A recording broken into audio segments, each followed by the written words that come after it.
Everything comes up.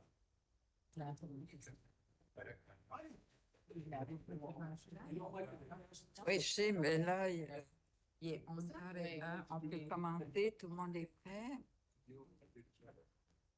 Bonjour, bonjour à tous. Je vais convoquer la réunion. Donc, Good afternoon, good morning, everyone. I'd like to call the meeting to order. Madam Clerk? Bourgeois has something to add. Vas-y, conseiller Bourgeois. Merci beaucoup, Madame la Maire. Crime Go prevention. ahead. Councillors. Others, Okay. whatever. Doesn't matter. C'est beau. Merci, conseiller Bourgeois. Merci, Madame la Maire. Do I have a mover and a seconder? Donc,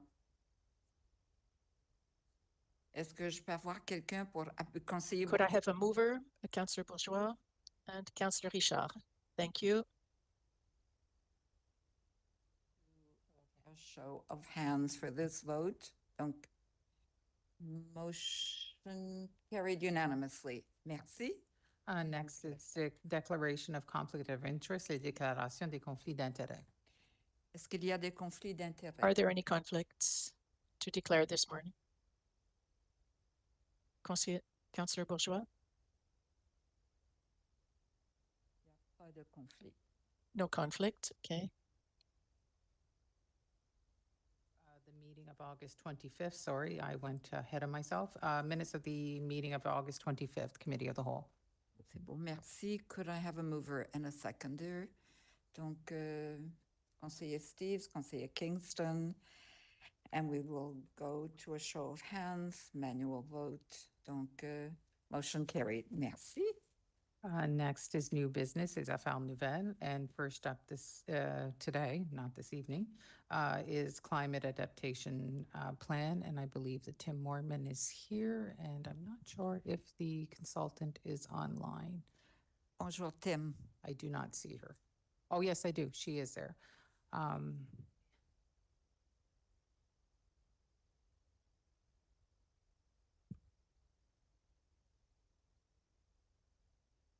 Can you push your button, please, so I can? Now, good. And if the consultant wishes to speak, she can just push the green button that she should see, and I will give her access. Perfect. Thank you. Merci. Et joyeux lundi à tout le monde. And happy Monday to all. Over the past year or so. This is with the help of an Environmental Trust Fund grant from the Government of New Brunswick, so thanks very much to them. This plan updates and or replaces the previous climate adaptation plan, which we had back in 2013. So it has been quite some time and a lot has changed. This is a plan that takes advantage of the improved knowledge and the knowledge of the evolving situation of climate change for how best to adapt here in the city of Moncton, and also broadens the scope of these sorts of threats and actions, those sorts of threats that we need to be prepared for, and the actions we need to take to prepare for them. So without further ado, I'm going to hand this over to our consultant, Laura Robertson of Delphi, who will be presenting on an overview of the plan. Wonderful. Thank you so much, Tim, and good morning, everybody. It's a pleasure to be here this morning. Just confirm everyone can hear me okay? Yes. Yes, we can. Great. Okay, thank you. Right, so as Tim said, I'm Laura Robertson. I'm with Delphi, and we're a strategic consulting firm that specializes in climate change and sustainability. And so we've been supporting the co-creation of this climate adaptation plan. And today I'll be providing an overview of how the plan was developed, what's in the plan, and then what comes next. So let's just start with why we're here. So we know that the impacts of climate change are already being felt in the city of Moncton. Heat waves are affecting recreation, energy use, health of residents, and particularly threatening vulnerable populations. We've seen extreme rainfall resulting in more frequent flooding. Storms such as Fiona and Lee have brought major damages and power outages. And of course, just this past summer, wildfires on the outskirts of the city threatened the city of Moncton. So climate impacts are not distant problems, they are being felt today and they're being felt in our own backyards. And across Canada, the costs resulting from weather-related disasters are surging dramatically. So 2024 represented the costliest year on record, and costs amounted to over $8.5 billion in insured losses across Canada. And what this doesn't reflect is that there are also hidden costs, such as the health impacts, strains on municipal budgets, as well as uninsured damages. And we know that these impacts will certainly get worse as climate change accelerates. So without action, the risks to the city's infrastructure, services, public health, the economy, as well as the environment will continue to grow. And this is why this plan is so important. Before we jump into it, I just want to quickly differentiate between climate adaptation and climate mitigation. So fundamentally, adaptation is about preparing for and managing the unavoidable climate impacts. So this is really about protecting people, protecting infrastructure, services, the local economy, as well as the environment from climate change. So this is quite different from mitigation, which is about reducing emissions. And mitigation, reducing emissions, is really a global challenge, but adaptation is much more local. The impacts are felt at a local level, and so it's really a local challenge to address. And so as Tim mentioned, Moncton has really been working on this since around 2010, and then the importance of adaptation was subsequently reaffirmed in the 2019 Climate Emergency Declaration, identifying adaptation as a priority. And so today we'll be presenting this updated comprehensive climate adaptation plan.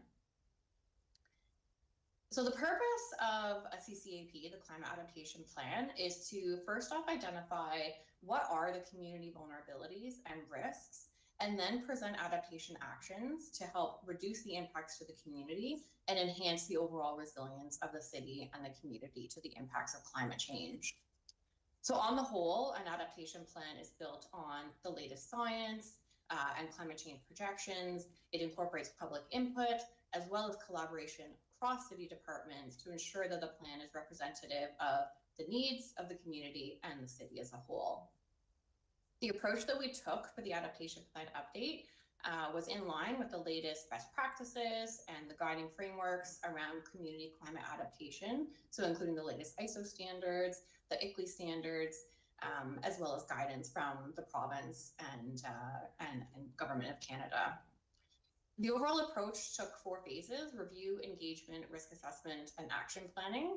And the overall outcome is what we would consider a science-based assessment of climate risks that are facing the city of Moncton, and then the priority action plans to address those risks. Okay, so engagement. So this was very important to the adaptation plan update to ensure that it was informed by Moncton residents and that it can ultimately serve the greatest needs of the community. So one of the engagement approaches we took was an online survey through the Let's Chat forum, and almost 100 residents responded to this survey. And what it revealed to us is that there is widespread concern around the city of Moncton about weather-related emergencies, and most notably heat waves and increasing unpredictable weather. A large majority, so over 85% of residents, said that it is important that the city of Moncton take a leadership role in reducing risk from climate change. And so this very much reflects that adaptation is a local challenge. We also heard that opinions on Moncton's preparedness were mixed. And so that's further emphasized the importance of this plan. And overall, the survey provided a very supportive basis for this work being undertaken to develop a strategy. So the risk assessment, the purpose of the risk assessment was to identify the physical risks posed by climate change, to be able to rank those risks to inform the priority actions. So in total, we looked at 7 different climate drivers. So drivers such as warmer temperatures, increased precipitation, drier conditions. From there, we defined 16 specific climate events and then 77 possible local impact scenarios. And these risks spanned the categories on the screen, so health, infrastructure, the economy, and the environment. And we assessed these risks using local data, climate projections, as well as staff expertise. And ultimately, we identified 6 very high and 20 high risks that emerged from the risk assessment process. And top concerns were primarily related to heat, flooding, extreme weather events, and forest fires. And so this informed the action planning process.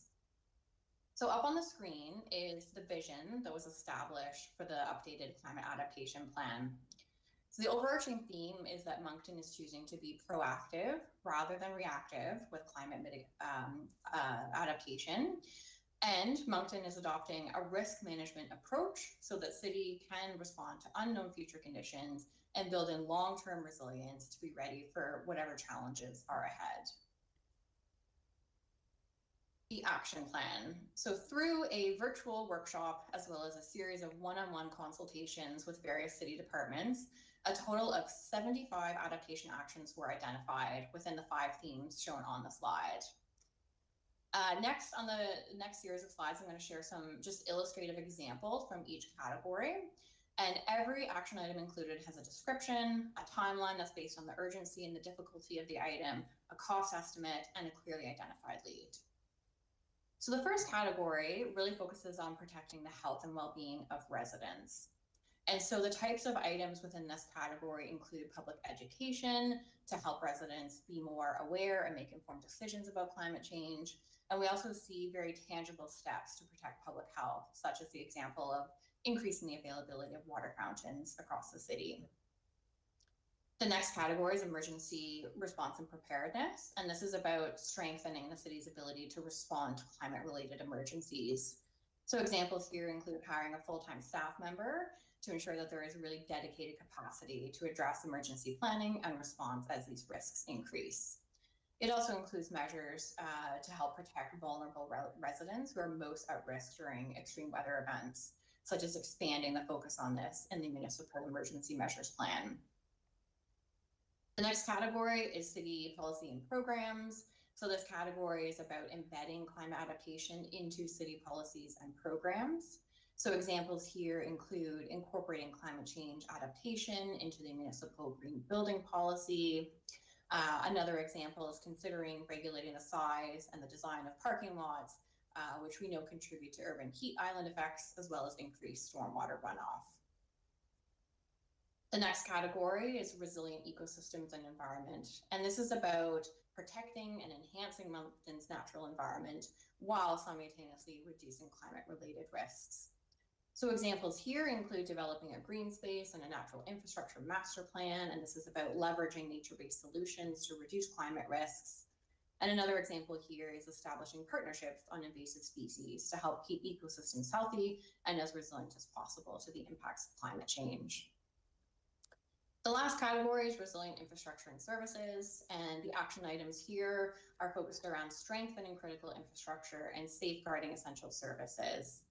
So the first example here is to continue exploring localized flood risk mitigation strategy to be able to target resources to the most at-risk areas. And then the second one here is around developing a vulnerability analysis and adaptation strategy specifically for the Turtle Creek watershed, the water treatment plant, and the water pumping stations to ensure that we can protect water quality and availability. And this also includes looking at the risk of wildfire risk on the water system. So savings and benefits from the climate adaptation plan. So addressing climate risk proactively through adaptation not only mitigates future costs, but it also provides numerous additional co-benefits as well. And so there was a report from the Canadian Climate Institute that shows that for every $1 spent on adaptation, it actually returns between $13 and $15 in savings and benefits in the future. The primary benefits include protecting residents, avoiding financial losses, ensuring continuity of services. But in addition to those, there are other wide-ranging, long-lasting co-benefits as well. Examples here include job creation, retention and attraction of residents and benefits, equity enhancements, improvements to physical and mental health, as well as benefits for biodiversity and nature. And so it's important to note that investments in climate adaptation not only address climate risks, they also really contribute to enhancing the overall well-being of the community. So implementation, so what comes next? So environmental planning and management will be leading the monitoring of the implementation of the plan. The implementation of the specific action items will go through the regular budget approval processes. And then one thing to note is that adaptation is really considered an ongoing process. So there needs to be ongoing monitoring, evaluation, and updates to this plan as the science evolves or as local conditions might change that could impact the severity of the risks that are assessed within the plan. So it will be routinely reviewed and updated to ensure that the most effective action items are being undertaken and prioritized. Okay, and then so for the recommendation. So the recommendation today is that the City Council adopts the Climate Change Adaptation Plan and directs administration to bring forward recommended actions for budget consideration. So that concludes the formal presentation of this item, and we'd be happy to open it up to questions. Merci beaucoup, Laura and Tim. So we have a motion before us. Could I have a mover and a seconder? Conseiller Léger and Conseiller Butler. Merci. Other questions? Conseiller Léger. Merci, Madame la Ministre. Thank you for the overview presentation. I'm just wondering, with respect to the next steps, and you're indicating some of the items for consideration at next budget, have you prepared anything, or do you have suggestions in terms of what that action plan can look like? And if we look at other municipalities, would it be beneficial to have a set amount of funds put in to be used in the course of different initiatives through the year? Thank you for the question. So what we've brought forward today, so we're not requesting any approval of spend today for the items within the plan. So the plan includes 75 action items. For each of them, we have assigned a high-level cost estimate. And we've also assigned a proposed timeline of short, midterm, and long-term items to help be able to phase the implementation of the action items over time. And so in terms of next step, so environmental planning will be working internally within the city departments to be able to prioritize items for implementation. And then through the annual budget process, those items will be brought forward for consideration.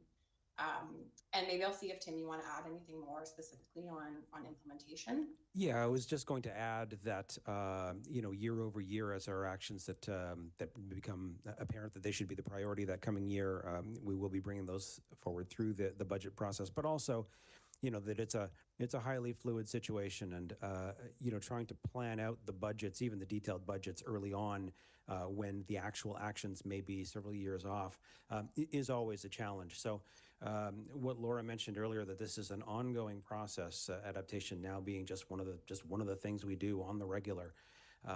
It puts us in a position to adapt almost in real time. So year over year, as projects and proposals and initiatives come up, we'll be bringing the budgets then. We have not requested a budget at this time in advance.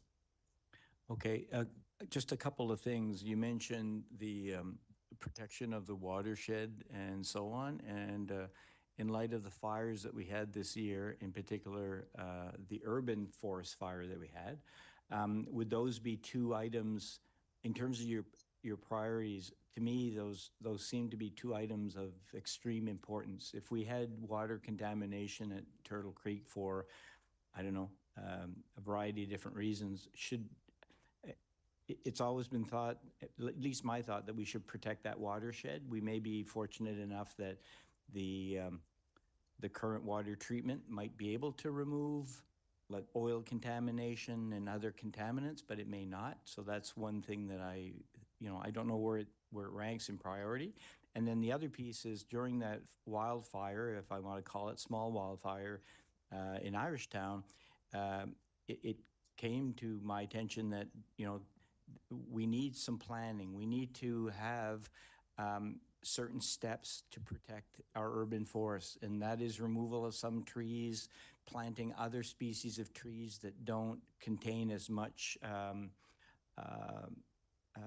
fire load.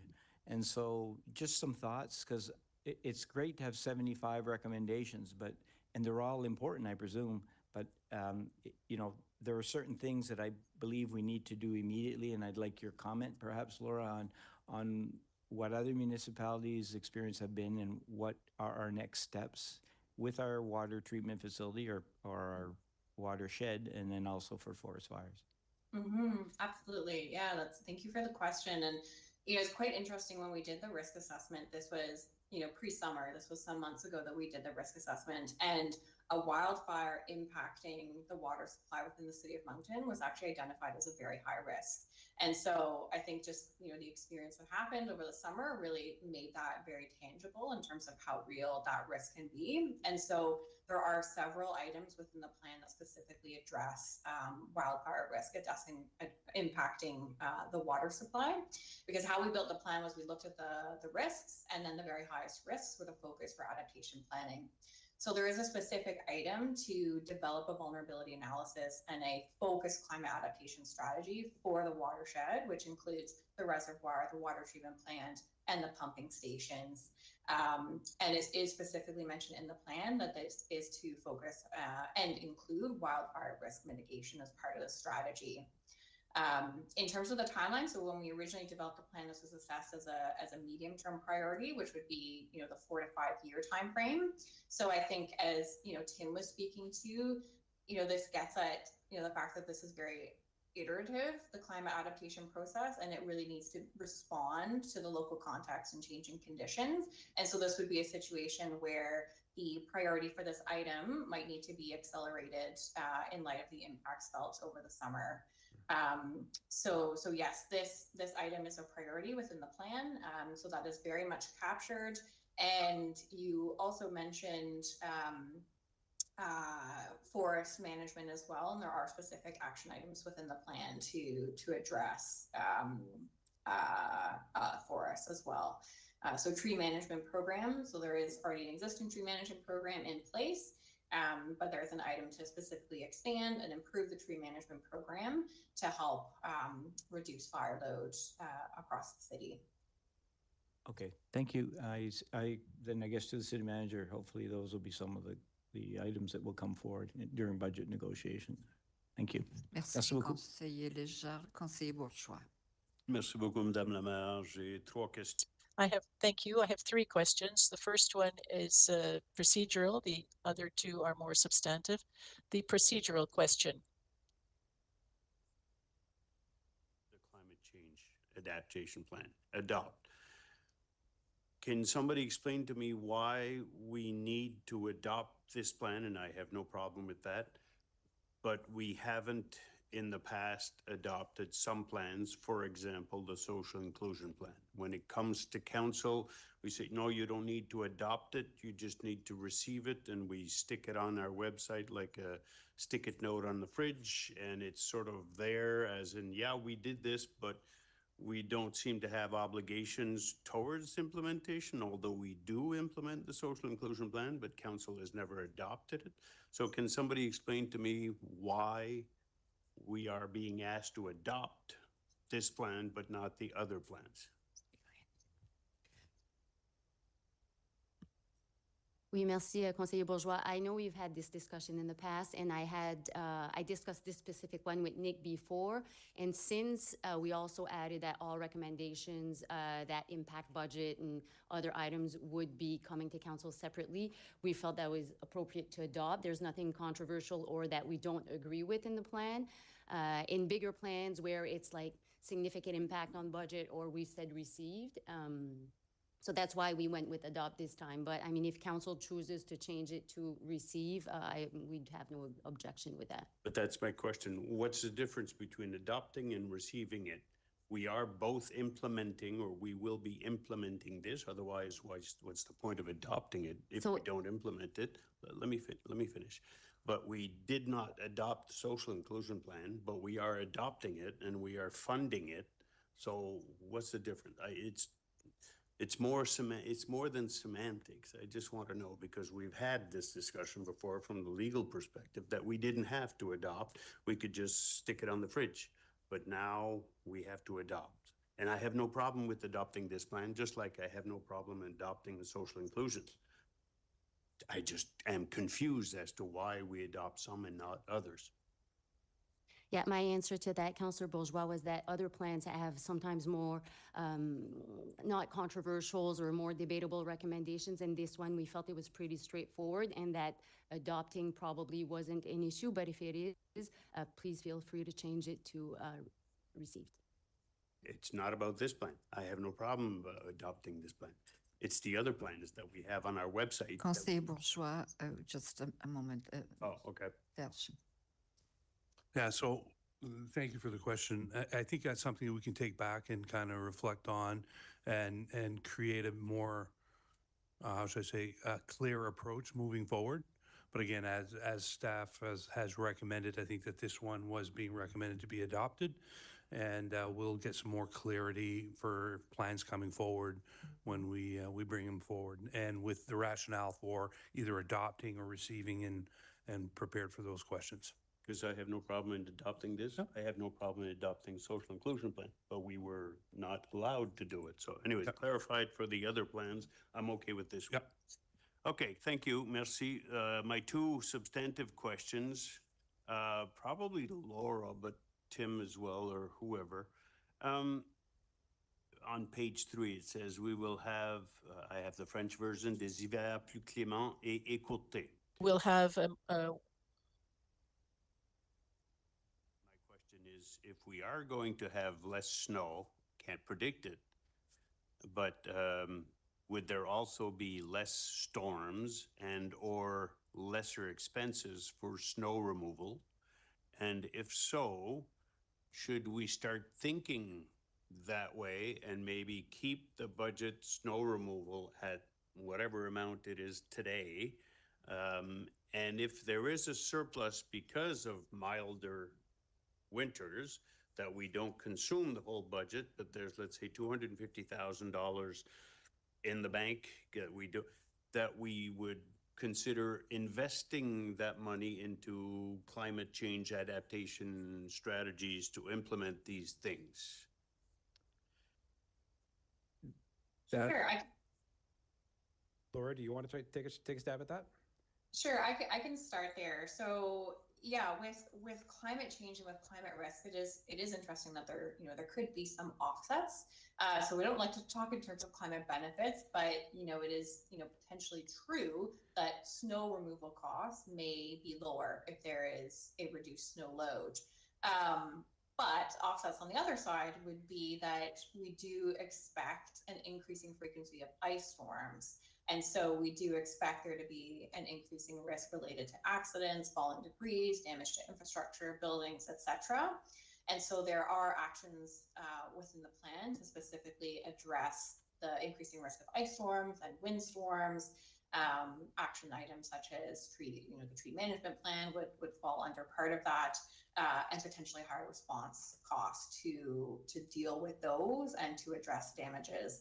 So there's a bit of kind of plus and minuses. You might see some savings on the snow removal side, but with a higher frequency of ice storms, there may be a greater demand for salting and sanding and prevention related to ice storms.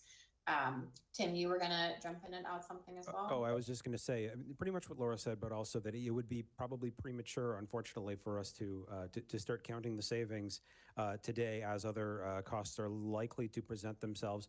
And the other thing is that, we really won't know until we've seen a trend over many years. But it's certainly something that we will remain alert to if we find that year over year we are underspending, for example, the snow removal budget. That's something that we would start to pay attention to. But year over year, there can be so much variation. It'll be a while before we know enough to start baking that into our financial planning.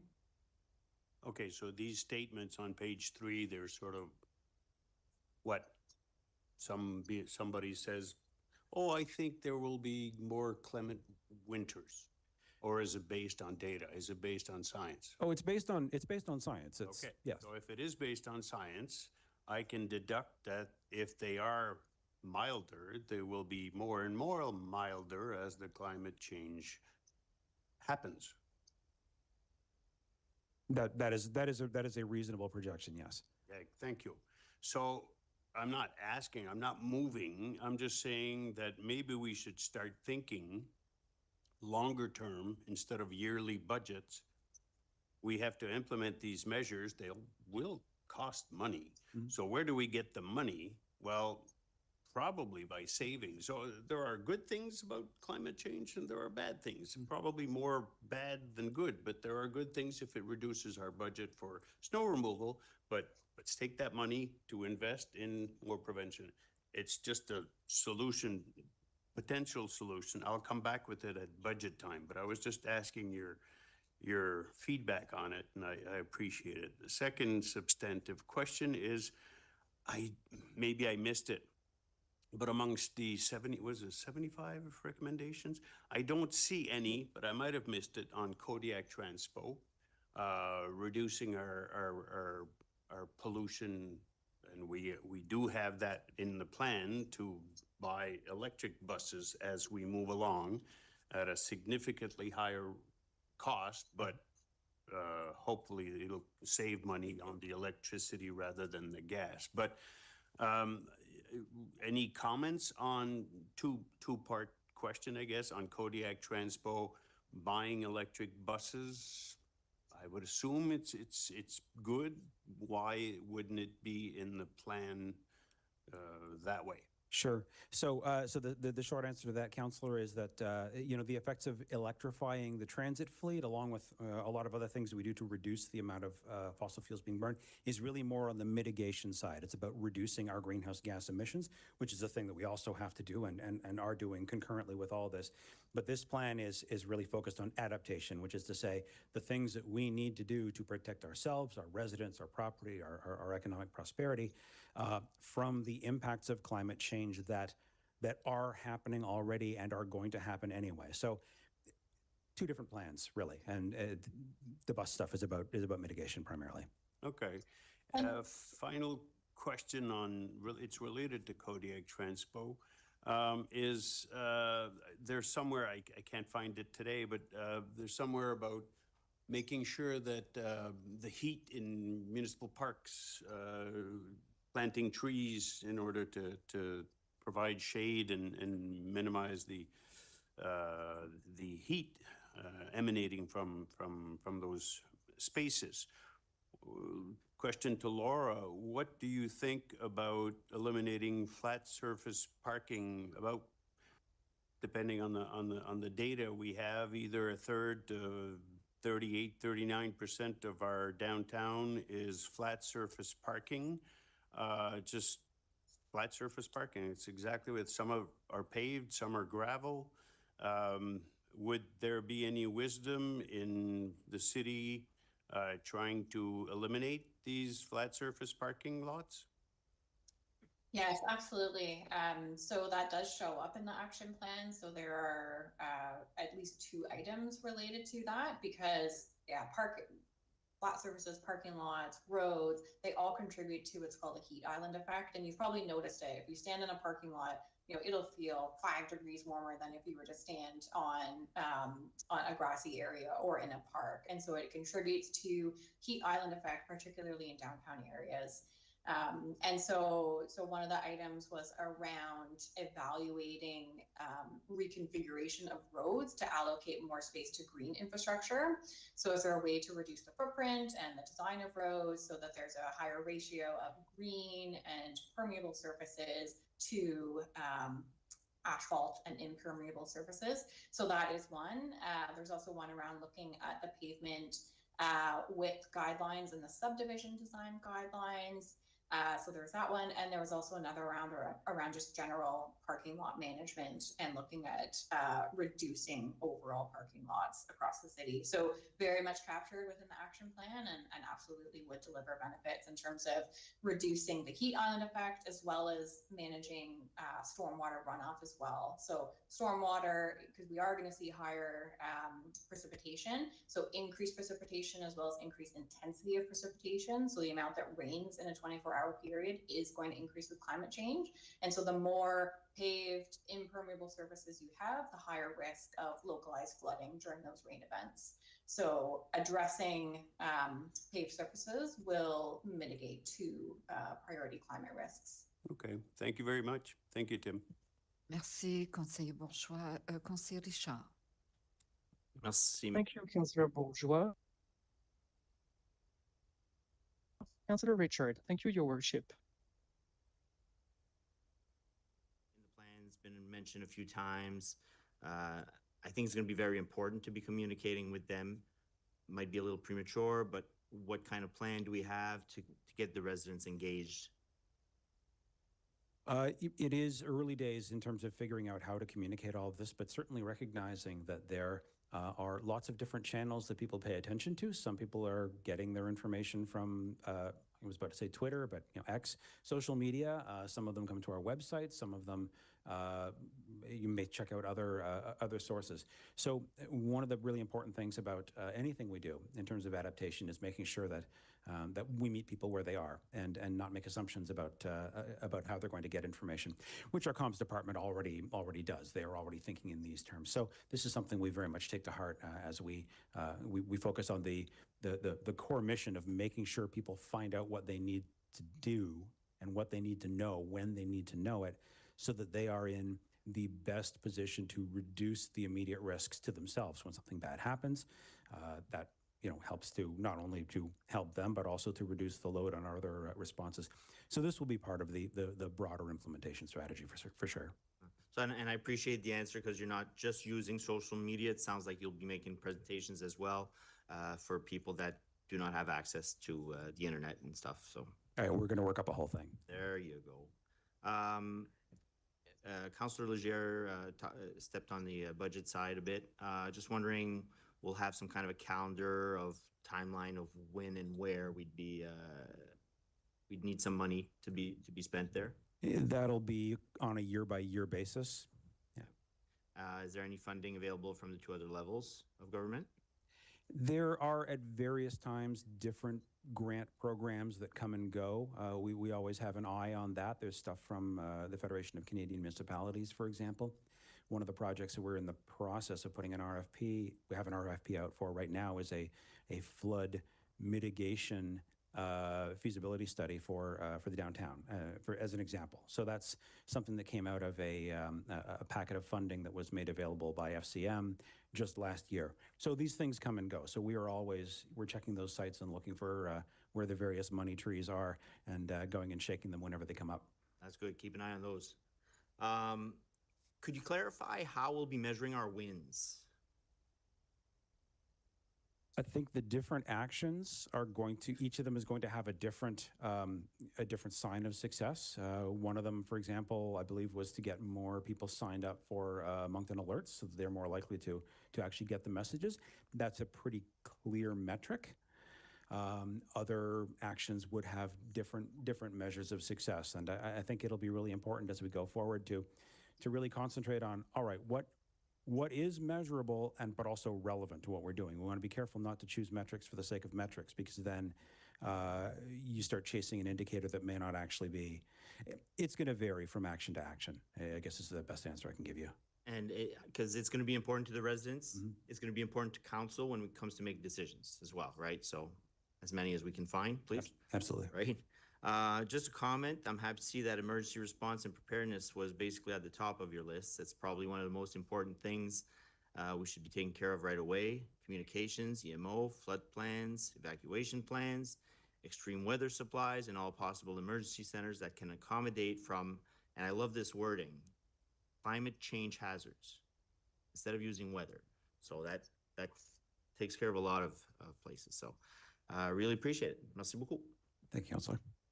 Merci, Councillor Richard. Before I go to Councillor Léger, is there? Thank you, Councillor Richard. Councillor Léger. Merci, Madame la Mairesse. Thank you, Your Worship. Through some of the areas in the report, and one of them talks about drought, and it talks about challenges with use of water when things become drier and drier. And in your report, it also speaks to communications with the other municipalities, both Riverview and Dieppe. And we share the water supply. We have an agreement between the three municipalities, but only one of the municipalities, which is Moncton, has meters on their water system. In other words, to try to reduce or at least control the amount of water. What would be your thoughts on if we're looking at going down the line with respect to drought type conditions continuing? Just speak to perhaps the importance of water meters in the long run. Sure, absolutely. Yeah, I mean, I think having the data is absolutely important to be able to assess the effectiveness of various action items and measures that are implemented. And so that speaks to the conversation around KPIs and how do we measure the success. So, certainly as we plan initiatives to reduce water consumption, we need to have ways to be able to validate and measure that on the back end. So there'd absolutely be benefit in having the data to assess where the consumption is happening and ways in which to reduce that. And so I think that would need to be, weighed against maybe the complexity and the cost of implementing that. And yeah, not sure if there's ways to implement like temporary measurement kind of online versus more permanent measurement options. But I think that's something that likely the engineering department could support with, is looking at specific options to be able to do that. And so that kind of emphasizes something about this plan is that these are all very high level action items, and that there may need to be more detailed engineering level studies down the road associated with the various action items in the plan. So looking at the importance of measurement and the capabilities, the existing capabilities and the required capabilities might be part of implementation. Okay, and certainly engagement's important. And just lastly, you talk about the Turtle Creek watershed. I hadn't actually thought very closely in terms of if there was a wildfire, for example, in the shed, what that would, the impact it would have on water treatment facility, and if roads are closed and things along that line. So I think that is nice to see that that's in there. And certainly from a risk perspective, we have a number of subdivisions that border our forests, for example, Centennial Park or Irishtown, Mapleton. And so those things, those are nice to be highlighted so that we can be proactive in moving forward with at least reducing some of that risk and engaging citizens. So I look forward to the communication plan with moving forward with this. I think that more engagement that we have with citizens, the more they will come up with maybe some solutions and some things that they would want to engage in. I saw one of the recommendations was planting more trees. We talk about it a lot, but we really have not moved forward very much on extra trees. So that would be really good. So thank you again, and thanks to staff for moving this forward, and look forward to further discussions on how we implement a lot of these action plans in the next between now and the next 5 years. Thank you. Merci. Merci, Conseiller Légère. Thank you, Laura. Thank you, Councillor Légère. Thank A motion on the table, and we will go to an electronic vote.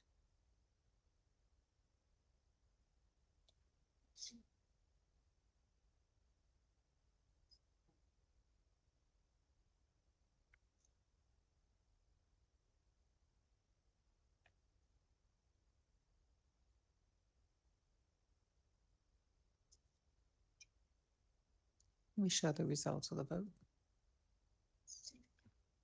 Merci, motion carried unanimously.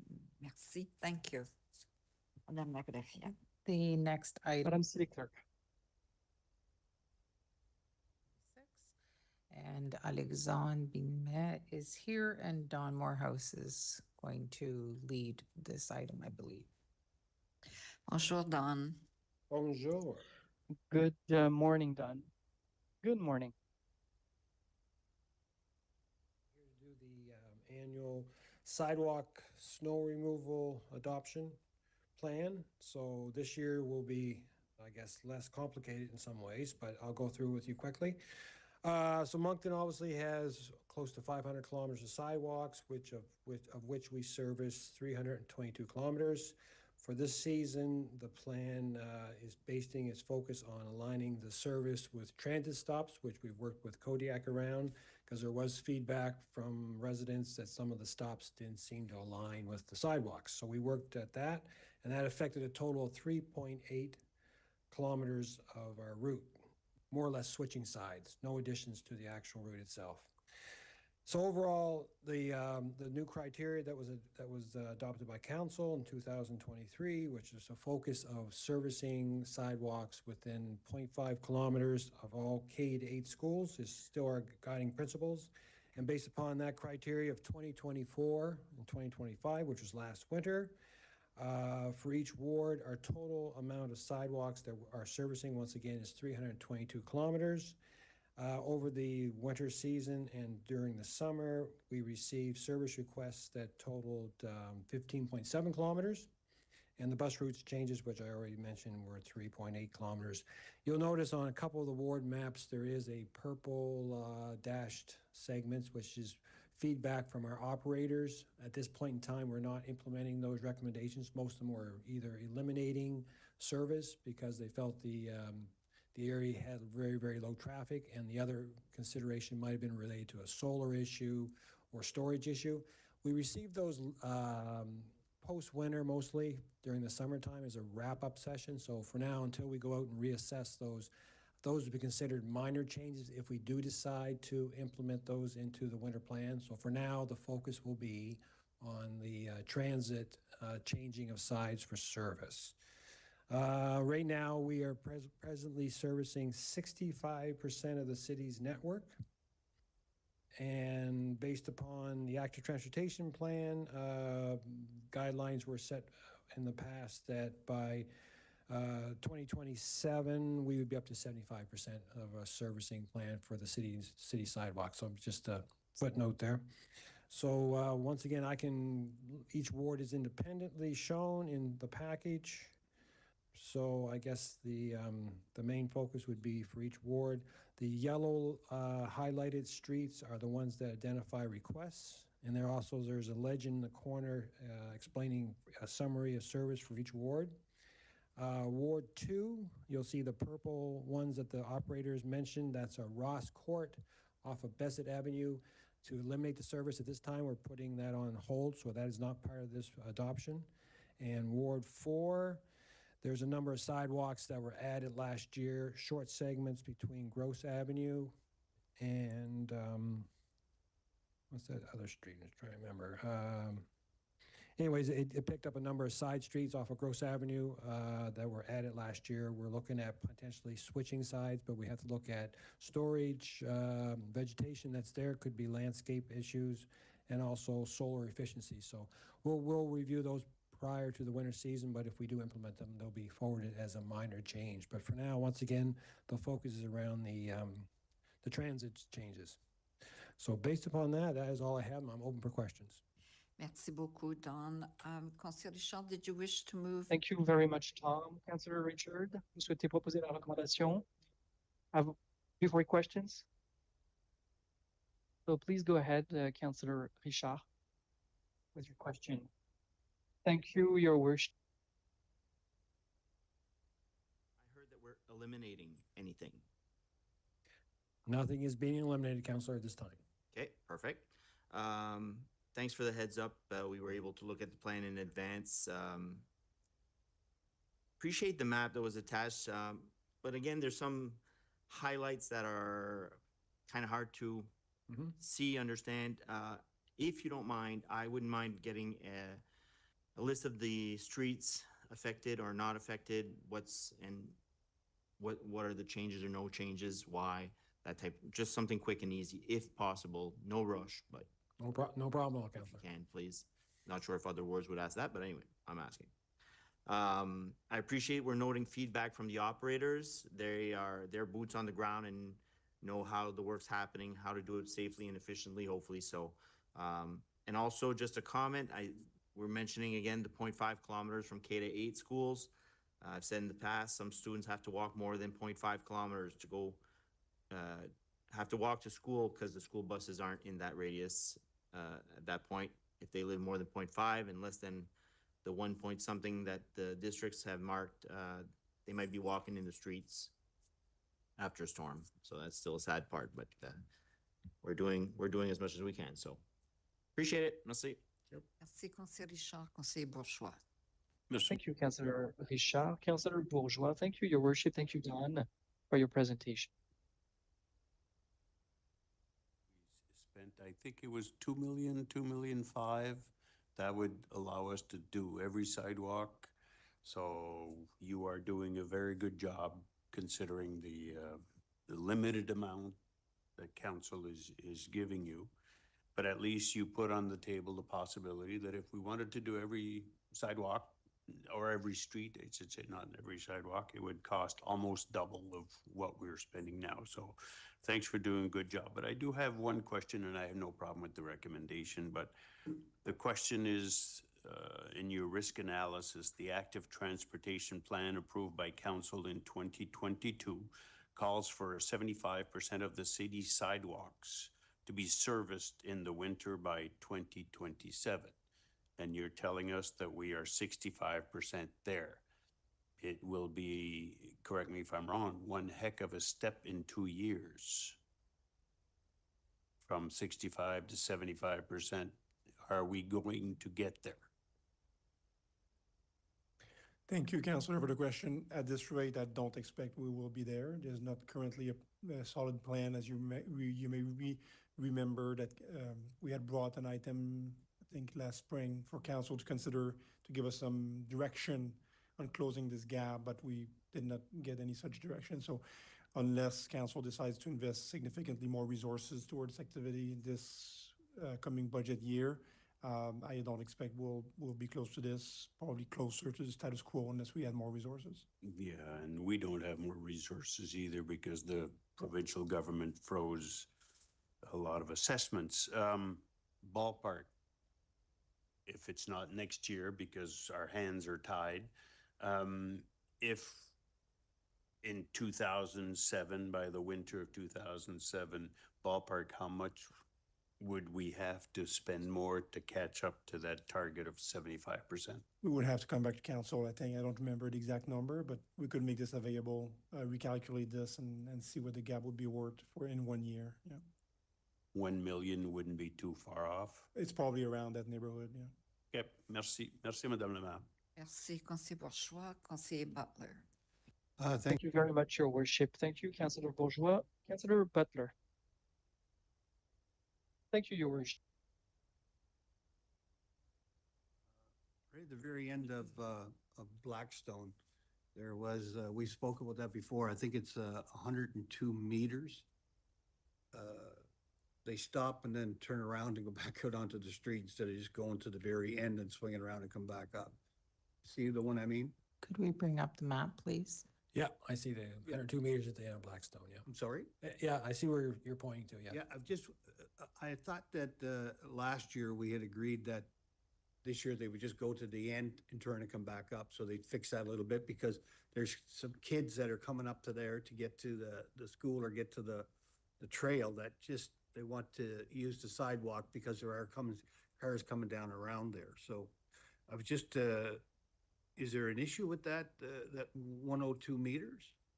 Because the last time I wanted, I think it was 95 meters, and we ended up getting 2 new machines, if you remember. So I don't know if we need that they're going that direction. Yeah. Councillor, there's lots of examples of what you're saying. You know, we're there. Would it make sense?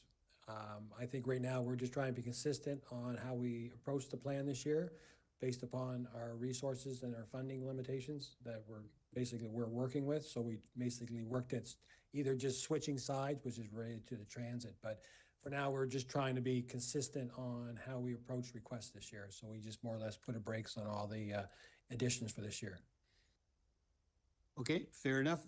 So the next question for me is that to the CAO is that, you know, as the city grows, we have seen an awful lot of growth, especially in Ward 3 in the North End. You know, we have many newcomers that don't drive, they walk. I think it's time that we have to sit down and with Alexandre and Don and maybe get a snow committee together and see, you know, in the future, and, you know, even if we just plan it for next year, you know, what are we gonna need for equipment? Are we gonna contract some out? Are we gonna buy new equipment? But I think, you know, as this city grows, we can't keep maintaining it with the same amount. So I would like, maybe, for, if not this council, next council in the spring, to set up a committee under your guidance to come forward with some kind of an action plan. You know, we can't just keep doing this. I mean, we have people around the University of Moncton, Crandall, that are trying to get places to get a bus, and the sidewalks are not done. You know, we're looking at maybe probably another school in the north end. These are things that, you know, we can't wait for the last minute. I think I really believe that we have to work with Alexandre and Don and get a committee together to see what we're going to need, what's the cost going to be, and you know, at least then we have a plan. So I think that we had brought that forward last winter or last fall, I believe. So we'll revisit that and bring it back forward to a future council meeting. I don't know if it'll be maybe in the spring or whatnot. But again, looking at the long-term plan about growth and about the requirements if we're going to extend the service and the costing. There's a lot of work that needs to be done to identify the amount of resources required to support those additional kilometers and so on. but if we done it last year, if we brought this forward last year, how come we don't have anything in front of us now? I think perhaps maybe I can go back to Alexandre for a moment. Thank you. Yeah, we brought something for council. We didn't get a motion to tell us in which direction to go, so we could not, like, we don't have a firm plan, but I know what you're saying. You're thinking about the snow committees that maybe Serge is less familiar with. I think there were two versions of this, one in 2011 and 2015, so I can maybe bring Serge up to speed with the concept, just so you know, and then with Dawn, I think Dawn had participated, so we can circle back maybe after the meeting later this week and just make sure we're on the same page and get back to council. All right, thank you. Thank you, Councillor Butler, Councillor Crossman. Thank you, Councillor Butler. Councillor Crossman, thank you, Your Worship.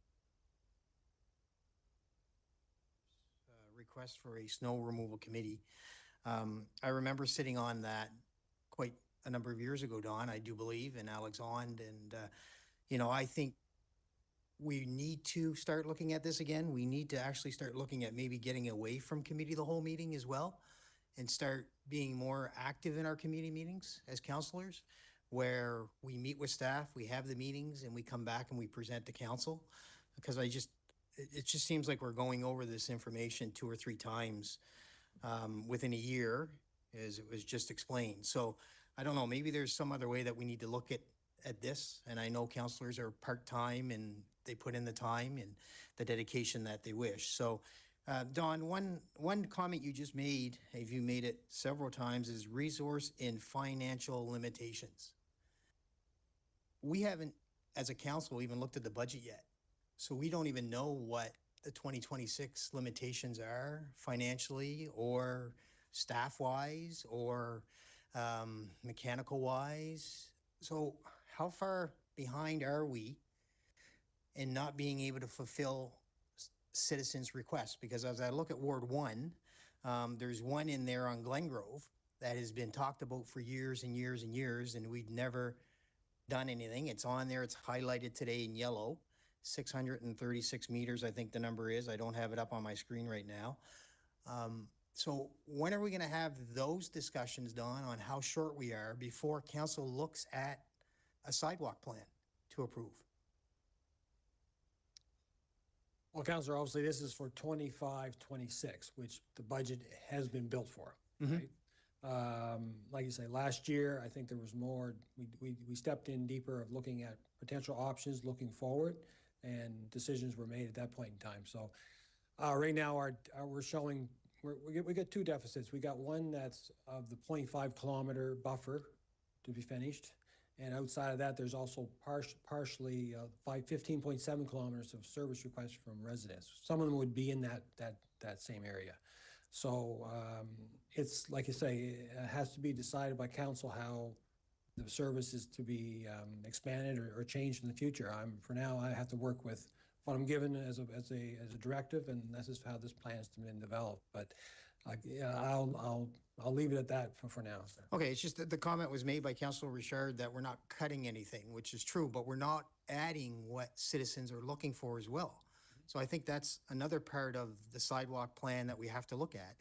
If there has to be a way that you can come back to council and say, because I remember a number of years ago, somebody on council moved a motion to add 2 more trackless units to the fleet. And then at that point, we had staffing that were allocated as well to that and so on and so forth. But we haven't seen that come forward lately. And I know some councilors weren't in favor of it back then. It went through. But we need to look at that opportunity. If citizens are calling and saying that things need to change, especially in schooling areas that are outside this 1.5 kilometer yardage, I think we need to have those conversations before we get to this stage where you're before council and saying, here's the plan, we didn't cut anything, here's the additional requests from citizens, but we're not taking those in either. So I think there has to be some sort of balance, because as we keep talking about resources and financial limitations, we as council are going on what you're telling us today, but we haven't seen the budget. So we don't know how to protect what you need in the future, right? Is there some way we can get that for the 26? I know you're talking 2025, 26. Alexandre, go ahead. Thank you very much. So essentially, when we brought to council the item last spring regarding the future of the snow removal plan, we had put some options forward to be able to grow the plan if council decided to. At that time, we didn't get any direction to do so. The next step is the budget process. So this coming budget process, which council will be deliberating probably in November, possibly, if council decided to provide more resources, this would take place into the 26-27 winter season. So if you remember last budget cycle, a year ago, council did not add any resource for snow removal on sidewalks. So consequently now we don't have any more capacity to add kilometers. So if it's a priority of council, staff would need to know that now to be able to bring something forward. At this point, quite honestly, I don't think you'll see something come forward in this budget cycle to add resources toward this, because we did not get a signal from council that this was the desire of council. Okay. And given the difficult budget cycle I believe we might be coming into, I don't think it will be there. Now, if council decided otherwise, we could certainly prepare something to add, another package of resource, like any one resource add from 15 to 20 kilometers typically, right? So in the past, we've seen, like 2 years ago, I believe council gave us one more resource, which is why last year we were able to add a 15 to 20 kilometer, which we cannot do right now. Okay. This is the third time it's come up, so I really think that previous conversation and all the CRF should be shared with council so that we can have a better understanding come budget time. Communications, Don, where are we going to be on communications on this? Because I think we all know that come mid-December till end of March, residents will reach out to council members and to staff members saying the sidewalk's not clean, and it will go on social media, and everybody will get thrown under the bus, shall I say, because the sidewalk's not clean, but it was never being cleaned, and it was never looked at being cleaned. And how are we going to get ahead of that? Because we know it's coming. One thing, Councilor, I think the city website provides a good tool of explaining the service. And that's, whenever I've dealt with the residents, they quickly understand, they typically do understand the limitations of what we can provide and how the plan overall has a good connectivity and logic to it. But once again, it becomes a challenge to meet the new requests, which haven't been delivered in the past. I guess it's just being honest and explain where we're at on the changes we're facing. And obviously, I always make sure they understand council takes pedestrian safety very highly, but there's other things that they have to consider also. So I think we just continue to message that it's important to us, and as time moves forward, funding will have to be, I guess, maybe reconsidered. I'm at this point, that's all I'm going to give you. And my last question for you, Don, would be growth. As we've seen the city grow, how involved on all developments are you with regards to looking at a snow plan when a subdivision go in or an apartment building goes in and we're adding sidewalk? Are you involved in that conversation to say, hey, you know what, to the developer, this sidewalk's not going to get cleared during the winter because we have limitations? And are they expressing that to the people that are actually residing in those areas to understand that, yes, when they move in, their sidewalk's not gonna be clean? Like it's an extension, we just talked about this. It's an extension, it's adding on. So are you at the table and having those conversations? I do sit in on the weekly planning committee meetings. At this level, typically, I'm spearheading any concerns from an operational servicing point of view, like if a building setback isn't proper, or there could be limitations or concerns of where things are being situated. But as far as service, the planning doesn't really discuss with the developer. My understanding is that this sidewalk is serviced or is not serviced. But we look at it just from a building point of view, how you're building the sidewalk for us to provide the service, either today or down the road. So can I direct that question to planning? I don't see anybody in the room from planning, but maybe Elaine could answer my question? Yes, thank you, Councillor Crossman. As Don mentioned, he participates to, the planning review committee, which is engineering, planning, and we all talk about new projects coming forward. So it is something that's identified at that point, and then Don discusses as needed with Alexandre, I guess, if there's new service requirements within these areas. Okay, good. Thank you, Your Worship. Merci, Conseiller Crossman. Conseiller Kingston. Merci beaucoup, Madame Maris. Thank you, Don. Thank you very much. And a segue, I guess, to Councillor Crossman, the sidewalks are brand new sections, totally brand new sections of sidewalk. Are they part of this? And I'm referring specifically to Ward 1, Macaulay to Savannah. Brand new sidewalk. It's great.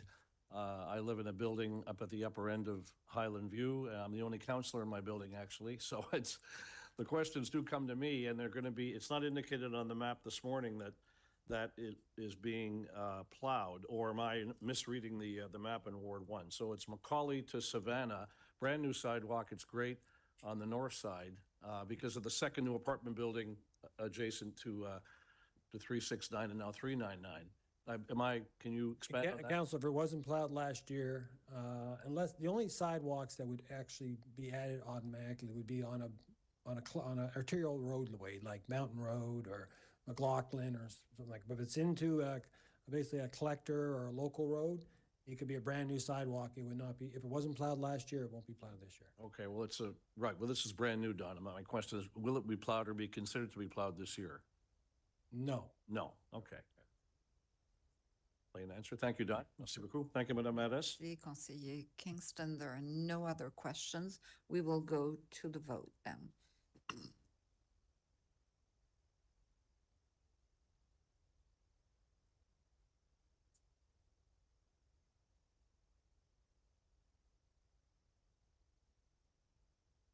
Okay, can we see the results? Merci, motion carried unanimously. Thank you, Don. Merci. And we will break for lunch now. Donc,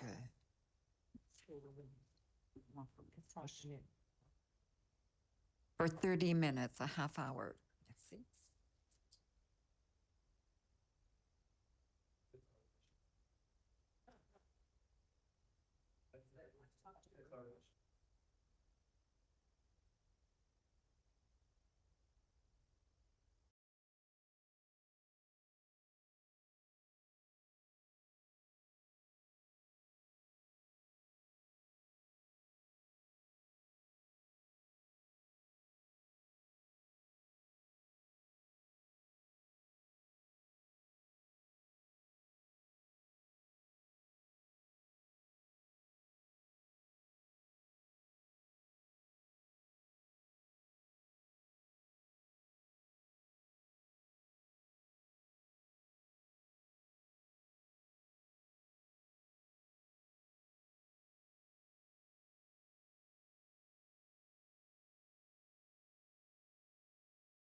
Ouais. But j'ai besoin du sel. Ça fait monter la pression, chérie. Ouais. Ça fait monter J'en la ai pas besoin de grand du sel. Ouais, moi non plus. Voilà.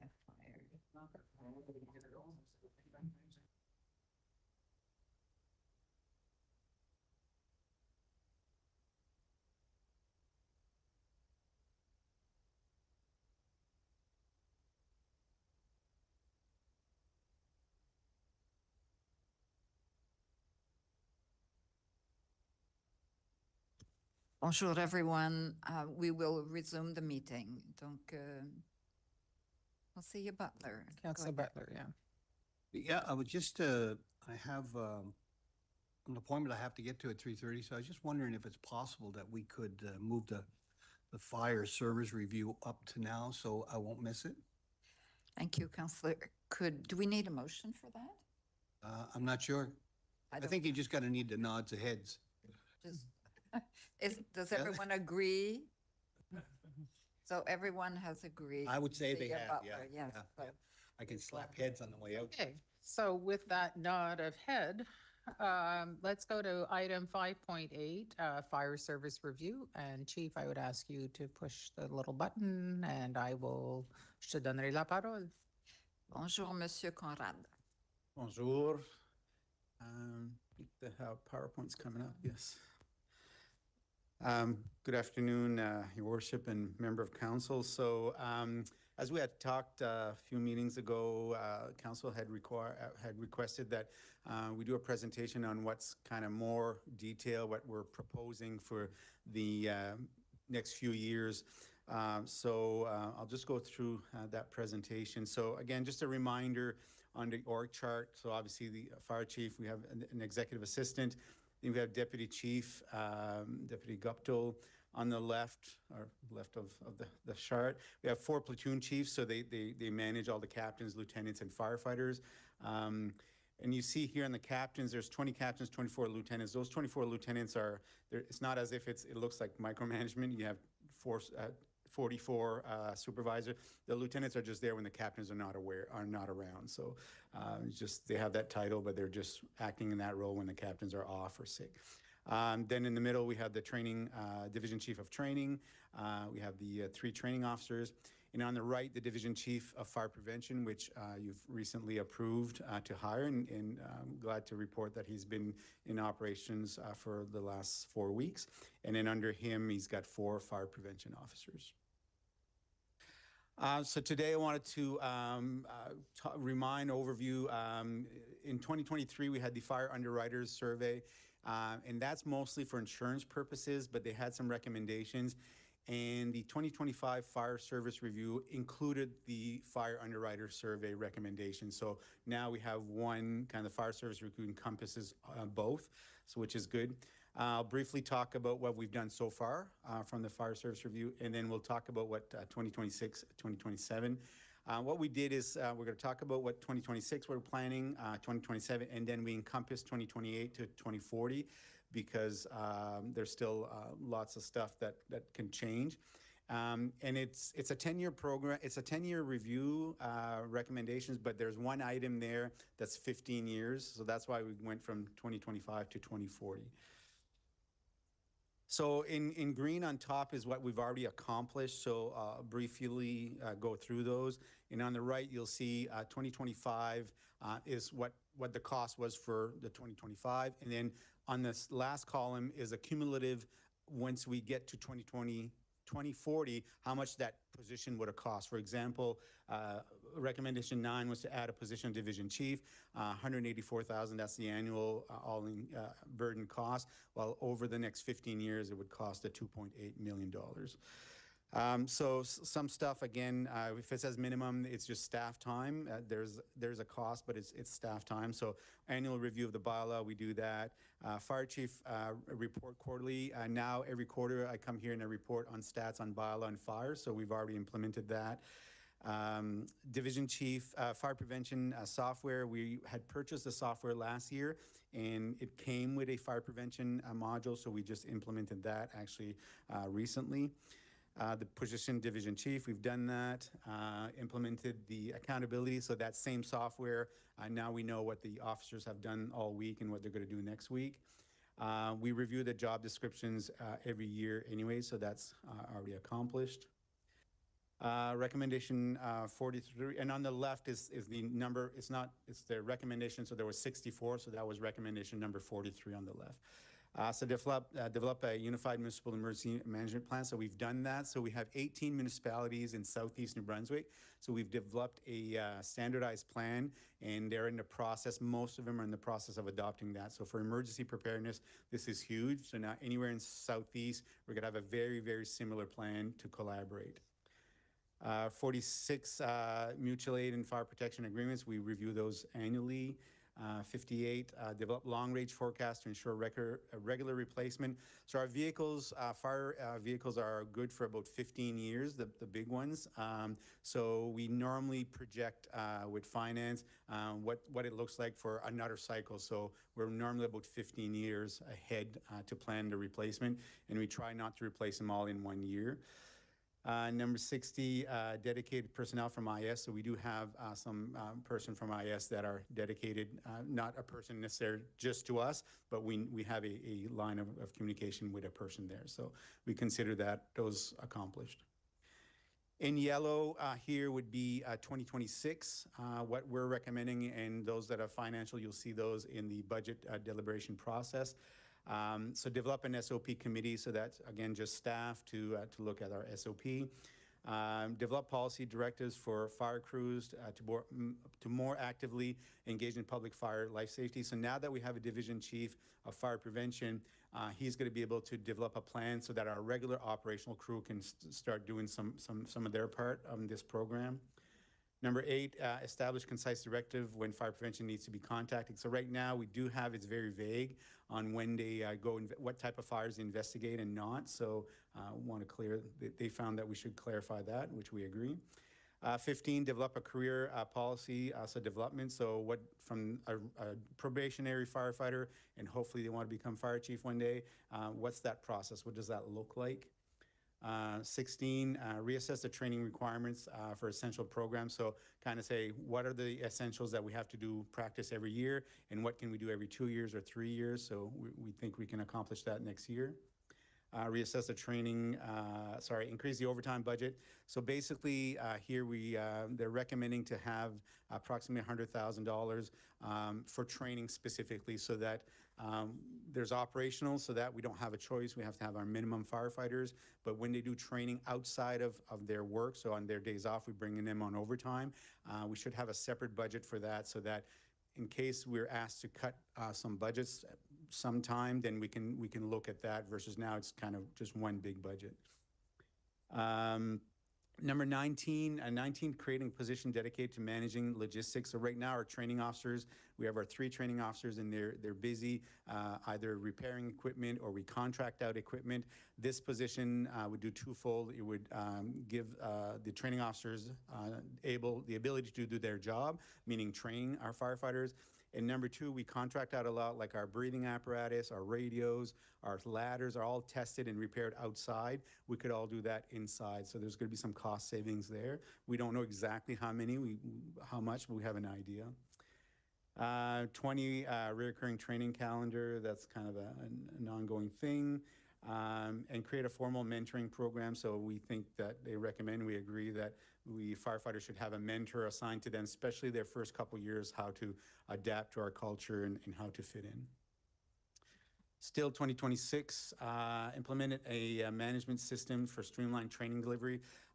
There's an opportunity there to start doing some training online or pre-recorded training. So again, the software we already have, you want to add a module, it's about $10,000 per year to add that module. 23, outline the requires for records. So we do a lot of documentation, but we don't have a policy on what to record, et cetera. 25, establish standardized training records, same thing, what do we keep? The big item here, number 28, a rapid response vehicle. So you'll see in the budget process, we're asking for 10 firefighters. So that's to staff 2 firefighters per shift on a smaller vehicle to go to mostly medical calls, but they obviously during a fire, they can definitely respond and assist. So it would, last year you had approved 1 extra on the rescue, so now we have 2 in the rescue, and we'll have 2 on that smaller vehicle. So now we're gonna have 4 at the same station. So if ever there's a structure fire, we actually have an extra crew now, if they're not at a medical call. 29, establish dispatch working group. We already do that. We just got to formalize a little bit to standardize dispatch and with other fire departments. 30, create a working group. So here, the recommendation is that we would have our own dispatch facility just for fire. We didn't put a price on that. That's almost a study by itself. There's a lot of implication. Would other fire departments jump in? Is there some cost savings, et cetera? So there's nothing we would explore it. So creating the working group, we can do that in 2026. But from 2026 on, we put to be determined just to explore that a little further and what that would consist of. 34, well, that's to purchase the vehicle to meet recommendation 28, so 145,000. 39, review the health and fitness program. So we've been working with the union, the National Fire Protection Association, what they're recommending on annual requirements for firefighters. So we need to review that. So there's no real cost to that. 40, I created a sorry for the spello there, PTSD. So this is huge for firefighters. So we have peer review, we have a system in case they experience some difficulties. But to say that we have a preventive plan, we need to do that. But it's already done out there. We just need to look at it. How does it look for our department? 41, it was interesting to see the adaptation plan, the climate adaptation plan. They were recommending the same thing. So both consultants are recommending to hire an EMO manager or emergency manager position. Similar, Fredericton and St. John have that position also. So both master plans, I guess, are recommending that. 42, the feasibility still on the EMO level. They think that we should establish kind of a joint with Riverview and Dieppe. There's no cost, but to coordinate more during major response, because the odds are if it's a wildland fire or hurricane that we're all going to be affected. 45 is just to, in our plan, we talk about NGOs, but we don't have specifically a formalized role for all these non-government organizations. 47, they're recommending Moncton Fire Department formalize an agreement with Ambulance New Brunswick for the medical calls, so we're going to explore that. 48, funding formula for fire prevention. So basically, the reason there's no cost there is that we just want to take our budget and say, okay, what's the percentage according to the standards across the country that should go to fire prevention and for training? So a percentage that should be spread among those divisions. So we're going to look at that. There might be some changes. That's why we put to be determined in the futures. 50, fees and charges should fall under fire protection services. So you'll see in the fees and charges that we have a category now. It's just not under bylaw. It's our own category of fire protection services. 51, we should look at a source of revenue for inspections, false alarms, et cetera. And then 52 is more specifically that incremental fees for false alarms. So they're recommending that. The last page for the 2026, explore fees, again, for motor vehicle collision, for invoicing for that and the insurance company. 54, invoicing insurance company for fires. 55, some more redeeming costs. So they really went not just expenses, they're saying here's some opportunities for us to recuperate some of the funds. 56, we don't charge for application for organizations to do some fireworks, so we should consider that. 57, special rescue, like if it's water rescue or if it's heavy duty rescue, we should consider some fees for that. 61, that's not in the fees, but implement plans for a pre-incident plan. So now that we have that division chief of fire prevention, we can now have someone to focus on that. How do we pre-plan a certain building before we arrive there? And the last one in 2026 would be 63, completed through a review of the fire prevention, again with the new division chief. He's already started to review that. At the last slide, we're going to say approximately how much it would cost for 2026 and 2027, et cetera. So 27, again, this will change as we get more information, as we look at the situation, the financial situation of the city. But 2027, a community risk reduction plan. So how can we reduce all these risks? I just found out this Friday that we did get the grant for the wildfires, so the Fire Smart. So the federal government just short of $100,000 to study the city's wildland, how we can reduce the mitigation. So it really goes well with the climate adaptation plan. So we're going to have a company to do that for us. Number 5, an administrative support. So they're recommending an additional administrative support staff. 2010, hire 2 more fire prevention officer. Recommendation 11, develop clear procedures for each division, fire prevention of their program, so public education, inspection, et cetera. By having those 2 additional fire prevention officers, we'll be able to do that. 13, develop community risk assessment process. So once we have that plan up, how do we maintain it? How do we make sure that we do the assessment on a regular basis and they align with the fire risk? 18, hire 2 more training officers. 26, staff an additional aerials. So they're recommending that in 2027 that we would buy an additional aerial, so a ladder truck, and staff it. So whenever we staff a vehicle, it's 20 firefighters that we need. And here you see, this shows as if we're hiring everybody. We could potentially spread it out over 2 years, hire 10 one year and 10 the next year. That's what I'm saying, all the different challenges that we may face in the future, financial. 31A, it was one recommendation, but I had to split it because one half of it we want to do sooner than later. So adding a 6th fire station. So we put all the money in 2027, but obviously the land can't be bought, the design and the construction all in 1 year. So the odds are that it would take about 3 years. So that 42.3 million would probably spread out over 3 years. And then you see the 48 million, well, that's what it would cost to maintain it over those 15 years. And then 33, it's kind of on the slide, it's blurred there. It's my picture, but it is the purchase of that ladder truck, that additional ladder truck on the top. And it's $3 million to buy that.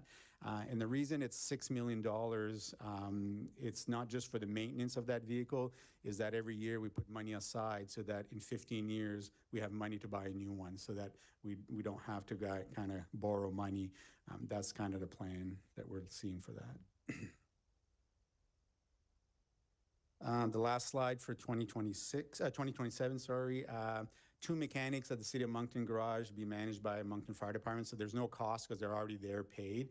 They're recommending that. So we just need to have that conversation if it makes operational sense or not. 37, Superior Tanker Shuttle. This is exactly about the wherever in the city or outside the city we don't have any hydrants. Is to get that accreditation. And part of the accreditation is there's criteria to make sure we have water on the fire for a certain amount of time. Well, that includes shuttling water and adding some hydrants. Hence why recommendation 38, they're saying we should consider adding some fire hydrants. They use the terminology dry hydrants. That's just a technical thing that says that it's not connected to the system. It's either connected to a stream or a pond or a well by itself. So you'll see that in smaller municipalities that don't have a water system. It's a standalone hydrant that just kind of goes either to a source of water underground or right beside it. So the 38 is within the city limits that don't have hydrants. And then if you look at 64, it's outside the city boundaries. So that, of course, we'd have to consider also getting some revenue from the province or the municipality we're serving.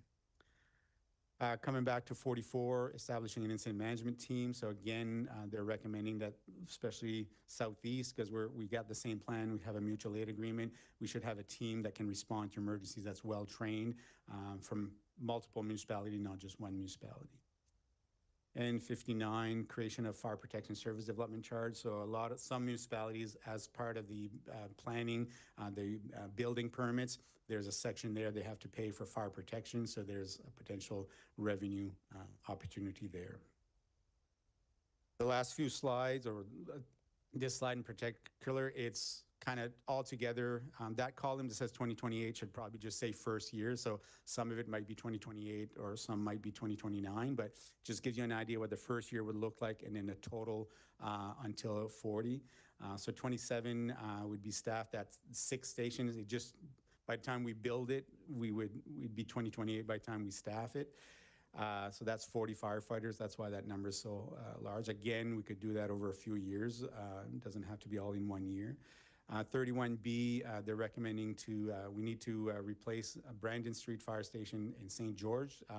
One was built in 61, the other one 62, so we need to consider that. And then Botsford Fire Station, but Botsford's Fire Station, they're only recommending, that's the one in 15 years, so that's the biggest one. That's further out. Every other recommendation is within 10 years, that one's 15. Of course, 32 is that fire station, 6 fire station would need some 2 apparatus, an engine and a ladder. 35 is as we get these ladders, we need replacements, so spares, so when they go out of service that we can replace a ladder with a ladder. And then 62 is a completion of our public safety excellence accreditation. So that's about a $20,000 expense to get that accreditation. And the last slide is kind of a summary.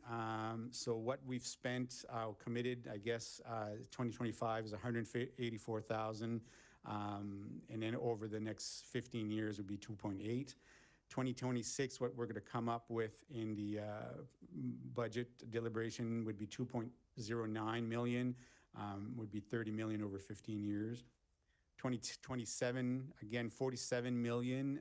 It is large, but that's because of that 6th station that we could potentially spread out over a few years, not all in the same year. And then 2028 and on would be another 41 million. So total from now till year 15, 2040 would be approximately $285 million.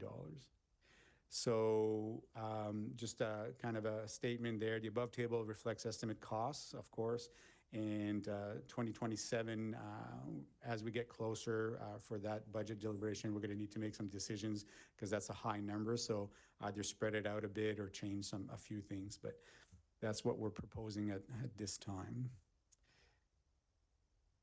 More than happy to answer any questions. Merci beaucoup, Conseiller Léger. Thank you very much, Councillor Léger. Thank you, Your Worship.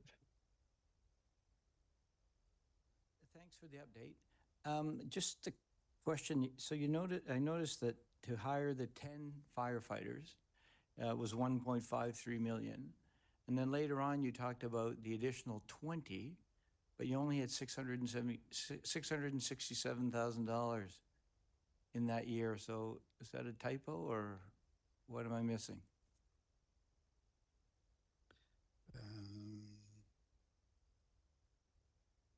Finance. Oh, I should have given you the number.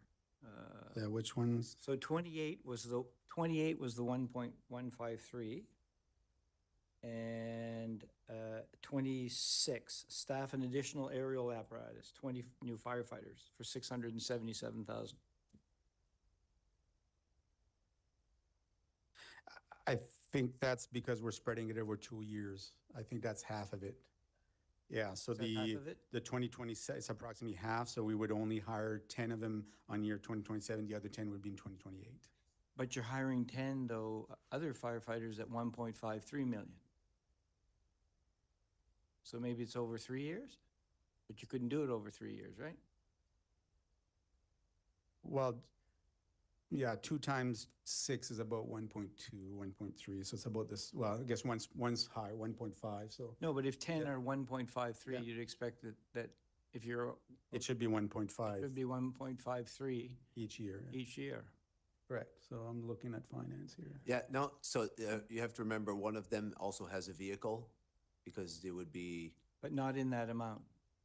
It's a The line sidewalk. item is just the 10, just the 10, just the 10 I thought it firefighter. came with the- Anyway, you can go back and look at it. It just stuck out as a, Yep. perhaps, so that would, it may be captured in all of those amounts leading into the full implementation, but I just, Might be a copy and paste issue. yeah, perhaps, just to be aware. Okay, thank you. Yeah. And I'm wondering, in terms of the training perspective that you indicated that you want to have a separate budget for training, my question is it standard practice, and why is it that we pay overtime to provide training, which is part of someone's job as opposed to full-time? I don't think people necessarily come in to volunteer for training, but then on the other hand, in the private sector, people are expected that the training is part of the job. But I'm just wondering, is that part of the collective agreement, the way it reads, and is that standard across? And I mean, I wonder about that in terms of at least not so much overtime as opposed to just regular time. Yeah, that is definitely a contract and industry standard that, and whenever we ask firefighters to come on their off duties, we have to pay them time and a half for a minimum amount of hours. Now, having said that, when we're talking about that, we're talking about training like the water rescue where they can't be on duty because they're in the water and they couldn't respond there. So it's those types of training or training that's 40 hours long that would take forever at 2 hours per day or type of thing. So, I see. so those are those types of training we'd bring. The majority of the training is done on shift, but we bring them off shift. I see. Okay. All right. Better understanding. You mentioned that you wanted a separate category for fire protection services for fees and so on. And we're going to talk about fees and services coming up. And so I think that's very important. And I think it's something that we should, as council, I certainly would support that. So thanks for the breakdown. And I guess we'll see the formal request at budget. So, merci. Merci, Conseiller Légère. Conseiller Butler. Thank you, Madam Mayor, and Thank you, Councillor Légère. Councillor Butler. I guess when we're talking about, you're saying about we have to do something with Brandon and St. George. So would that be like just overall fix them up or to tear them down and start over? So are we thinking about taking that so we keep talking about a sixth station. So how's it feel? So we're going to build 2 more stations to look after St. George and Brandon and then build a 6th one? So thank you for the question. The recommendation is to build a 6th one so we can move prevention, training, and get that one set up. And then while we're doing the construction of the others, that Station 6 could respond so that it can supply those extra handle those extra firefighters. So the idea would be that St. George, they're recommending a different location. So that's not as bad because we can build as the other one. Is Brandon, they're recommending pretty much the same location. So that one would have to be out of service for a year and a half by the time it's being destroyed and rebuilt. Okay. So also too, it's we're talking about a number of firefighters being hired. Do we have enough in HR that are applying that I mean, I know we have, I don't know if it's still there that all firefighters, the new ones have to be bilingual. Is that still? It's an asset and they get more points on their application, but we're trying to get still kind of reflecting the demographics of the city. So we're trying to kind of 60-40, but it's more points if they apply. But it's not mandatory, sorry. And also too is, are we looking to see that I know we can't tell people where to live. I can appreciate that.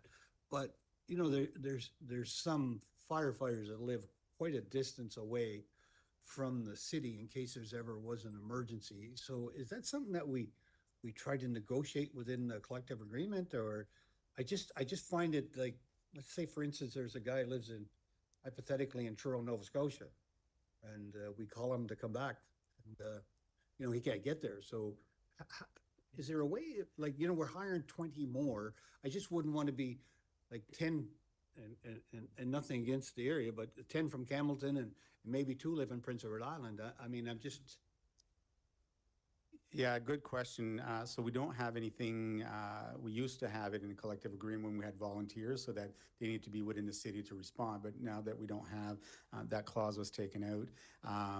There was a legal challenge also in another fire department and the city had lost. So for us, I'd say there's probably about 5 of our current firefighters that are, let's say, greater than an hour away. But most of the people, when they do get the job, they do move in the city, which is a good thing. And a lot of times when there's a large fire, even if it's someone, it takes them 2 hours, we'll take their help. So like the fire we had this weekend that lasted pretty much all day, by the time they arrived, we still needed their help. So we'll take it.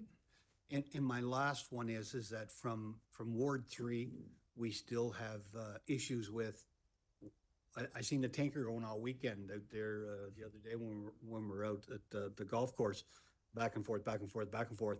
I was just wondering, have we, when we're dealing with looking to the future, are we talking about maybe even putting maybe a well or something up in the top of Ward 3?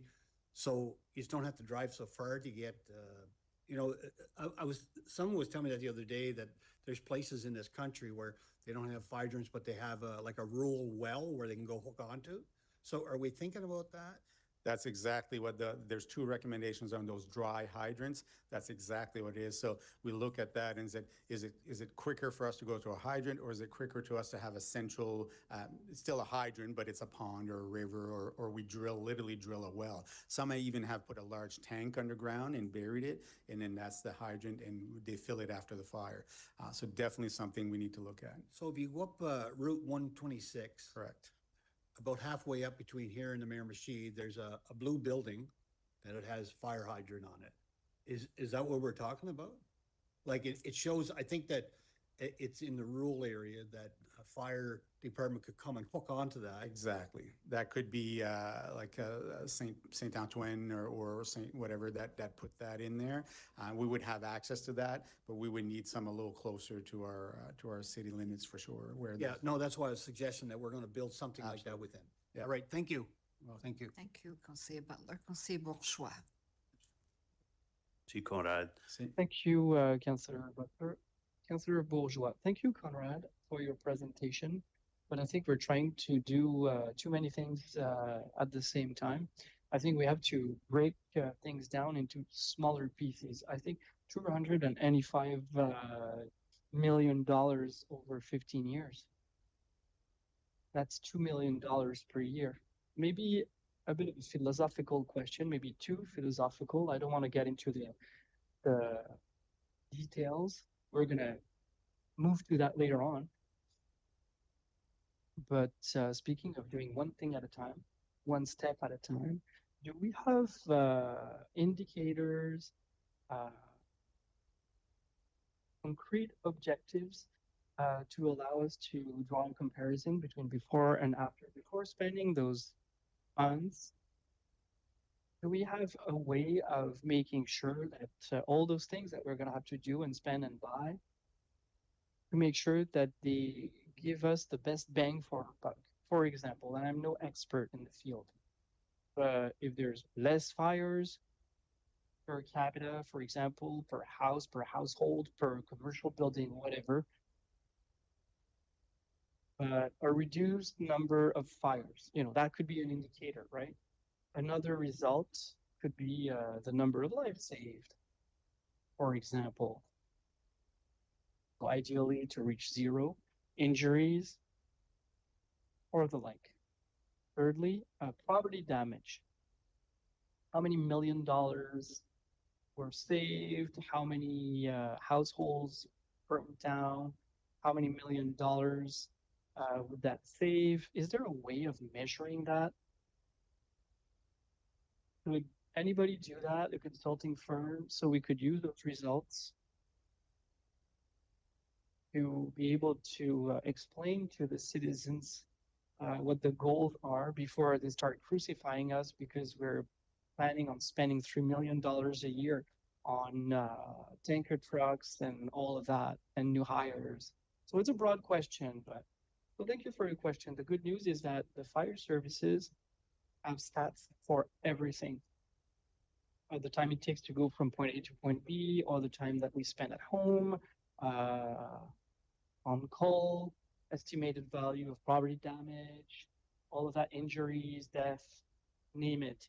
But because we're a large family, we are all regulated based on the same standards in Canada and the United States, so we can draw comparisons. So response times, for example, it should be 4 minutes from the fire station to the scene. It should be no more than 4 minutes. So we can compare our standards with our results rather, and our performance with standards across the country.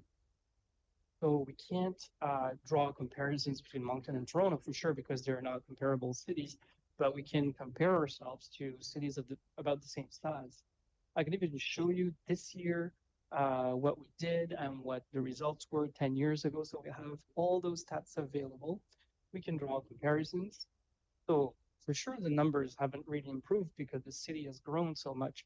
But in terms of percentages, we can derive trends.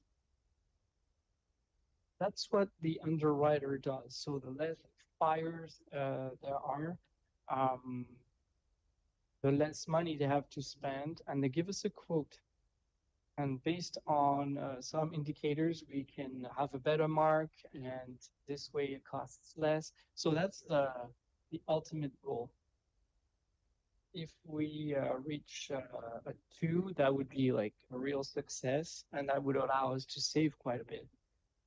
But that's the mark that we should get.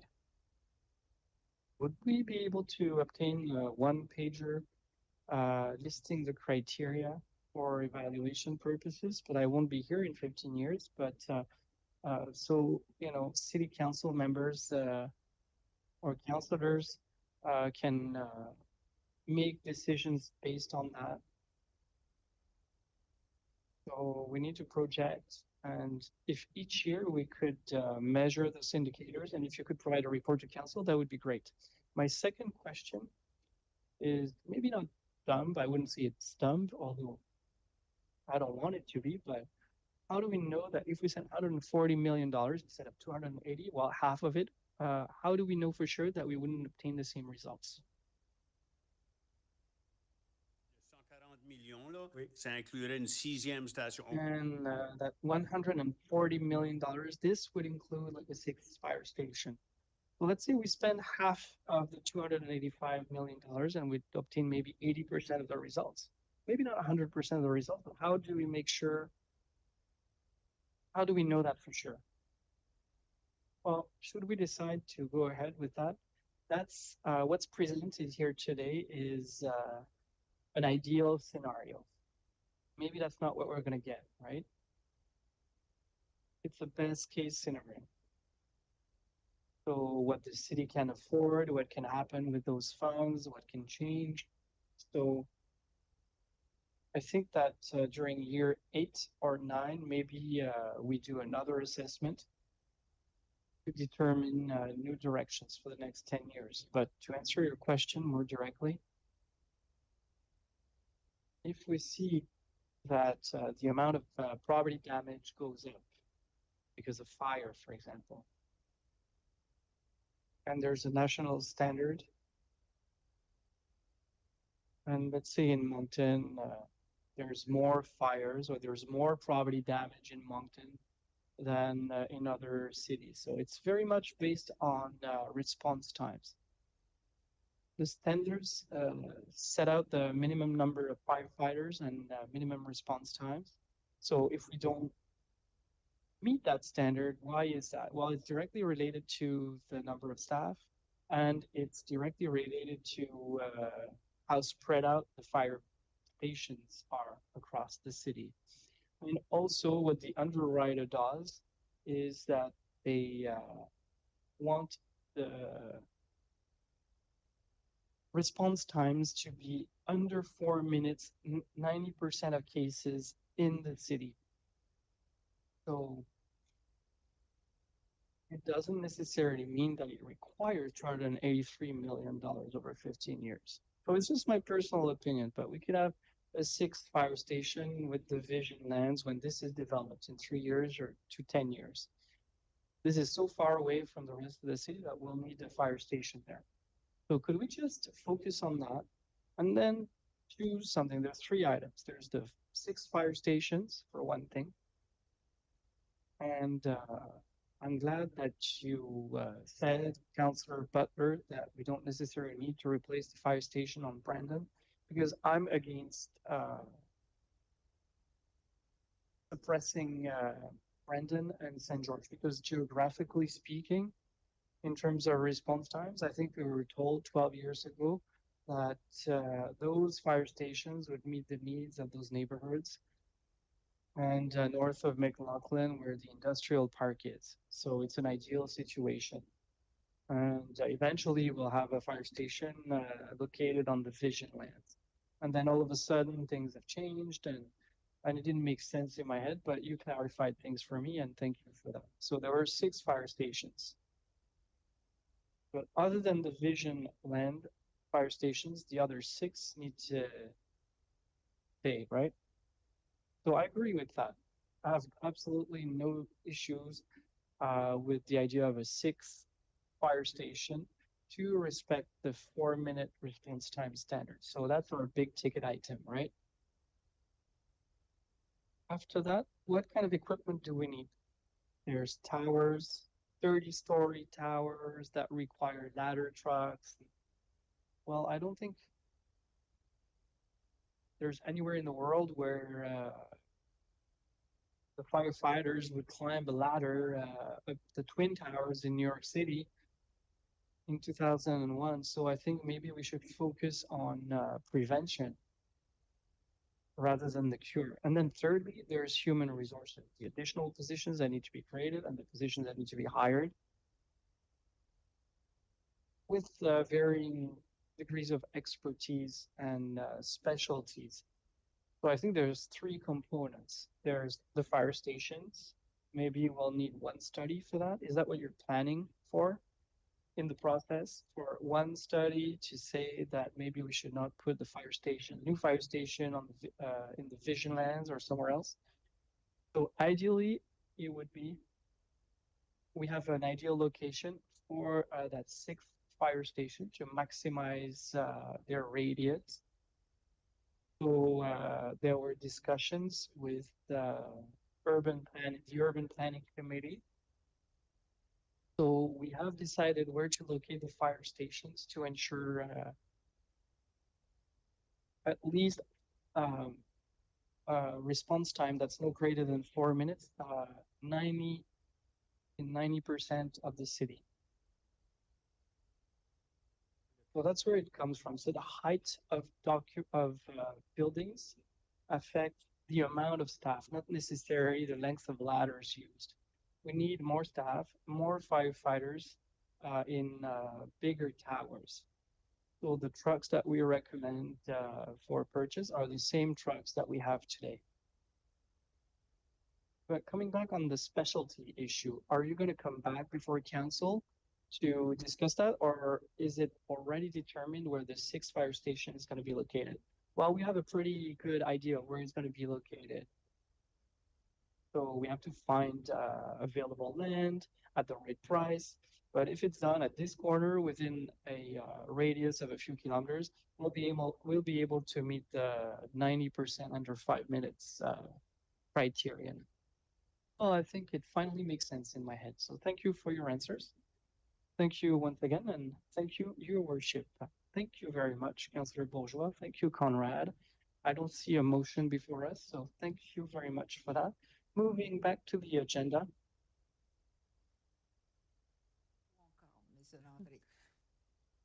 We're going to be discussing shared micro-mobility licensing bylaw. And there is Conrad, our chief, and France Levesque-Ouellette and Leslie Say. Good afternoon. This is a lot less expensive, so Again, a few months ago, council had asked us to look at, try to mitigate some of the issues with the micromobility, more specifically the e-scooters at the time. So here we're here to present a propose a bylaw, a new bylaw. So the purpose is to regulate the shared micromobility businesses, and just so we're clear, micromobility is not just the e-scooters, would be e-bikes or anything battery operated that's kind of not licensed and smaller. There's a definition in the bylaw. Of course, mitigating some risks. So we can't solve all the risks, but we want to try to mitigate as much as possible. Address some of the concerns raised by citizens, councillors, and the actual operators. And this is not built to regulate the users. This is built to regulate the company that operates these e-micromobility programs. And also, we did consult with both companies that are operating currently in Moncton, and we did send them the proposed bylaw. So they came back with some recommendations. So these, in principle, they are supportive, and they think they can meet all these requirements that we're proposing here today. So, of course, in the bylaw, we're going to define what shared micromobility is. So the definition is there. Also required all share micromobility operator business to be holders of a license. So we're going to say anybody that wants to operate in the city of Moncton and rent these micromobility will have to have a license under this bylaw. So the application the process to obtain a license, they would have to send us the names of the employees and their roles in the company. Number two, the number of devices, list of the unique identifiers, so kind of a VIN number for the micromobility. Also, we're requiring a certificate of insurance for $5 million for liability, and then auto insurance for $2 million. So the company would have to send us a proof of this. And then also a signed indemnity saving the city of Moncton harmless of any lawsuits or. The bylaw also has provisions that they would have to pay $50 per device. So if they have 50 devices, they'd have to pay the city when they apply 50 times those 50 devices in order to get their license. Implement a plan to, so we really want them to put as many measures as possible to influence the rider behavior. And this is what it's all about. It's about influencing the behavior to make sure that they follow the law and they have a safe riding experience.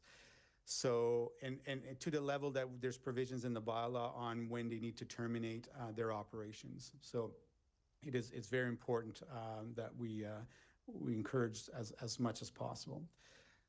So instances where micromobility operated business are not eligible, so there's certain criteria that they're not eligible. So if we give them a warning and a fine, let's just say, or if the CAO decides that they're not allowed to operate because of previous history or whatever, if they whatever it is, so there's a few criteria where they would not be eligible. The terms of the license, the period of operation. So we decided that because of kind of snow removal, we're following the same thing as the patio license. So April 16th to November 15th would be their operating period to facilitate that. And again, we're committed to try this for a year, and then in a year from now, we'll come back and give an update. So it says in the bylaw on the instances where we can refuse a license, suspend, or revoke. So those are all in this bylaw. The restriction, what's good about this is they're all geofence, if I'm correcting the terminology, but so all these are obviously electronic, and they can set them up that when they drive on a sidewalk that they will stop. So they can't operate on the sidewalk, for example. So they can program all that. So we can really program it even to the speed. So let's say on our trails, we don't want them to go more than 15 kilometers an hour. They can program that the e-scooter will not go more than 15 kilometers an hour in the trail. So it's all programmable. And then again, with the bylaw, we can go after the company and say, listen, they were driving faster than that. We need you to check your software. This is your warning type of thing. So we don't want them to block bus stops. We don't want them to be left unattended or parked on the sidewalks. Traveled portion of the streets, multi-user trails. So all those areas, we want to make sure they're controlled. Not be left in the BIA. So in the BIA, what we're recommending is that they would be pre-approved by us. So there'd be like parking stations for these. So in the BIA, you can't just leave them there. You're gonna have to bring it to one of these 5 or 10 parking stations that we pre-approved. Outside the BIA, they still can leave them pretty much everywhere, but can't be on the sidewalk, can't be on the street, can't be because there's geofencing, and they can set it up that if you leave them in those areas, it will charge your credit card because it's all credit card based, right? So there'll be a financial fine if you don't obey by these regulations. So here's the recommendation. So on the streets, no more than 50 kilometers an hour. And the trails, no more than 15 kilometers, and that is the same speed as we ask our bikers. And I know that's hard to regulate. On the streets, 25 kilometers an hour. So sorry, no travel on streets where speed is more than. So if it's more than 50 kilometers an hour, you're not allowed to travel, period. If it's 50 kilometers or less, then we would max it out at 25 kilometers an hour. And then 15 kilometers on Main Street from Mechanic Street and Canada Street. So we had a lot of discussion on prohibiting them to be downtown on Main specifically because there's a lot of pedestrians and all that, but we decided to reduce the speed because some people might want to, it's a beautiful downtown, so we want people to enjoy it, but at a slower speed so you can really appreciate the environment. Restrictions, so they need to display on the device that you must be 15 years or older to operate it. Of course, they would have a disclaimer on the app that you need to be 16 years old before you purchase. We all know that they can do it without, but at least the warnings will be there. Display on device that they cannot operate without wearing a helmet, so we're requiring every device to have a helmet on it. So it'll be clipped on the actual device. So every device will come with a helmet, and then there'll be a warning stating that you must wear your helmet. And it must be able to remain upright. Let's not forget these e-scooters are one thing, but the bikes also needs to have some kind of a stand or something that they need to be able to, the capacity to stay upright. We want them, of course, have the ability to not enter certain locations of areas. So if we have a festival, we can call the company 2 weeks in advance and say, restrict your e-bikes or your e-scooters in this area during this festival. So they have the ability to do that. We confirm their software. They can program that quite easily. As I mentioned, equipped with helmets. Obviously, we want them to have their own unique identifier, but we're going to provide them with a sticker, City of Moncton, so that when someone sees it, that they know at least that the owner has paid its dues and it is registered with the City of Moncton. All devices have to have a GPS or a geofencing, so for those reasons, the speed, etc. Employee of the operator shall be available, so 24 hours, 7 days a week. We need to have access to them for obvious reason to pick up or to if there's one that breaks down or etc. All devices to be maintained, balanced, and kept with a safe condition. So obviously for safety of the rider. Loss or damage caused by device is the responsibility of the business. So it's not our responsibility if there's any damage or stolen, etc. Any damage to city property is the responsibility of the business at their sole expense. Business responsible for device to be properly and safely parked and responsible for their to remove or reparked if violation of bylaw. So again, at any given time, they need to be parked responsibly in a safe place. And if we call them up, they need to come pick up their bikes right away. So bylaw can call them up at any time. There's going to be fees and charges paid, not reimbursed for the application process, or if we suspend it or revoke it for whatever reason, they're not being reimbursed. And we need to have access to city, their software. And this is the same thing we have there with the, not the taxi, the ride sharing. So we have a couple of companies in Moncton that do ride sharing. We need to have access, so we just call them up and they can give us access to the software so we can check to make sure they're following these guidelines and bylaw. We may impound the device. So if we impound the device, it's going to be $50 per day, up to 7 days. And after 7 days, we reserve the right, if you want to call it that, to dispose of the bikes or the scooters. And of course, the license holder, we require them to give us a report on a regular basis upon request.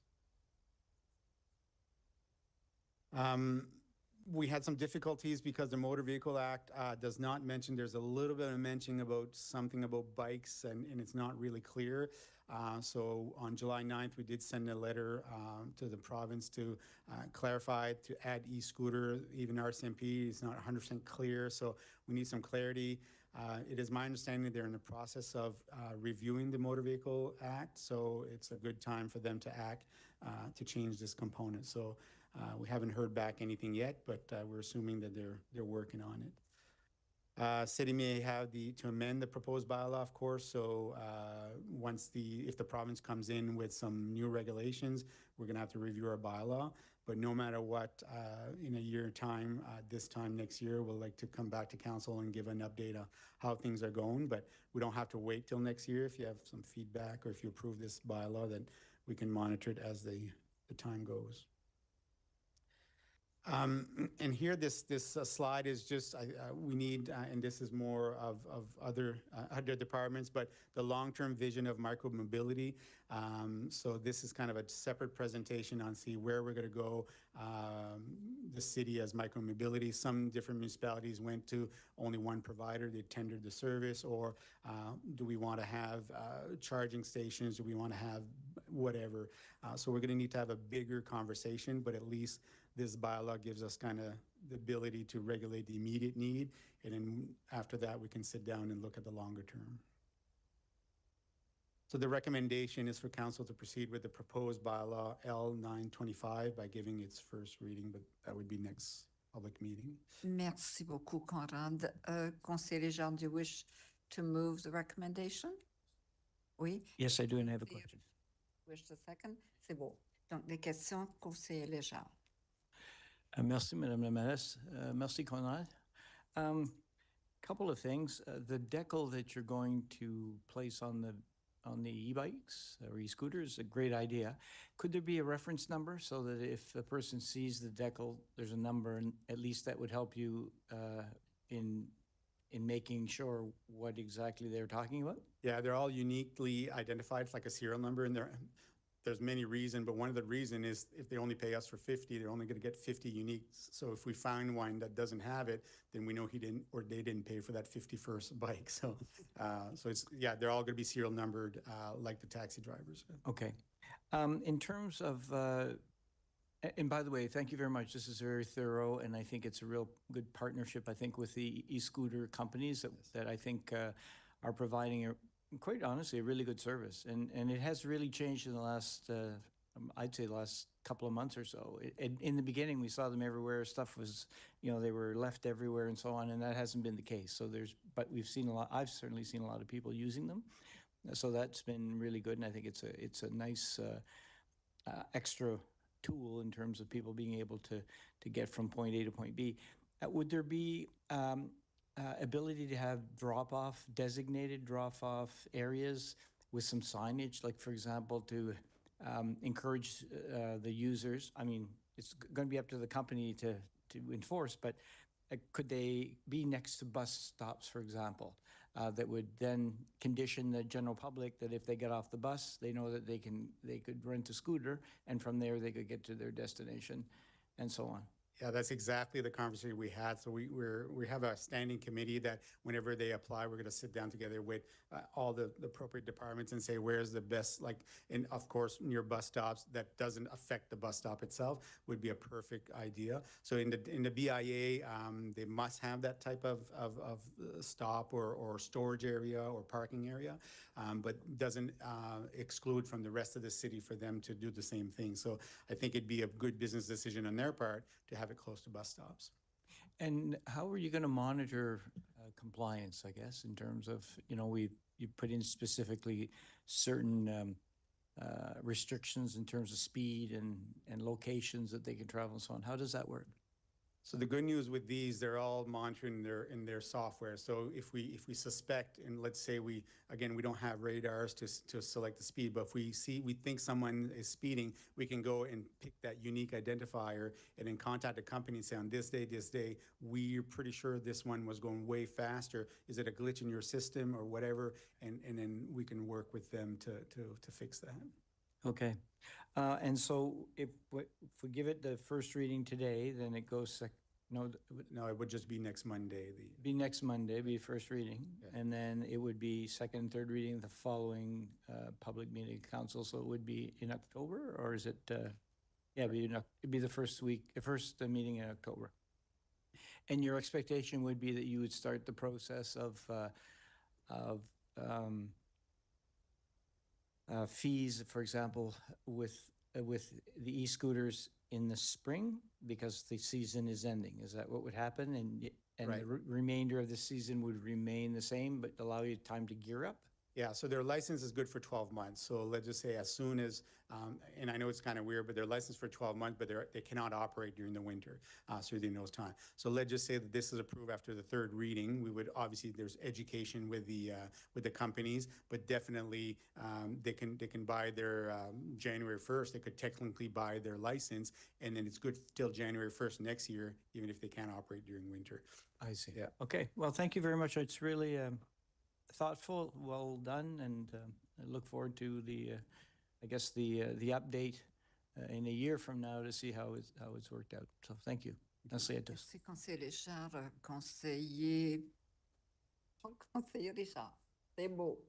Allez-y. Merci, Marasterio. Merci, Chef. I enjoyed what I read, what I listened to. I can't compare it to other cities, and I'm guessing you did. So how does this compare? Yeah, so we, thank you for the question. We did do a kind of a cross-country, to be honest, we started with the Halifax one. That's what, instead of starting with a white piece of paper, we started with a Halifax bylaw. Halifax went a little different. They went with a tender, so meaning only one company. We debated that quite a bit. There's pros and cons on only having one company. So for now, for this 1 year, we decided that we recommend saying, hey, anybody that wants to operate, here it is. Here's the bylaw. Calgary has a really robust one. Some have that these charging stations or docking stations. That's all. You have to go from a docking station to another docking station. So we discussed that quite a bit too. So we decided to at least the BIA and then see the rest of the city how it goes. Because some literally go from here till another city, River or Dieppe or whatever. So we're going to monitor that. But yeah, there's a lot of different models out there, and there's some cities that are doing pretty much exactly like us. It's here, as long as you follow these rules, then you can operate in our city. So I'd say we're kind of in the middle of the pack. So yeah, We're out there. yeah, exactly. You mentioned the speeding. Certain speeds, certain spots. If you're going too fast, what are we gonna do? Yeah, so again, we are putting the onus on the operator. So technically, let's just say there's a chronic person that always goes too fast and we report it, they could deny that person to rent it from the future, right? Potentially. Now, again, until the province legislates it, it's hard to do anything with the user unless they don't follow. So because the Motor Vehicle Act doesn't have anything specific, et cetera. But even today, a bicycle, not e-bicycle, a bicycle is only supposed to go 15 kilometers an hour in our trails, and we know some of them go way faster than that. So when we get complaints and all that, it's education. We kind of make sure that we educate our bylaw officers out there. So right now, this particular bylaw, it's about the business to regulate this. And because this is electronic and they have all the software and data, they can literally go on their computer and stop a bike right now. And they had one stolen, actually a side note, but had one stolen. They know exactly where it was and they were able to find it. And they're heavy, so the person didn't steal it again because, and it doesn't work if you don't pay. France, est-ce que tu veux ajouter quelque chose? Yes, thank you, Deputy Mayor. Councillor Richard, on your question with respect to the different models out there throughout the country for like, so there is a report, I don't know if you noticed, but there's a report attached to the council report form, and it's from the Transportation Association of Canada, and it's a shared micromobility services in Canadian municipalities. So the association did do a review throughout the country of different models out there and like different provinces and what they have and the legislation they have in place. I think it's 54 pages long, so it's really thorough. And if you're interested in seeing what's out there and what different municipalities have in place, you can certainly refer to that document. It's very thorough, so. I appreciate that, and I did see the TAC, because I didn't Paul talks about TAC all the time, so I guess I wanted more of the comparison, how Chief felt of the comparison between them all, but I appreciate that. The only other thing, I appreciate the presentation where you said influencing the rider behavior. But in another spot, we say does not regulate users. So can you clarify how the users are protected? Like who's liable and? Oh, that's gonna leave it to the lawyer. Okie dokie.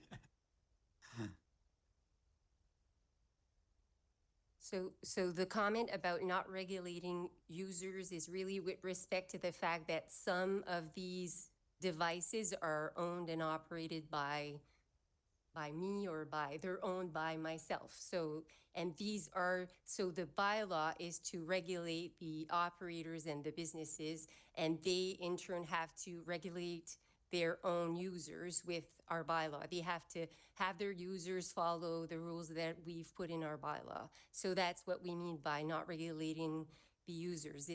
We're not going to regulate the users. They're going to regulate the users of their devices. That's the idea. So. Okay, so the liability falls on them. Yes. Perfect. Merci beaucoup. Merci, conseiller Richard, conseiller Bourgeois. Merci beaucoup, Madame la Maire. Merci à tout le monde pour. Thank you, Your Worship, and thank you to all of you for having prepared this document. We've been waiting for it for 6 months, but I understand that it takes time. Now, with your approval, Your Worship, I want to go off on a side note somewhat. Councillor Crossman, Deputy Mayor Crossman, said something this morning before lunch on Committee of the Whole meetings. Would be to have specific committees rather than committee of the whole. I agree with that, but I don't know if there's a single item on today's agenda that could not have been discussed in a public meeting. And the difference is we are going through this discussion and we'll have to come back to a public meeting and go over these same items, especially the ones that need ratification. And in many instances, we'll have to have another presentation from our fire chief on the e-mobility. So somewhere we're duplicating. My time is precious. I think that everybody else's time is precious as well. So I think we need to think this through, because there's been a bit too much of this lately, where we have a lot of presentations that get repeated at a council. So I'll end my paragraph and come back to the topic at hand. Ma première question, c'est, je suis complètement. My first question, and I completely agree with everything you're proposing here. I do have questions and comments on the bylaw, but it'll probably be during first reading or second reading. Is that when we're going to get the details of it? Okay, that was one of my questions. And I understand, and I agree with regulating the industry, but the problem is that we have some owners, some private owners of scooters and private e-bike owners, to come back to Councillor Richard's question, that'll act in a way that is ridiculous or dangerous, and we can control the scooters and the electric bikes through this bylaw, but what do we do to control the behavior of people that have their own e-scooter or their own e-bike? and who act exactly the same, the same ridiculous way that we're trying to control here. Well, thank you for the question, Councillor. In fact, as the chief mentioned, there are certain elements that are the responsibility of the provincial government and the Motor Vehicles Act. They have to regulate, they have to amend that act, and there are certain things that we've put in our comments to change there to allow municipalities able to do certain things and impose certain things. But for now, the municipality does have a bylaw that regulates the use of streets. So there are certain things in place in the municipality to control the use of scooters, the e-scooters, on sidewalks, for example. It's not allowed, right, Owen? Now, it's already not allowed. I mean, that's right in the bylaw that sidewalks are to be used by pedestrians. That's why sidewalks exist. And it's the same thing for bikes, for bicycles. They're not supposed to be used on the sidewalks. So it's more of a question of enforcement. But there are other things that already exist that you've mentioned in the past in terms of safety, the safety of the users of the sidewalks, the pedestrians. But we can't regulate that now, that we have to wait until the province amends its Motor Vehicle Act. Okay, so through this bylaw, we will control the electric scooters and e-bikes that are rented. But until the province gives us the authority to do so through its amended and improved legislation, there's nothing we can do, or we can do things, but we don't have the resources in order to implement the, to watch out for these pedestrian safety when somebody's driving 30 kilometers an hour on their own privately owned scooter, e-scooter on the sidewalk. Well, and I don't want to give legal advice here in public, but according to my interpretation, if they're using their own e-scooter, they're not allowed to use it on the scooters on the sidewalks currently. Okay, we just don't have the resources to enforce it, and the RCMP isn't going to start running after e-scooters to stop them. And I'm not blaming anybody; it's not anybody's fault, but there's kind of a legal void there. We can't implement it. So ideally, it would be all done before next summer, but we'll see what happens, because we're going to see how we're going to patrol that, because I don't think either the RCMP or our bylaw officers are able to enforce this. Same as in the rural regions, there's no 4x4s in the trails, but that go on the roads rather, but the RCMP can't start chasing them either. So okay, so I'm going to make a suggestion. In the bylaw, there should be a preamble, right, that the City of Moncton, and I hope this is the wish of council. I'm throwing myself out there, but it says not only that we recognize and that we allow the use of micro-mobility devices, but that we encourage it. It's a good thing. There's a program in the CRF that's excellent. It's a good thing for the environment. It's a good thing for people who can't buy a car, for example. We want to encourage people and businesses to come in, but we want to ensure the safety of the users, but also of the general public. And my last question, I think you've already answered. We're going to debate the content, the actual details, when we receive it next week for first reading or for second reading. Well, if you have any questions or comments or things that you'd like us to review and include, please send them to us. Please, I don't know what's most efficient. I would prefer receive them in advance so that we can bring the changes in advance. And so we can track changes so that council is aware of the changes that we've made. But if there are any changes between now and first reading. Okay, well, that will save us time, and we'll end that much earlier. Thank you.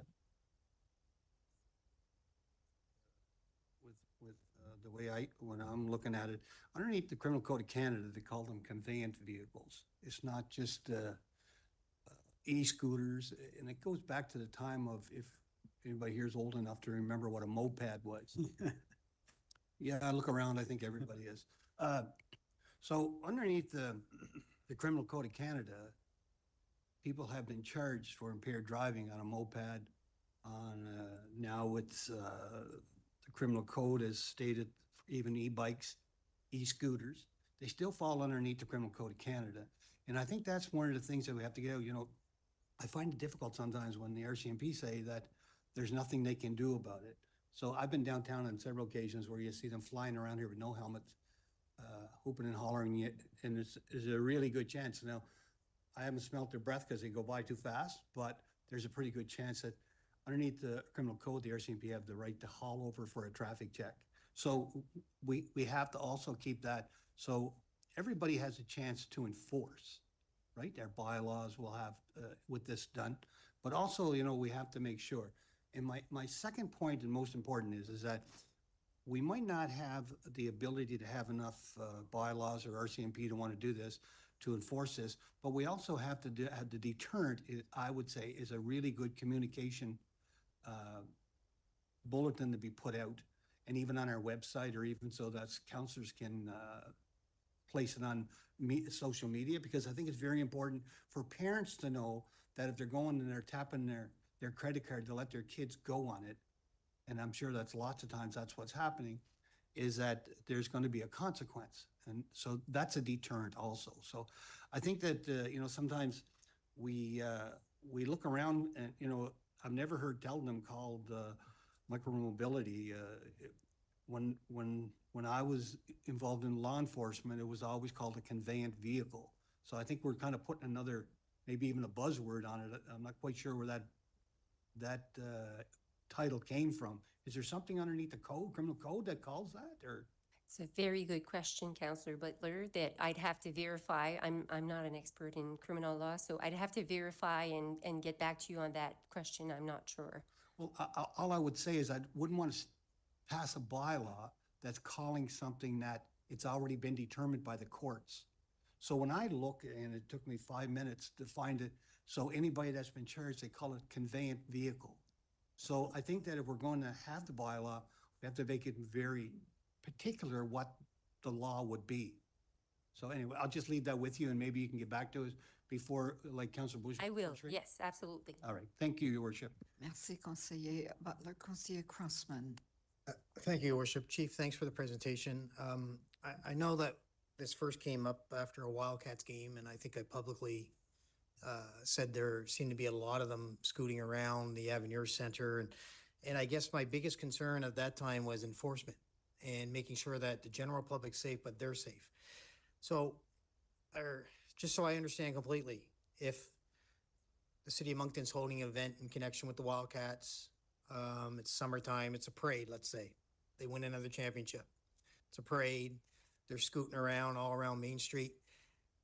Are you saying that technically the RCMP wouldn't be able to stop these people from enforcing some sort of reckless law or some driving law, that the province of New Brunswick actually has to change the Motor Vehicle Act? Because I remember working with the province back when we looked at red light cameras and the process that we had to go through to change it on the Motor Vehicle Act. Am I understanding this correctly, that if these are still, the bylaw goes into effect, an event going on downtown, we cannot enforce anything on these people? So in the bylaw, so I'm just going to try to separate the question now. So in the bylaw, there's a section that provides that if the proposed bylaw, there's a section that provides that the city has the ability to limit or say to the operators, you can't go within this area because there's going to be an event, there's going to be a festival, there's going to be whatever, so you can't go within this area. So Karad and his team will make sure that they're contacted and they're aware this is a no-go zone for this period of time because there's an event going on. Canada Day, I don't know what event it could be. But there's a 24 hours, I think, period that we gave them. Like, we'll advise them at least 24 hours in advance of an event taking place, so they couldn't go within that area. Saying that, it doesn't change the private owners, so we couldn't prevent them from going within that area because we don't have any control over that because we're regulating the businesses with this proposed bylaw. Having said that, I told Councillor Butler that I'm not sure if the criminal code says anything about reckless behaviors or whatever, driving dangerously. I'm not sure. I'd have to verify and get back to council on that question. Okay, so thank you for that, France. I really appreciate that because this basically in a nutshell is saying if I own an e-bike and I'm down on the waterfront, this isn't going to actually affect me provided I'm within the boundaries, right? I'm observing the trail speed that's on the trail at the time. Okay, good, perfect. There is a part in the CRF in the main document where you said, in course of developing this proposed bylaw, that you had discussions on July the 11th with IROL. And then you say that apparently since then you've had no other further consultation with them because they've seemed to not communicate anymore. So I'm wondering how we went from having a population of so much to a limited population, having conversations with these groups, drafting a bylaw, and now they've refused to, or not refused, now they're not communicating. So where are we at with that? How are we going to enforce the bylaw if they're not communicating now? So on that, so this has been a team effort, and CORAD has accepted to present today, but we've done a lot of legwork on this and meeting with the operators, as you mentioned, did happen, one of the operators. The other operator, so there's two operators in Moncton. I don't know if council. IROL and MOVE. Yes. And so the invitation was extended to them to meet with them in person and trying to present what we intended to present to council as a proposed bylaw and regulation. One of the operators did accept to meet with us. We met with them. We reviewed some of the things, and then we wanted to do subsequent meetings. Summer came along, and so we're here. We haven't had a chance to meet with them. We did extend an invitation. They didn't reply, they didn't respond. So that's what happened. Okay, good, good. Thank you, Your Worship. That's all I have. Merci, Conseiller Crossman. There are no other questions. Thank you, Councillor Crossman. To the electronic vote.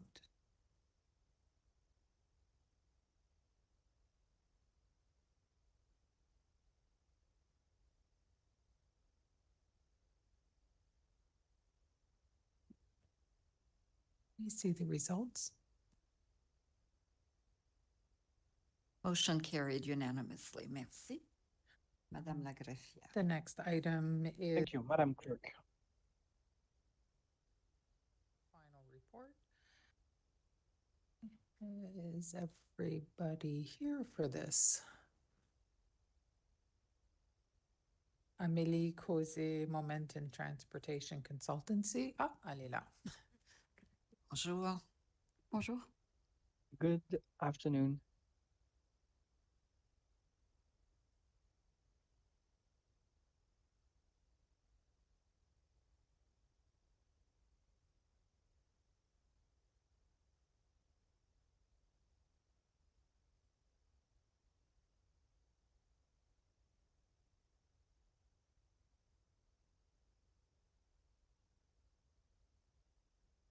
Je peux commencer?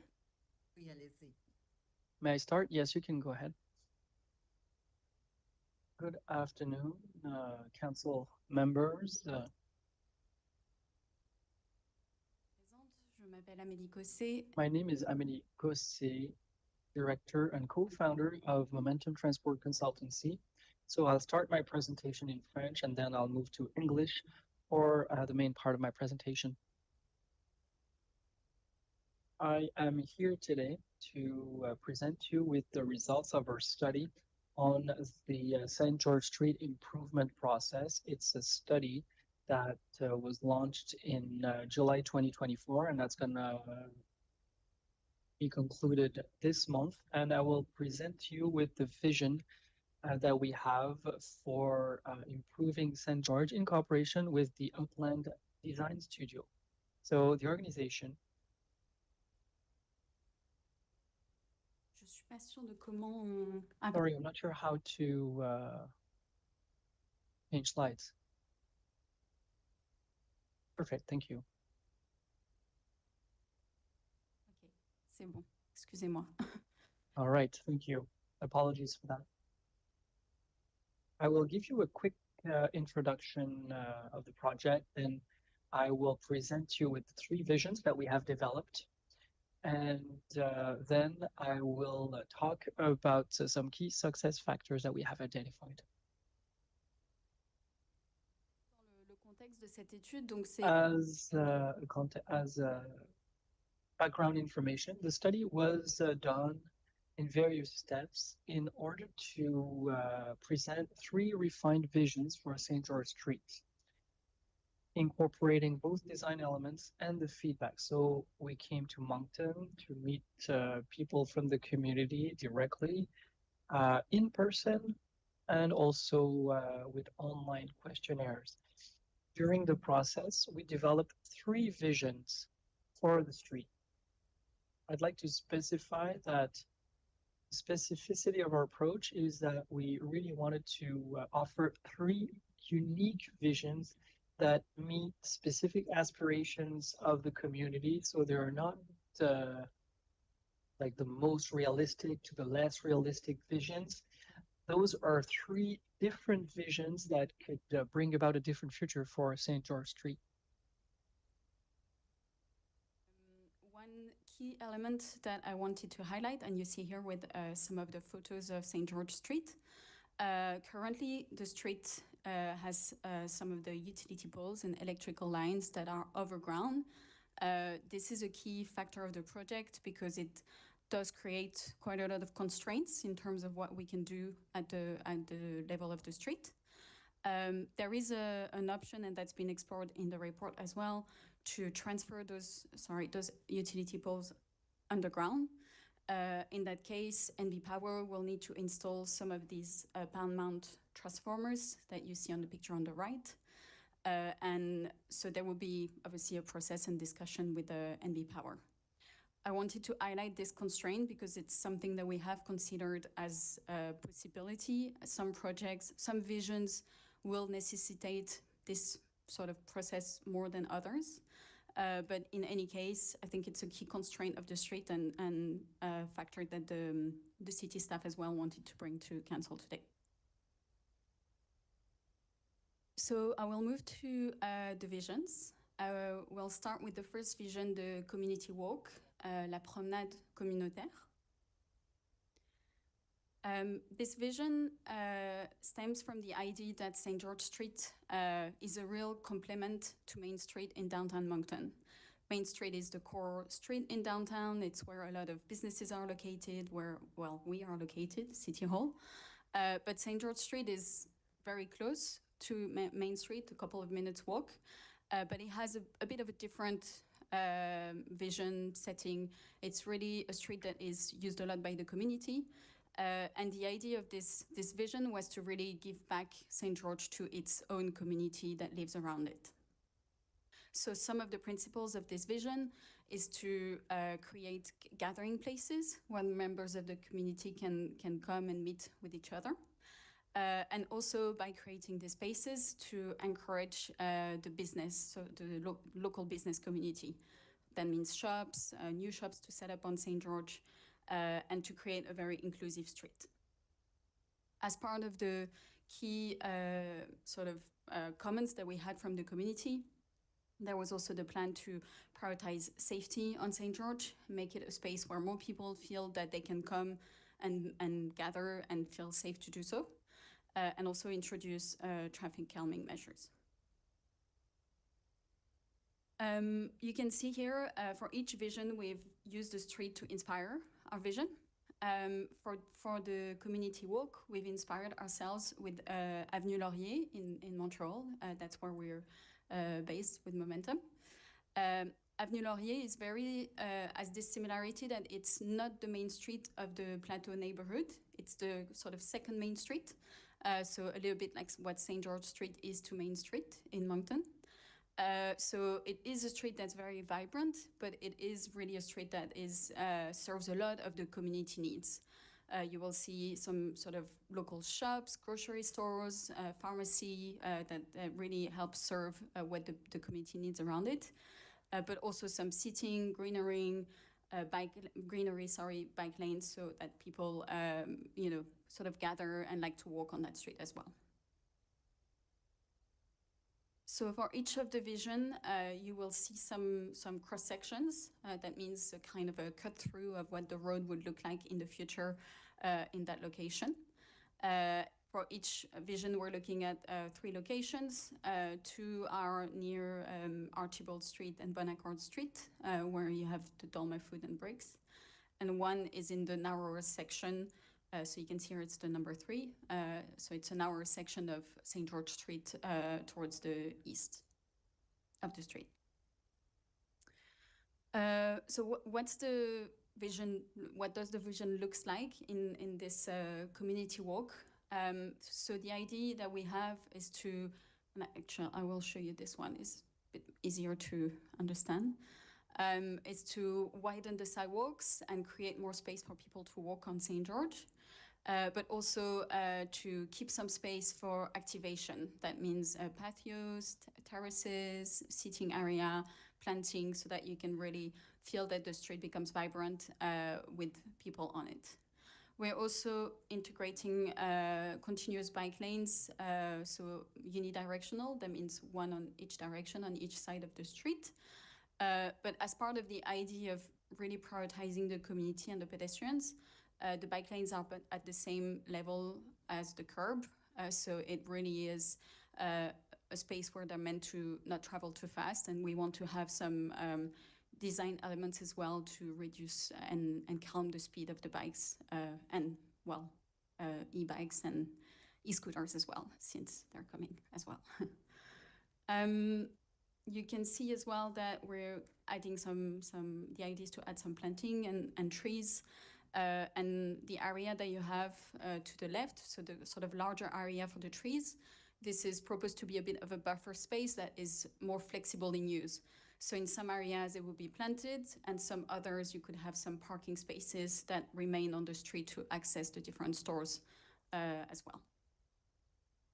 In the section that's to the west, so where we are now, that's right by Dolma Food, this will be a 2-way vehicular traffic that remains on the street, so a lane in each direction. But in the area to the east, which I will show you now, because of the space in this location, we have to reduce it to a 1-way traffic section. So to explain that slightly a bit more, you can see here that the width in this location is 13.5 meters. And because of all the different needs that we want to accommodate in this vision, we decided to propose that we keep the bike lanes and the sidewalks in their wider settings. So that was the objective of vision. But we reduce the vehicular space to a 1-way traffic. Sorry. Some of the comments that we received, so in the phase 2 of the consultation, so that means once we've developed the visions, we came back to Moncton in last May, and we presented the different visions to the committee. Some of the councillors came as well, and so the different visions. So the community really liked this Vision 1, the community walk. They liked the raised and separated bicycle lanes and the abundance of greenery and tree planting that was proposed in the vision.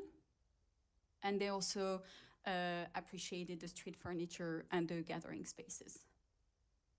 The concerns that they raised were on the 1-way traffic section to the east, so that I'll show that section in a second. And the reduction of on-street parking compared to what's on St. George Street today. So you can see here a small graphic diagram that shows where the section with the 1-way would be proposed. So that's if you come from the east, that would be from King Street to Botsford Street. The reason for that is that we wanted the 1-way to start and finish in in a wider street that could take a bit more traffic to sort of divert the traffic going eastbound. And also the reason that this is proposed in the westbound direction is that the bus service runs in the westbound direction today, so it was to facilitate also the bus operation. The benefits that we've noted with this vision, I've already mentioned a couple, but it's a vision that really aims to create an improved quality of life in the area for the community. You will have gathering spaces for residents and new facilities for active transportation. It's a sustainable vision that can also reduce the pollution as well as the heat island effect. So, as I'm sure you know, by increasing the greenery on the street, we can add some more permeable areas that will sort of take in the rainfall, but also reduce the sort of heat generated by asphalted areas. And it can also really support the business community. So the idea of more people on street is more foot traffic, is more potential customers for businesses. Some of the concerns and drawbacks and items to look at in the implementation of the vision, the reduction of availability of on-street parking. We're still maintaining about 30 spaces of on-street parking on St. George Street. So the objective would really be to locate them strategically so they're close to businesses that require more access to car parking. And then the one-way traffic flow section could create some confusion and is really a change of habit for drivers using the area. And finally, going back to the first point about the utility poles, this vision would be more fully realized with the power lines buried. It's feasible to try it in both cases, but really the sort of move to underground infrastructure would help this vision. I will now move to the second vision, the mobility corridor. This vision really sort of changes the focus from creating St. George Street as a place to allowing the movement to be fluid and coherent on St. George Street. The idea of this vision is to maintain multimodal access, so that means the different modes of transportation to be able to use St. George Street, including two-way traffic maintained on the whole of St. George Street. Introducing protected bike lanes that can provide a safe and fast access for bikes across the area, as well as maintaining the bus corridors, but also allowing for improved infrastructure for the buses so that in the future there is a possibility to look at higher frequency buses with Kodiak Transpo. This vision, we looked at some inspirations as well, and this is another street that is quite well known in Montreal. It's called the Saint-Denis Street, La Rue Saint-Denis. Saint-Denis is characteristic because it used to be a bit like St. George, so a wider vehicular road. It had 4 lanes of traffic, 2 lanes of car parking, no bike lanes, reduced spaces on the sidewalk. And then the city of Montreal redeveloped Saint-Denis probably about 5 years ago. They added the bike lanes, but they maintained the two-way traffic flow. They maintained car parking, and it really became an efficient mobility corridor. There's space for pedestrians, there's space for cyclists, there's space for cars. Everyone can use and access Saint-Denis. And with this process, they really recorded a lot of positive effects on the businesses. So there used to be a lot of empty storefront on Saint-Denis, and the fact that the bike lanes were added created a buffer with the vehicular traffic. So pedestrians felt safer, started to come back to the street, and today we have an increase in the number of stores that are rented and active on the street. So similarly for this vision in the mobility corridor, we're proposing to keep the two-way traffic as discussed, add the bike lanes. Here the bike lanes are proposed to be at the level of the street rather than the curb. The idea being that they're a bit like faster infrastructure, that they give quick access for bikes to get to downtown. And the characteristic that we have, you can see here on the left, is that we propose the bike lanes to go up at the level of the curb where there is a bus stop to provide accessible bus stops. So the idea is that you have a leveled, the same level between the bus stop, the bike lane, and the sidewalk, so that someone in a wheelchair or with accessibility challenges can use it properly as well.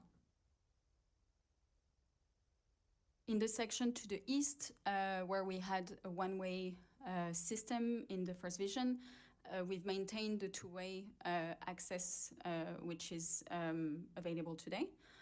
The constraint, as mentioned, the space on this section is always constrained. So as a result, we had to move the eastbound lane to a shared lane between bikes and vehicles. If I just go back up, sorry. On this page on the right, you can see a bit more how this would look like. So we keep a continuous separated bike lane in the westbound direction. The idea is that we also have the buses in the westbound direction, so we keep a separation so that bikes feel safer and are not mixed up with the buses. But on the other side, we provide, bikes have to go on the vehicular lane, and we can only provide arrows to indicate that bikes are present in this area.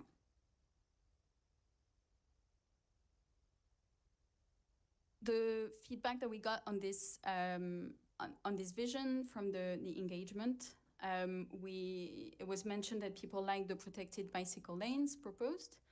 And they also liked the focus on improving public transit, especially the idea of having accessible bus stops on St. George Street. But there were concerns about this vision feeling more utilitarian than the first vision. As I said, the community walk is really targeted towards delivering space for the community. But the mobility corridor is a bit more about the movement and getting to downtown. And so there's a little bit of there's a fear of people not stopping on St. George Street and not really enjoying the street in this vision. The lack of on-street parking was also mentioned here. The benefits noted in this vision, it provides safer conditions for cyclists and pedestrians, and bus shelter can be improved, which in turn can encourage increased use of public transit. And then the improved traffic flow and the fact that it's maintained throughout can help attract all users, including drivers, to the area. Some of the drawbacks is that, as I said, St. George Street could become a bit more of a thoroughfare than a destination. And as well as the interruption of the bike lane. Obviously, the space is constrained in that area, but some cyclists may not feel safe to share a lane with vehicles in that location. So it may deter some cyclists as well. I'll move to the last of the three visions. Just to a word of warning that this vision is quite bold, it's quite different. We wanted to have something that could really capture the uniqueness, I think, of Moncton in this vision. We've called it the St. George Trail, Le Sentier Saint-Georges. The reason for this name is that this vision was really about bringing nature back into the city and creating a trail, basically turning St. George Street into part of the network trail, network of Moncton. And it really responded to some of the comments that we had from the community about wanting more greenery, green spaces in the area of St. George Street and in downtown. You can see here the principle of that vision. So you have the Northwest Trail to the west, which connects with Centennial Park. And then the red line to the east is the Panacadie Trail, which is currently under study and development by the city.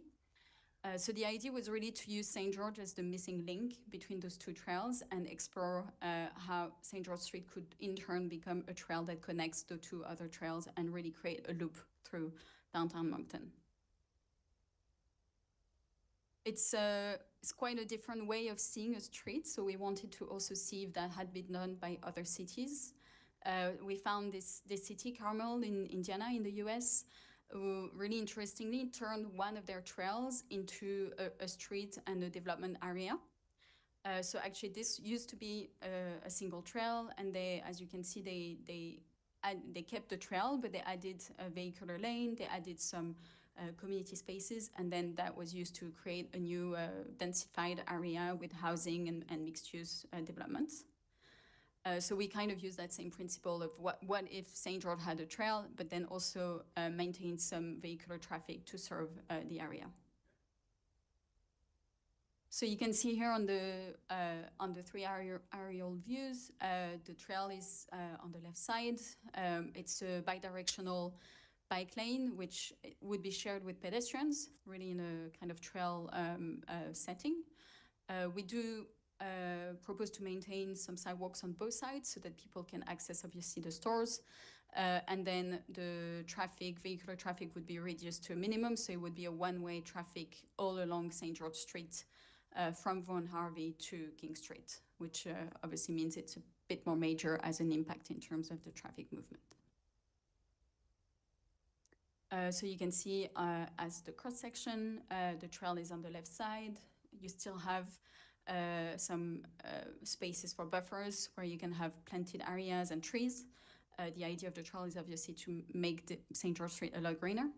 And then the one-way traffic lane, which would be westbound as well, to go with the bus service, and a space that would remain for either a green space or for car parking in some locations.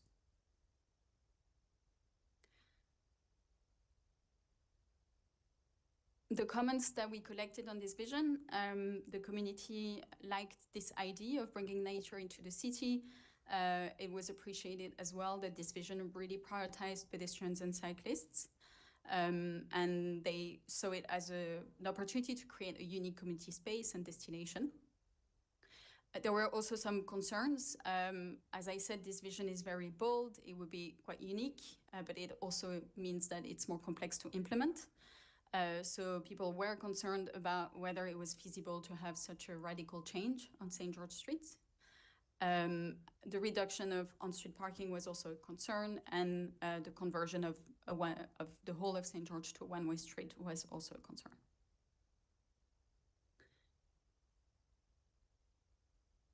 The benefits that we noted in this vision, it really is a bold vision, a unique vision for St. George to focus both on the community, but also to add more green space downtown. It can enhance street safety with passive surveillance by bringing more people on the street. And the greenery, the increased green and planted area will promote sustainability in the area. This vision was also thought as a way to really become a bit of a benchmark for Moncton's visibility across Canada. As I said, we didn't find a lot of examples of these types of street elsewhere, so it's a vision that if you embrace it, that can become a reference of what Moncton has done across Canada. But obviously, as I said, as a drawback, it comes with more complexity in terms of implementation and a process that will be more difficult to go through as the street is developed, designed and built. So that's some of the elements that we've mentioned with this vision. It would disrupt transit and traffic flow more than the other visions. So the impact on side street will need to be studied, and we do recommend a more detailed traffic impact study if this is taken forward. It will also represent a change of culture for Moncton. And finally, this vision was presented briefly, I think, to the fire services, who indicated concerns about the fire response.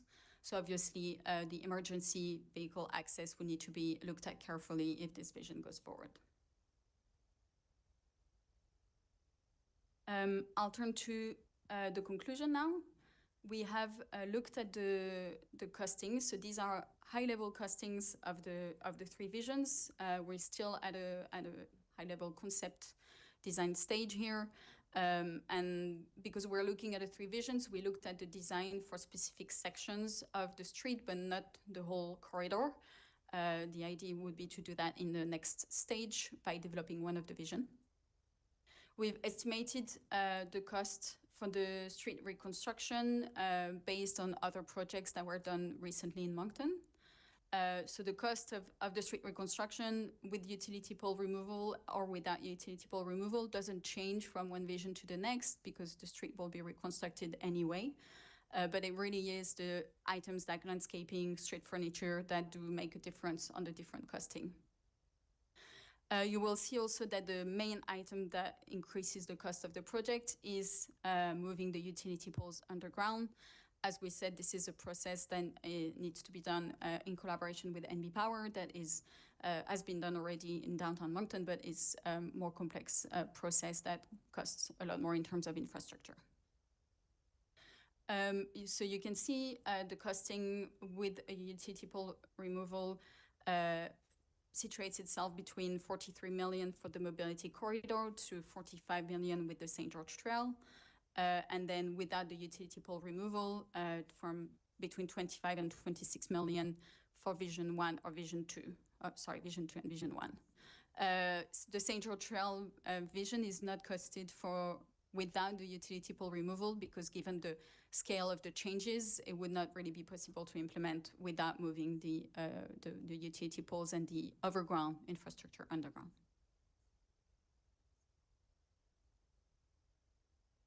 Je vais clore la présentation en français si vous me le permettez. And I'll switch to French if you allow me.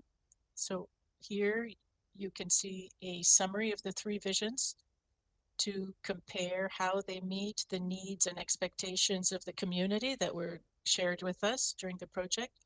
In green, you can see the community walk that meets the community's desires in public spaces, in safety and comfort for pedestrians and bikes, but still allows accessibility by bike, by car, or by bus, and keeps the two-way street. The mobility corridor was less favorable because more space is given to transportation or vehicles or bikes, and people thought it might not be as welcoming for pedestrians, for people who live in the area. And the St. George Trail that allows a lot of space, a lot of green spaces, but is very complex in its implementation and reduces the place of vehicles and cars on the road. Nous avons aussi, puis c'est récapitulé plus en détail. And this is summarized in our final report, but there are other factors that indicate the success of the St. George project. I think there is a great deal of potential in Moncton that has some wonderful things that can be developed in the future. But there are also elements that will allow Moncton to develop its full potential. For example, we can enhance density. This will bring more people into the area. People will go into the businesses on St. George Street. It's important to promote the patios, and some businesses already have their terraces, their patios on the street, but it'll make the street much more active, much more pleasant. And the whole St. George neighborhood, because there's a whole neighborhood of artists. There's a community of artists. We have murals that are there that give this unique identity to this street. There's it can promote the local cultural footprint and promote the events, and it can lead to temporarily need to close the street for these local artistic events or like events at the Aberdeen Center, for example. So I'm coming to the end of my presentation. As I indicated, these are three distinct concepts for the that would allow to showcase the full potential. Now, it's not to say that one vision is better than another's. It's really just you have to choose, and the choices will allow the community different ways to see their own future of the street and their neighborhood. You could choose a vision or several of them. They can be combined too in certain sections because the street is fairly long. So it goes from Von Harvey right up to King Street. So our objective was to be very ambitious here in the vision, but to meet the needs of and the expectations of the community. I'd like to thank everybody who came to our public consultations, who participated online as well as the team at the city that were great partners to work with on this project. And my team at Momentum as well that allows us to develop this vision. And I think I'll give the floor to Monique, who is going to present the recommendations. Thank you. And I'm available to answer your questions. Thank you.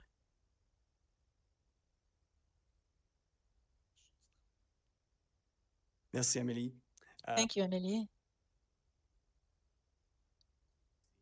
And I've always been told I have to come to council with a recommendation, so that's what we did. We recommend continuing with Vision 1, which is the community walk. You'll see, however, that there are alternatives in the council report form. So Vision 1, the community walk. However, we do not recommend proceeding with the one-way street section between Botsford and Botsford and King Street, sorry.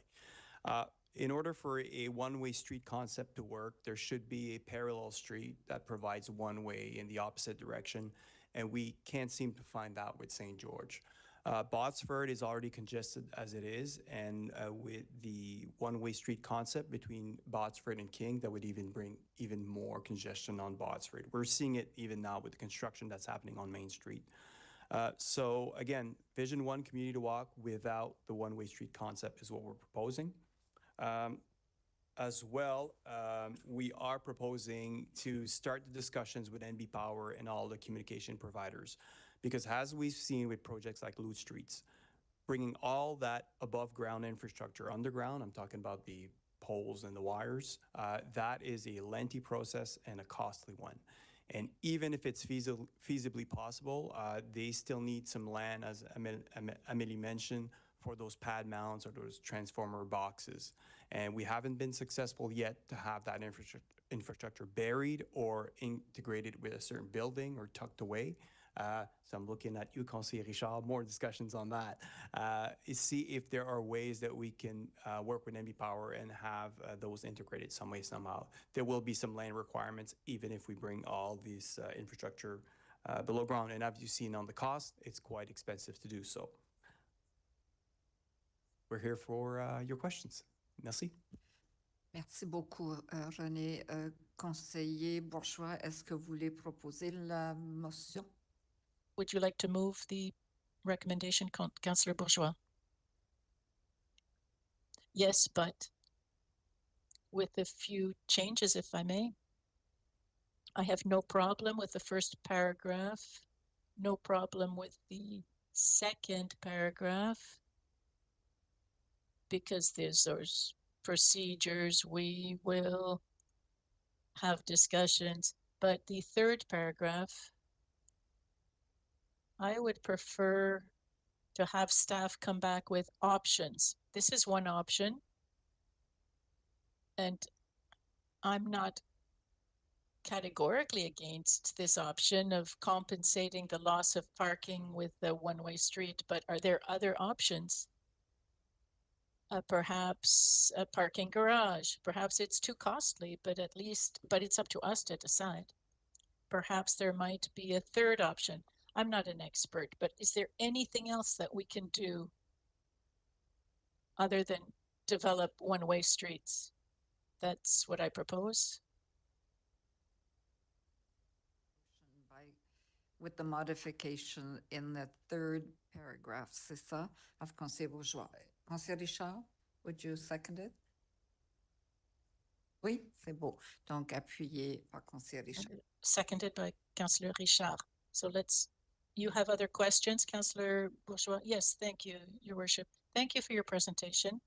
I appreciated it very much. It's a part of the city that really needs to be resuscitated, if you will. But that raises my first question. Qu'est-ce qu'on fait avec la sécurité publique? What do we do about public safety. It has an impact. It will have a major impact to the western part of St. George. Do you have any comments on that? Because, I mean, I've received calls and emails from people when we started the public conversations, and I'm summarizing the 50 or so comments I received. Is it worth investing millions of dollars in a street that nobody's going to go to if you can't deal or address the problems of the unhoused and other issues? Well, I can answer from the engineering perspective. That's the only one I know. But this portion of St. George has infrastructure needs. It's been identified for a number of years that the water and sewer system is beyond its its useful life, and the sewer system has to be divided. Well, I have no problem with what's going on below the service. It's above the service that I'm concerned about. Yeah, well, once we've changed the sewers and the water pipes, well, then there won't be anything left with the street. So we have to redo the street. And of course, we can just pave it and put more concrete up. And in this case, we have the opportunity to pay a little more, but to do a little something a little bolder. So yes, there's a difference in the cost, of course, but the reconstruction has to be done in any case. I have no other answer to give you to tell you if we should invest more. My vision is that when you do something well, if you have a good project, this is what's going to have a snowball effect, and we make the investment that'll bring people, maybe other patios will open, and that's, I think we have to bring in people, you know, us other people will leave if we have all of these other activities there. Elaine, would you like to add something to René? Yes, I'd just like to add that because if the more we invest, the more people will come and the more we'll improve the situation. But I think that whatever design we give to St. George, we can still apply the elements of crime prevention through environmental design. So we're going to work with Jeff to make sure that it's well lit, that the things are better integrated, and that the design, little things that we can do to make a much better design. Thank you. As Elaine mentioned, the CEPTED principles as well, and members of my team were involved in some of those conversations, and obviously through lighting and changing streetscape can have a tremendous impact on that whole area, and obviously more people creates a safer environment. So yeah, no, we've participated and added comments to some of those street design conversations. Parfait.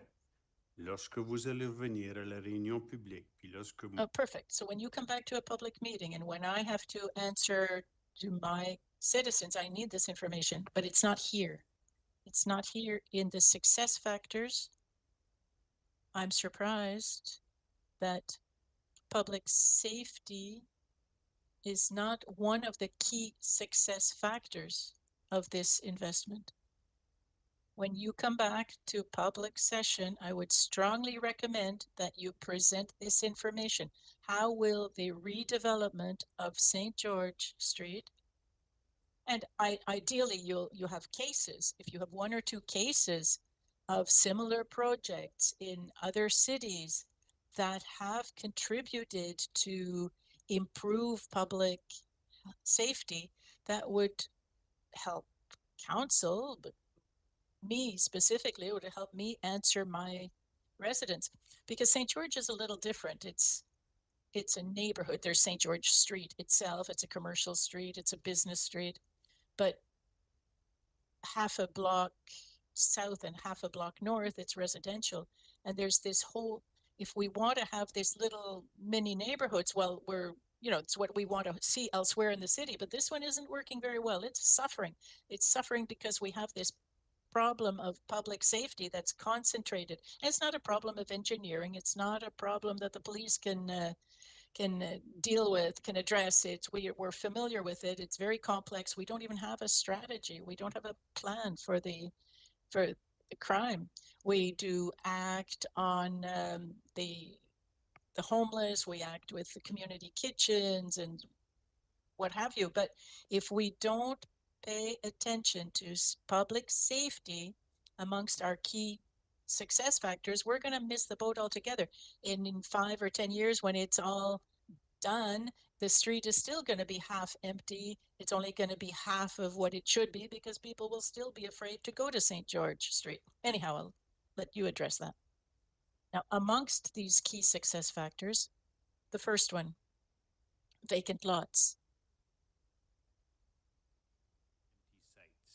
Pourriez-vous nous donner des A exemples? redevelopment program targeting vacant lots and empty sites. Can you give us concrete examples? What do you mean here by a redevelopment program targeting vacant lots?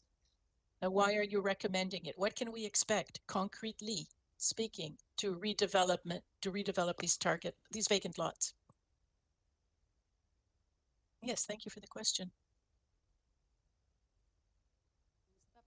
Of course, we didn't address the bylaws, the planning of the city, but it's just a recommendation to say that you have to think of the redevelopment of the whole neighborhood when you're rebuilding a street, because otherwise it's just one side of the coin. For example, we need to put certain zoning that will encourage a mix of businesses or uses. For example, if somebody wants to open a business, we can act an extra floor with housing, for example, to encourage the density of the street. Or in Longueuil, they put that kind of incentive zoning to help. We allow them to increase the density in order to make their projects, their housing projects, more feasible, economically feasible. So there's different ways to encourage the development of adjacent lots, and then bring more residential buildings, because we have a generic measure that's similar to this that's been in effect since 2012, I think, and we wanted to eliminate the parking lots on Main Street in the downtown. We've made a little bit of progress, but depending on your perspective, it's a lot of progress or it's not a lot of progress. So okay, I'm going to ask the question. Would it be amongst the possible incentives to purchase the property, to sell it to developers so that they build a multi-story building for multi-use purposes? Well, I'm asking the expert. Well, what I'm most familiar with in terms of regulations, it would be more a question of regulating the development. I don't know if the city needs to purchase the lots and then resell them back, but give incentives so that developers will choose those lots rather than elsewhere in Moncton. For example, to allow greater density, to lower the parking ratio, for example, to reduce the construction costs, seeing as there is parking nearby, people can walk as well.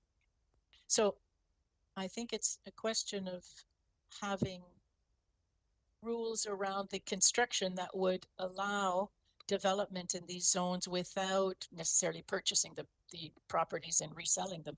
Well, okay, I don't want to exclude buying them if there are incentive measures. I mean, it's we can't force private developers to develop them. No, of course, there have to be incentives. What do you think of the idea of building a garage to replace the parking lots that we're going to remove from St. George Street? I think it might be a good idea to do a parking study to see whether it's necessary to make that investment. We analyzed the data on the use of parking that were collected by the city, And most of the parking on most of St. George is only used 50% of the time because, and we looked during the week, on the weekends and the evenings.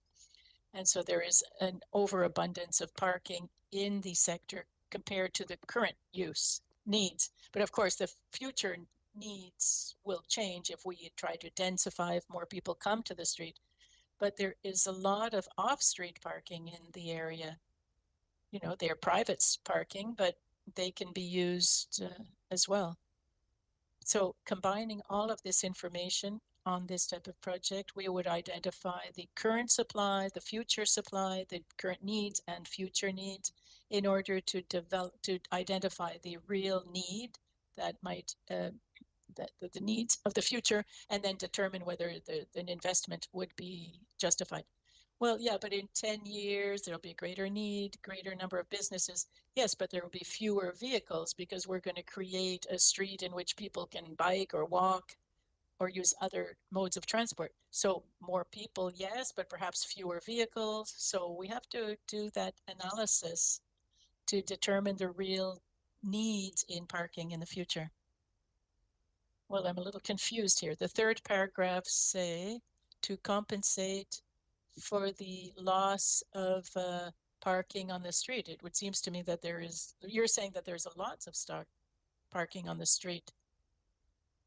Yes, thank you for the question. And I forgot to mention that that's one of the recommendations that the administration has made, in that even if there's an overabundance currently, there's this perception that we're going to remove the on-street parking or parking lots through this vision. And it's, for some businesses, that's very important to have parking close to their business. So to answer what we were saying is at very low cost, we can change some of the adjacent streets to one-way streets.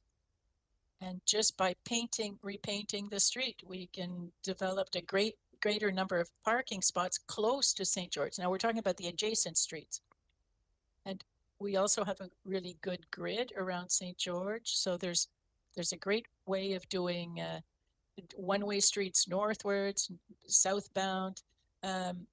So we want to make sure that the businesses know what they're going to have in compensation for the loss of on-street parking.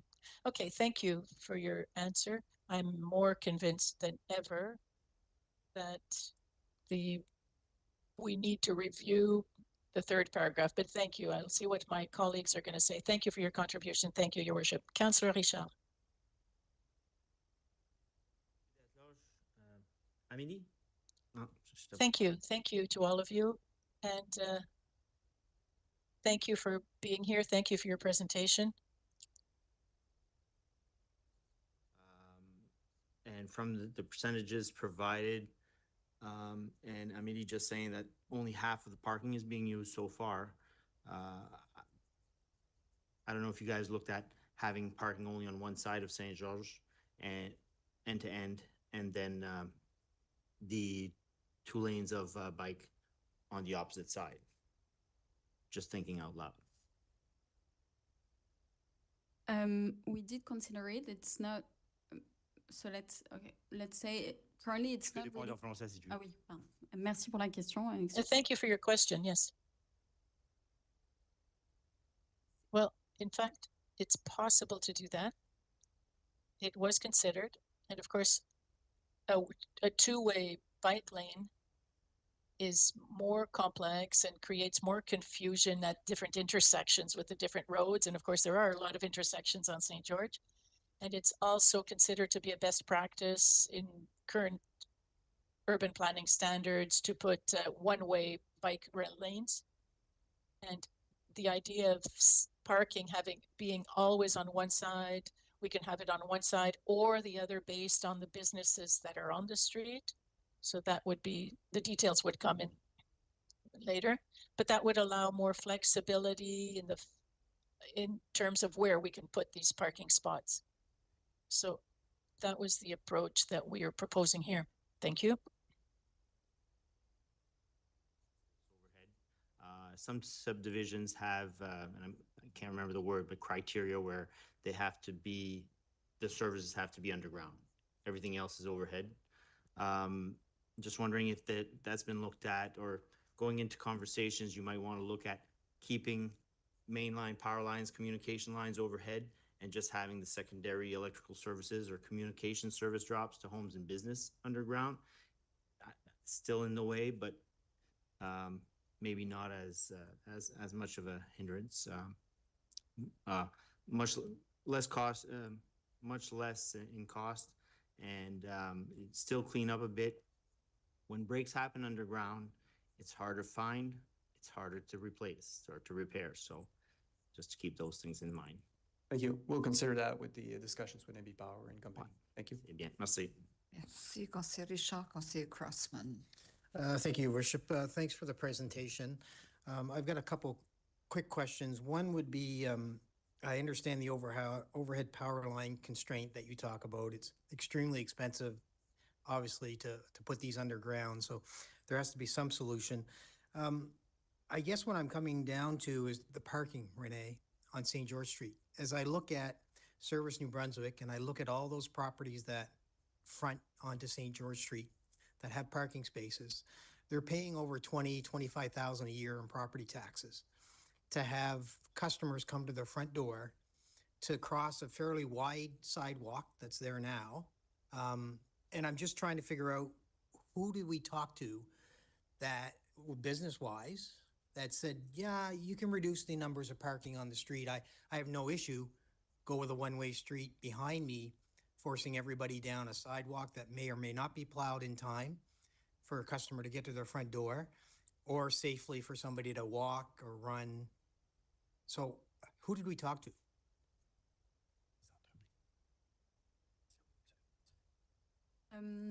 Oui, no, merci pour, sorry, thank you for the question, Councillor Crossman.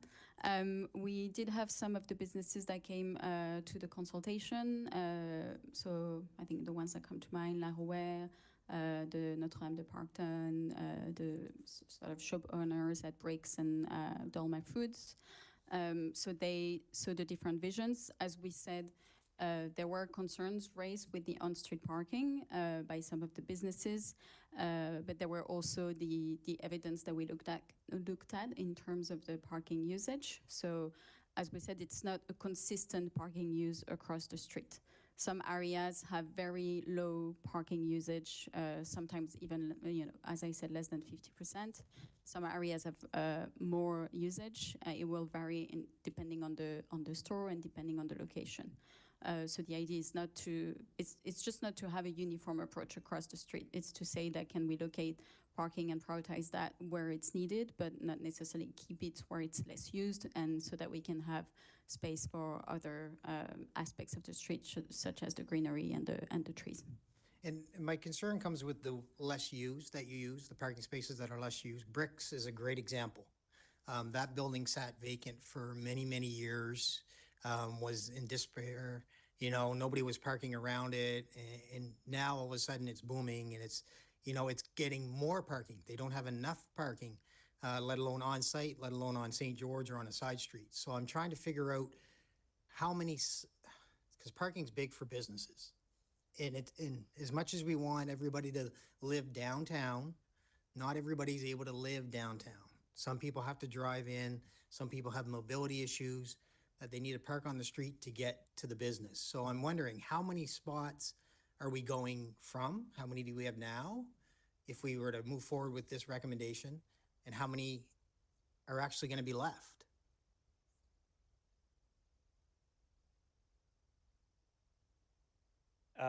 Sorry, we don't have those exact numbers. I know they are in the report. I think we were keeping around 40. 30 to 40, and existing would be, okay, we'll try to find that information. But we understand the concern, and that is why we're proposing I think it's the third recommendation, where we want council to direct staff to look at a study on one-way streets around the grid that is surrounding St. George, because that could create a lot of on-street parking quickly, again, at low cost, definitely lower than building a parking garage. And that would also bring parking very close to the street. So we're talking about all those adjacent street, 1 block away from St. George would be quite a short walk to get to the at different access points. And again, because we heard those comments, and we know on-street parking is big in Moncton. We know people like to drive their cars. We were going to create a different space here on St. George, but we know there's still going to be people accessing those businesses with cars. And so that's why we recommend moving ahead and doing a study to see what one-way streets would look like around St. George, unleashing a great potential for on-street parking. Okay, you understand, because during the entire presentation, the entire 50 some odd pages, parking was indicated as a drawback. Correct. For every one of these, right? So the one that I was really surprised at when the presentation was made was the one in Montreal, which I thought would be the recommendation, because, you know, I'm sitting here looking at it going, it's got two-way traffic, it's got, you know, banquets where cars can pull in and park, you know, parking on both sides. You know, it was redesigned a few years ago, so it's modern. I just figured that would have been more of a vision for St. George Street to allow the businesses to continue to succeed, right? Rather than limiting parking spaces and still getting active transportation involved, still getting buses, as it says here in, you know, those 50 pages, right, that we went through. Yeah, the key difference here is the street right away, like the space that we have between buildings. And unfortunately, like many streets, there's no room to fit everything, to fit the larger sidewalks, to fit the bike lanes, to fit the bus lay-by. That would be the perfect scenario to have everything. So if you have a chance to go through the report, I think there are some concepts where it looks at those parking bays, where they are, the on-street parking. And then you lose that parking bay to create an amenity space and some greenery. Then you have it again, maybe on the other side. So it's kind of like that, you know, switching from one side to the next, depending on, you know, where the businesses are. But to your point, Councillor Crossman, they change, right? Right. You could have one development that really comes along and changes the whole concept on you. But we want to still want to provide on-street parking, but it's going to take a lesser space than it is now. We have to be honest with that, because we want to bring some of the other elements, such as active transportation and greenery. Okay, my concern would be the amount of businesses that were involved, because I'd hate to see this go through the process that it's going to go through, be approved by council, and then all of a sudden we have all the businesses coming out saying, you know, they didn't partake in it, they're losing their parking, you know, and this is the reason why they moved to St. George Street, and this is the reasons why they put their frontage on St. George Street, right? And that's why they're paying their high taxes and to support public transportation and active transportation, because it comes back and into the city. So that's one of my biggest concerns. And when I look through the PDFs, I'll call them, or the presentation, it's hard to see those banks that you talk about when we're looking at them from the side view of a bus and a car and 2 bike lanes. You don't see the bank. You don't see any of those parking spots that are available. For sure. And again, back to I think the report would have maybe more of those 2D plans. I think she's got an answer on parking. No, yeah, you will have, it's the cross-section, but you will see on the cross-section, they're usually transparent. So you have a tree and a car that look like they're at the same place. So it is to indicate this flexibility that you will have parking, and then it can be interrupted by trees. I would say to reassure the businesses that the Vision 1 is a flexible one. It does mean that in that space, you can play with it if you want. So if you have that study and you decide that actually we want to keep 80% or 60% of the parking, it's possible to strip back some of the planting and to add more parking. And in some locations, it's possible to do the other way. So we do have quite a lot of flexibility with Vision 1 in terms of keeping more parking in some areas if we feel there is a concern about it. So yeah, I think that's the idea. At the moment, we've provided an indication based on, as I said, the utilization analysis of the parking data. That parking data said that on average, there's 24% of the parking that's used on St. George. And we added a buffer on top of that. So the 24% is 29 spaces out of 117. But we've said that we would keep up to 35 or 40 spaces, depending on the vision. If the decision is made that in some locations there's more concern and we want to keep more parking, again, there's a possibility to adapt that vision and that design because it's not set yet.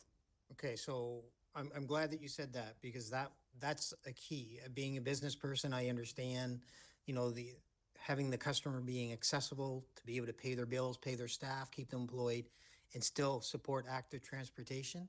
And if we can get businesses on board, to your point of, restricted parking, you said we're going down to about 30 parking spots from about 140 or whatever the number was on St. George Street. How many? 117. 170 down to 30 is a dramatic change for businesses on St. George Street. So I would suggest that, as I sat here and I debated this, which way to vote on this, I was quite honestly going to vote against this because of the fact that there was limited parking for those businesses. And I just didn't see the response in the report from those businesses in such an abundance, right?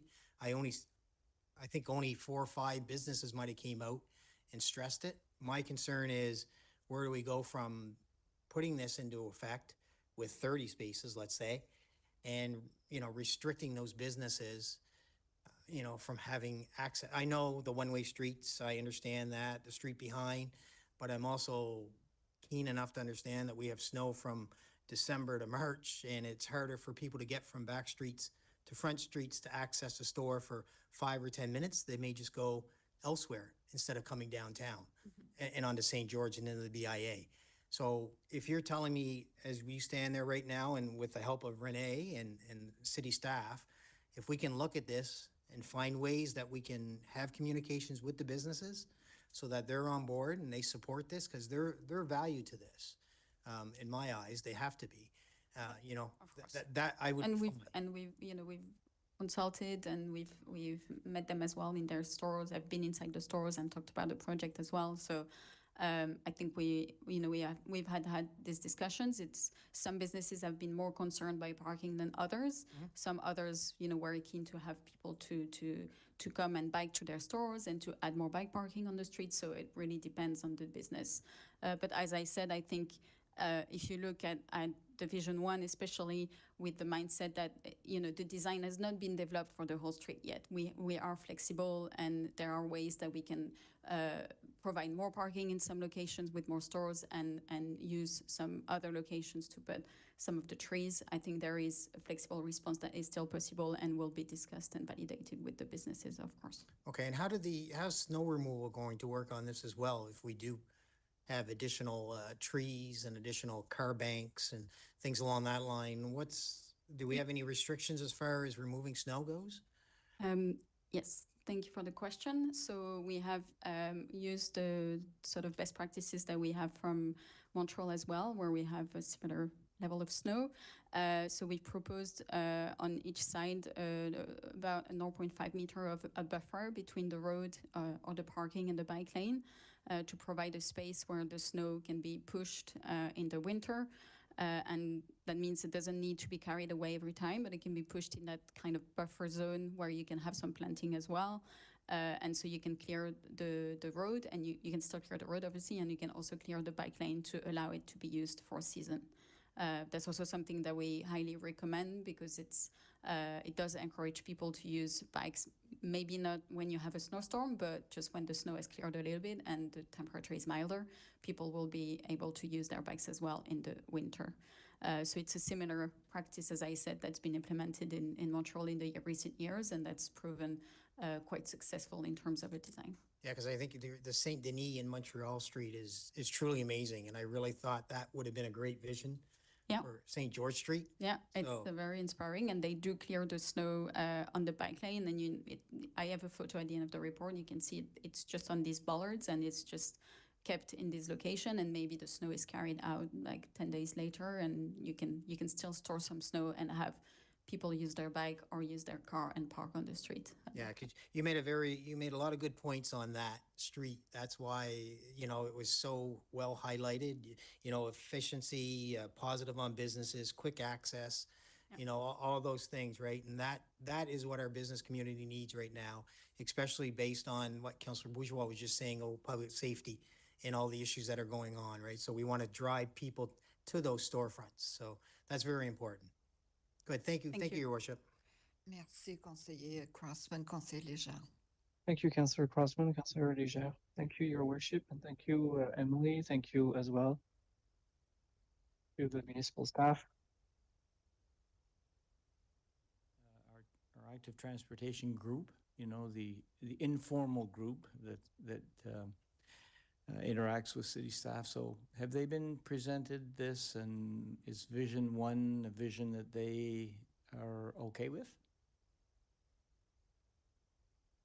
I was, yeah, thank you for the question, Councillor Léger. They were here at the consultation as well, so they provided their comments and feedback. They did support the three visions. They supported the bike lanes especially, and including in Vision 1. The concern that I remember from discussing with them was the fact that we would discontinue the bike lanes in the eastern part, where if we don't have the one-way. So yeah, I think the concern is more any location where the bike lane is not protected anymore creates safety concerns, and so is less of an, let's say, acceptable or agreeable infrastructure for them. No, so, je comprends le fait que... So I understand that this section of the street is 13.5 meter wide, while the rest of the street is 19 meter wide. Would it be possible to have only one curb on one side that would be shared between cyclists and pedestrians, thus allowing us to mais permettrait aussi have traffic both ways, but also allowing the bicycle lanes to be discontinued? But we did have some concerns with it. The one thing is about if you do have unidirectional bike lanes in each direction and you shift to a bidirectional on one side, you create a very complex intersection with unsafe movements that bikes have to cross to get to the other side. So we don't think that's a really ideal option to propose. We also think that there is a safety element to maintain a level of separation between bikes and pedestrians. If you have, if you have the continuous bike lanes, a trail is slightly different. But in this context, we did recommend that it would be preferable to have the bikes and the pedestrians separated, and it does create a safer area and safer sidewalks as well for the pedestrians. So did we consider then, if that is the case, to reverse it and make the whole street just one shared bike lane, pedestrian lane? In other words, both directions or on one side, versus doing two. I understand the complexity, doing two for one section, and then all of a sudden you get into a narrowing. I'm not convinced that the active transportation group are going to be very excited about this.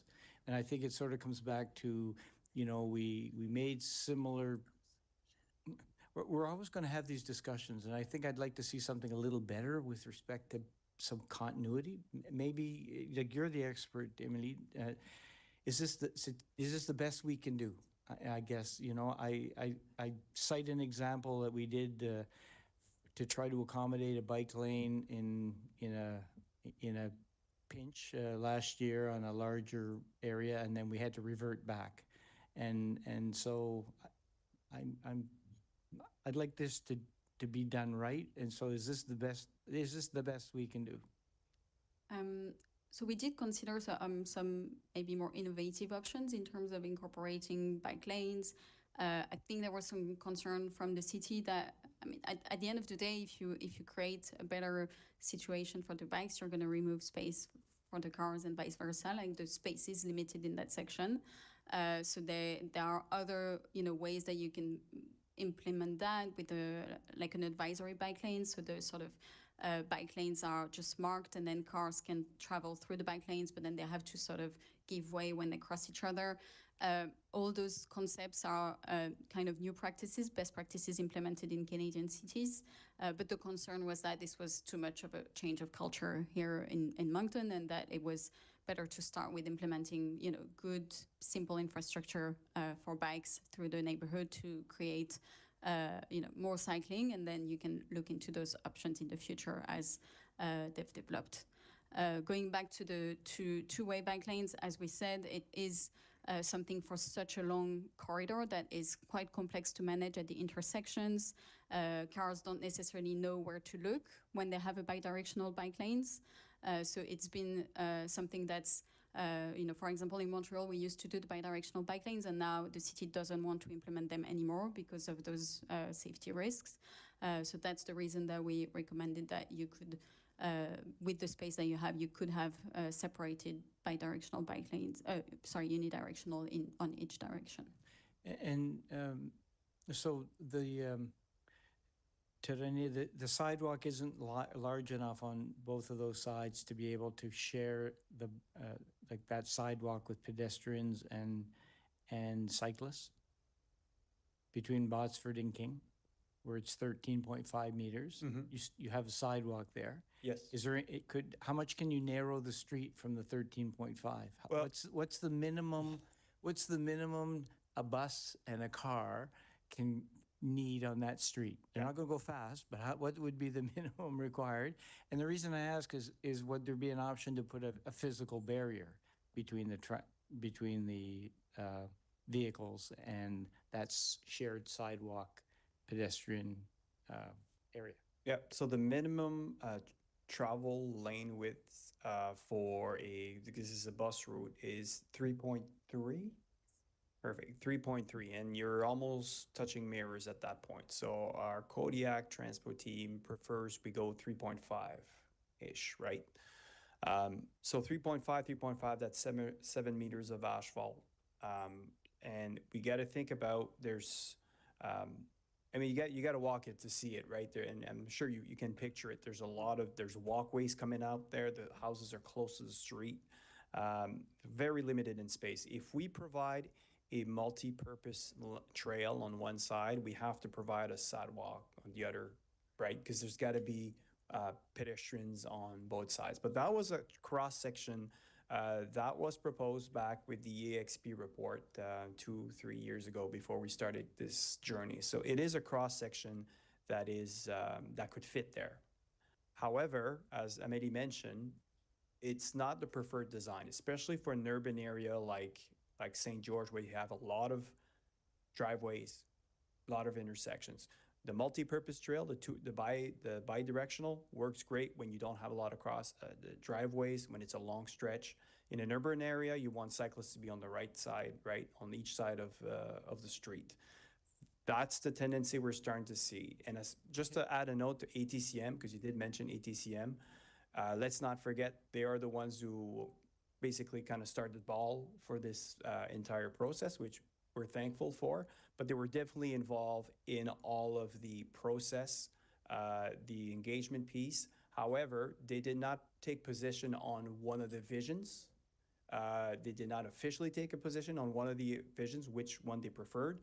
And let's be mindful that even within ATCM, there are different styles of cyclists. There are different opinions as well. So we heard all their comments, but it was part of the engagement session without having an official position on it. So I don't think they will be disappointed with this. I think we've received some great comments from ATCM that we're doing the study. They like what they've seen at the engagement session, and we haven't received any negative feedback from them. Okay, I guess we would encourage them to come to our next public session of council, I think, in terms of giving us some feedback. I'm confused though. I'm trying to understand. So you would have cyclists leaving, let's say at Von Harvey, and they're I would presume they're on the right side of the road. They're going with traffic. They're heading with traffic. So they're on the right side and they're going all the way to King Street, right? And so, and the same, they're on the left-hand side when they're on the right-hand side going, anyway, they're going with traffic, that's fine. So where's if we narrowed the street to 9 meters rather than, like, let's say you need 3.5 meters, so you need 7 meters. So let's say we narrowed it to 9 meters, gave them each a meter extra. Could you not have an area where that bike that's coming down would continue on the right-hand side? There would be a line painted in the shared area, and the people would be walking on the on the left-hand side. Could that not, like, I'm confused. Maybe we can send you to cross sections, but when you're doing a unidirectional bike lane and then the sidewalk would be 1.5 to 2 meters wide, plus the bike lane, which is a 1.5 plus separation, you're adding about like 4 meters on each side. So you're 4 meters plus your travel lane, you're already beyond the 13 meters. So Okay, all right. I will look at it a little closer, but I would ask though that, that the group be contacted and give their opinion. the ATCM, sure.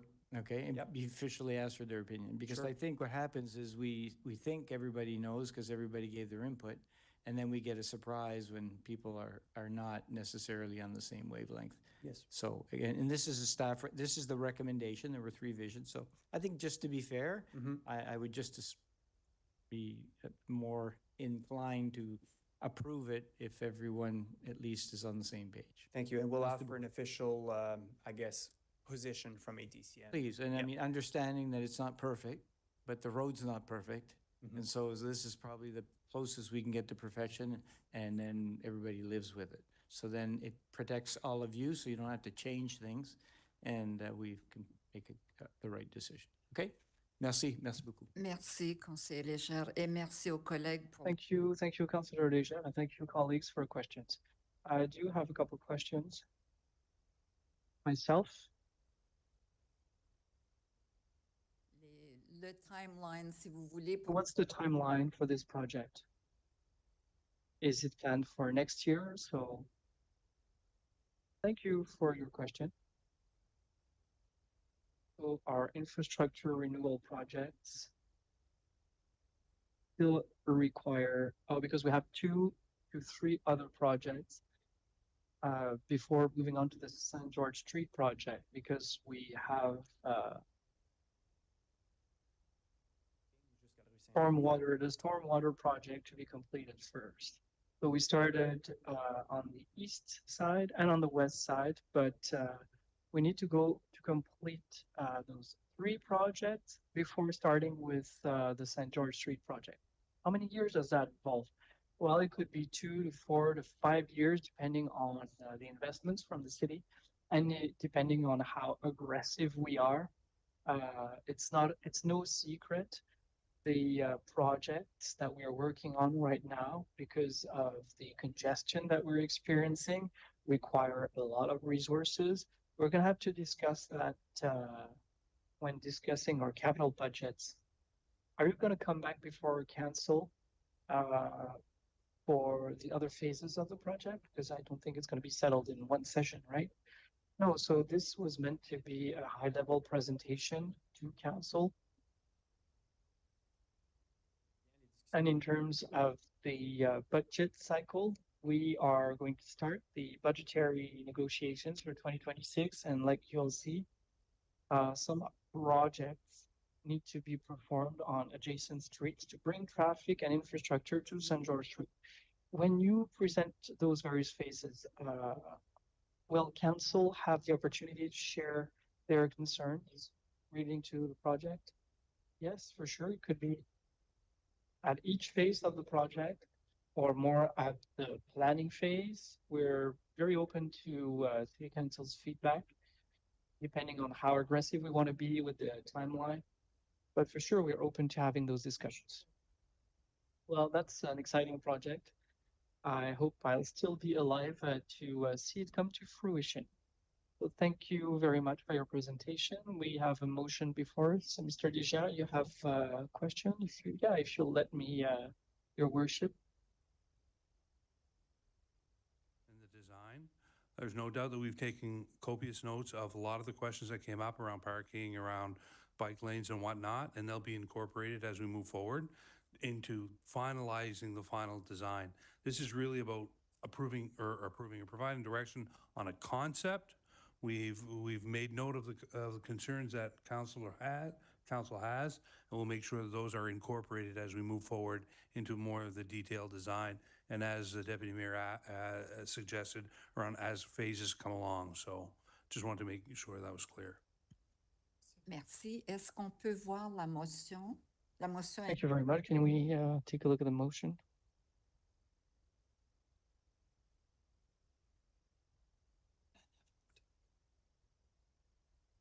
Conseiller Bourgeois, vous êtes sûr, vous voulez juste ajouter le parking? Councillor Bourgeois, are you sure you just want to add parking space? But with other options, with options. Oui. Oh, let's say with options. All right. Thank you. Au vote. All right, so moving on to vote. Electronic vote, please.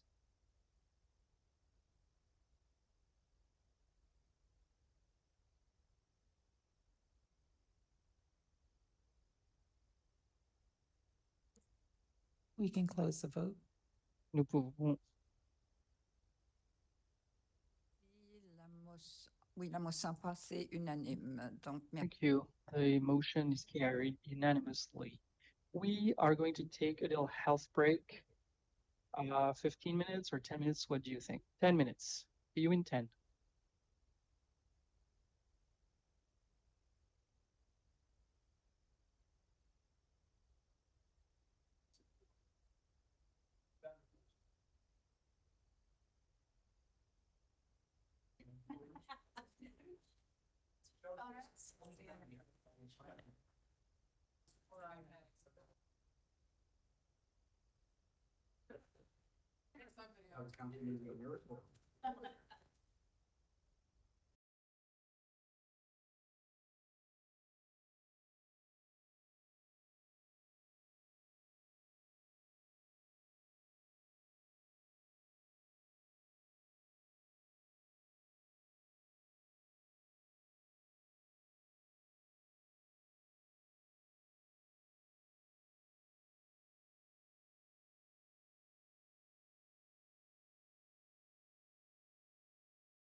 Madame la greffière. 1, 2, 3, 4, 5. Don't argue with me. Okay. The next item is 5.5, and it's budget update, and I see that Jacques is at the podium. Go ahead. All right, thank you, Your Worship, members of council. Today we're going to provide a budget update, and this will serve as some guidelines for administration to start preparing the budget. So where we left off in June when we presented the budget update, the province had just recently announced the assessment freeze. We were also awaiting results from the provincial fiscal reform, and we had discussed at that time that we would return to council before we prepared the draft budget for deliberations in early November. So at that time, we had presented 3 options. We had presented 1 to maintain the tax rate, 1 to increase the tax rate by 2.5%, and the last one to increase the tax rate by 4.5%. So where do we stand today? So again, the assessment freeze, nothing has changed there. All assessment will be frozen, excluding new constructions, major improvements, sales, transfers of properties. And for us, the city, if we look at the numbers we received last year, if we have the same numbers this year, that would mean a loss of revenues of 12 million at the current tax rate. Now, one good thing that came out is the fiscal reform. 2 Fridays ago, we got our numbers. And for the 2026 budget year, we are going to receive $9.1 million, the city of Moncton, for the fiscal reform. 1.3 in the fiscal capacity and 7.78 million in the capital renewal fund. The good thing about this funding is it's not just a one-time thing and then it goes away. So the capital renewal funding, that will provide us in future years approximately $8 million more that we can invest on our asset management, so our existing assets. So what does it really look like? So we ran the numbers for the 3 options at the current tax rate, 1 at the tax rate to increase by 2.5%, and 1 to increase by 4.5%. So our level 1 affordability, so this is before any new requests at the current tax rate, would mean that we are in a deficit of $1 million. If we increase the tax rate by 2.5, we'd be in a surplus of $5 million, and option 3 at 4.5%, we'd be in a surplus of $8 million.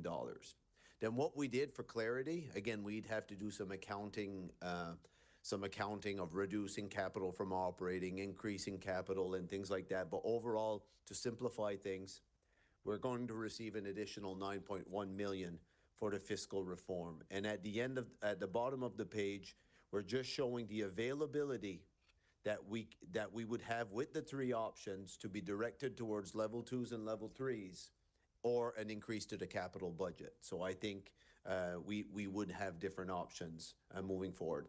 The other thing too I want to say with this slide, these are the preliminary numbers. We haven't gone into each department, looked at every options. Is this contract updated? We still have like 2 or 3 weeks. This number also, if we get, a notification from, I don't know, NB Power or things like that, it can change. So what we would say, based on a budget of 230 million for the general fund, if this changes 0.5%, we're talking $1 million one way or another. So again, the numbers will be pretty close, but this demonstrates the availability that we would have. One important thing to highlight, because again, without having all the budget projects and things like that in front of council that you will have during budget deliberations, last year for level 2s and 3s, council had approved 2.3 million in level 2s and 3s. So the funding we're showing here for the 3 options is way more than that. So the other thing too in our numbers, because it's been clearly communicated that, especially for year 1 of the fire service review, that we are going to recommend to put that in our budget. We want to show, and that's approximately $2 million for 2026. which was presented a while ago, we're showing the availability with that 2 million already included. So as you can see, again, there, 6 million for if we maintain the current tax rate, 12 million if we increase the tax rate by 2.5%. And the other number I can't see because my face is in front, but last year we had 2.3 million of level 2s and 3s. So even with the fire approval of the 10 firefighters, the vehicle and other things, we still would have more money to spend than we did last year. So again, this is just a graph demonstrating this. And again, this one already has the fire service review year 1 as funded as well. So again, it would have much more. So the reason we prepared this is it provides options to council on what we want to do. But in the three options we're looking at, we have more funding for level 2s and 3s than we did last year. So important considerations, we're just going to go through those. And the one thing, and we'll go through there. So again, there are many city priorities that are unfunded in the 5-year capital plan. So just today, for example, fire service review year 1 is funded, but the rest of the recommendations, you're talking 19 million per year if it was implemented in 15 years. I don't think that'll be feasible. Doesn't matter what options we choose unless we go to a very aggressive taxation strategy. Cost remains high. Interest rates are still higher than what they were previously. Really important that we're seeing everywhere, and even the importance of investing in our existing assets. I mean, we have examples, the city of Calgary, the water pipe burst and things like that, where when people don't have access to water. We even had an issue, I believe, on Salisbury Road. So those are the things that continue to be important, but it's also important that we continue growing our city as well. Other things as well that we've just been discussing, Riverfront Master Plan, Rec Master Plans. A couple of weeks ago, there was satellite library satellite locations. In our capital budget last year, we had something for a new aquatic facility, the operations center. We talked about a market convention center. So all kinds of projects that when council's going to today to guide us in the right direction, those are things that need to be considered as well. We talk about Kodiak Transpo. Vision Lands is probably a game changer for our city. It was mentioned even in the fire service study. Social issues, there's policing, active transportation, environmental, or so on. So the other thing as well that's really important is how does this impact the taxpayer, right? We can raise the numbers, we can raise the taxes, we can use whatever option, but how does it impact the taxpayer? So what I always like to do before coming here, I always go on the MNNP site and I look at what is the economic outlook for our residents today. So again, things have not changed drastically. We have approximately 70% of Canadians that are within $200 on a monthly basis of not being able to meet obligations. And we have around 75% just currently in this economy have made choices to reduce their expenses at home. So again, we're not where the economy was 2 years ago, 3 years ago, or so on. So those are things that we always have to consider. So we always try to prepare this slide. Okay, how did it change for a household who in 2021 was paying $3,700, and the increases, as you can see, and we've reduced the tax rates, and this is what we would see depending on the 3 options. So just a way to provide some additional information to council. So again, pros and cons of the 3 options, very simple. Again, number 1 is you maintain your tax rate. That one is your relief for your taxpayers. So again, when the province decided to freeze the rates, it was to provide relief. So that would be one. That also makes us more competitive nationally and provincially. So again, when developers are looking at the tax rate in Halifax, which is close to $1, and they're looking at in New Brunswick, those are things that they do look at, right? We still have funding for level 2s and 3s. Again, lower the tax rate, the better the business case is for multi-res. So again, that will increase affordable housing. And again, maintaining the tax rate, it's the 1-year impact. We're able to do it but because of the additional funding. Now, the cons there, less funding for new initiatives, less funding to address corporate pressures. Second one is if we increase the tax rate by 2.5. Again, it's less of an increase to the taxpayers than what they experienced last year at around 4.5%. It provides more funding for level 2s and 3s and capital priorities, more revenues to address priorities and pressures. On the con side, again, you're increasing your property tax rate. Some taxpayers will feel that. We've become a little bit less competitive provincially and nationally.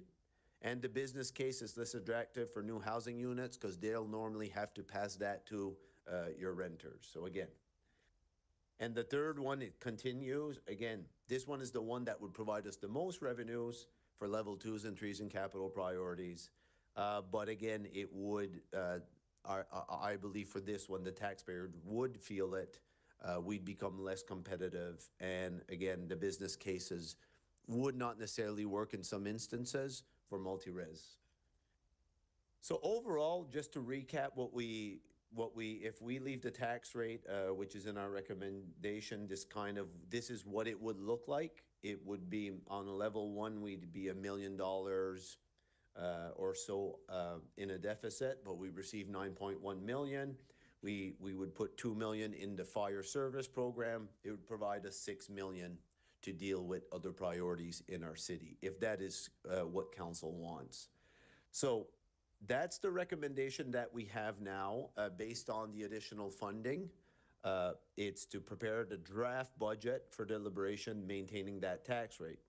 Now, the one thing I would like council before thinking about how they want to vote on the recommendations, we had things, for example, today that came, whether it be the fire service study, year 2, year 3, where we're talking 19 million per year. There was the St. George Street improvement. There was the sidewalk snow clearing plan. There was the climate adaptation. Those are all things that right now are not necessarily fully funded. So if council wants to attack those things and many other things as well, more aggressively, you may want to consider going with an increase of 2.5%. Like, that'll provide you more money. We can start putting some things aside for some major capital items. If ever we go that route, though, we're going to need to use our reserves to be able to fund it, because if we fill it with just level 2s, then we're back at the same position next year with no major funds to address the 6th fire station or buy some additional buses or fire equipment or investments in St. George or so on. So again, this is a council direction. Doesn't mean, the other thing too as well, doesn't mean that what council votes on today will be the final budget. The final budget only occurs after budget deliberations. So there's nothing official today. We're just seeking direction to prepare the draft budget for discussion. So we'll leave it up to councils for questions or comments, and we can go from there. Thank you. Merci beaucoup, Jacques. Conseiller Bourgeois, do you wish to move the recommendation? En grande partie, mais j'ai une modification. Mostly yes, but with one change. Prepare a draft budget maintaining the current residential tax rate of 136.14 and to consider increasing the commercial industrial tax rate by 1%, 2%, I don't know, for the budget deliberations, and to direct the additional funding as it's said that. So move, and I have questions. Can I respond to that? Oui, allez-y. Unfortunately for the city of Moncton, and that's something that we're trying to change with the new provincial assessment reform committee that I'm a member of. Currently, we are mandated to be within, the commercial tax rate needs to be within 1.4 to 1.7. We are at the limit already of what we could do for the commercial tax rate. Oh, okay. I thought we had some margin left. No, we went to 1.7 last year. Okay, then I'll move the recommendation as is. C'est beau. Merci. C'est Légende, do you wish, voulez-vous appuyer? Would you like to second? Merci beaucoup. Merci, Jacques. Thank you. Thank you, Jacques. I appreciate it. I have a couple of questions. Some of them are really relevant to the resolution. Others are broader. So there's two things going on with the province right now. There is the fiscal, and it gets a little bit complicated. So there's the fiscal reform portion, okay? That one, it's pretty much complete, but there's a little bit of mechanics. So that one is more confirmed. That is the money that you saw in the budget today, the $9 million that we're going to receive. And that's the additional funding that municipalities are going to receive. And that one is fairly secure that we will be receiving, for example, that additional 7 point some million on our capital for the next 5 years. There are also some pots, for example, the fiscal capacity one, the first one, that one's actually going to grow, but it's unknown from Moncton's perspective now because it's a sort of equalization. I don't think ours will grow that much. I think other municipalities, they will grow, but I think the more successful municipalities won't grow. So that is one piece. That one is coming to its conclusion. It has been approved already by the province. That is one piece. The second piece, it's the new committee that was formed. This one is called, we're more dealing with provincial assessment. That's where we're talking about, for example, to your question above, the 1.4 to 1.7. Why can't it be 2? Why can't we create more categories or classes, provide more flexibility? That one has just begun. It just started. I've been part of 2 meetings. It started in July.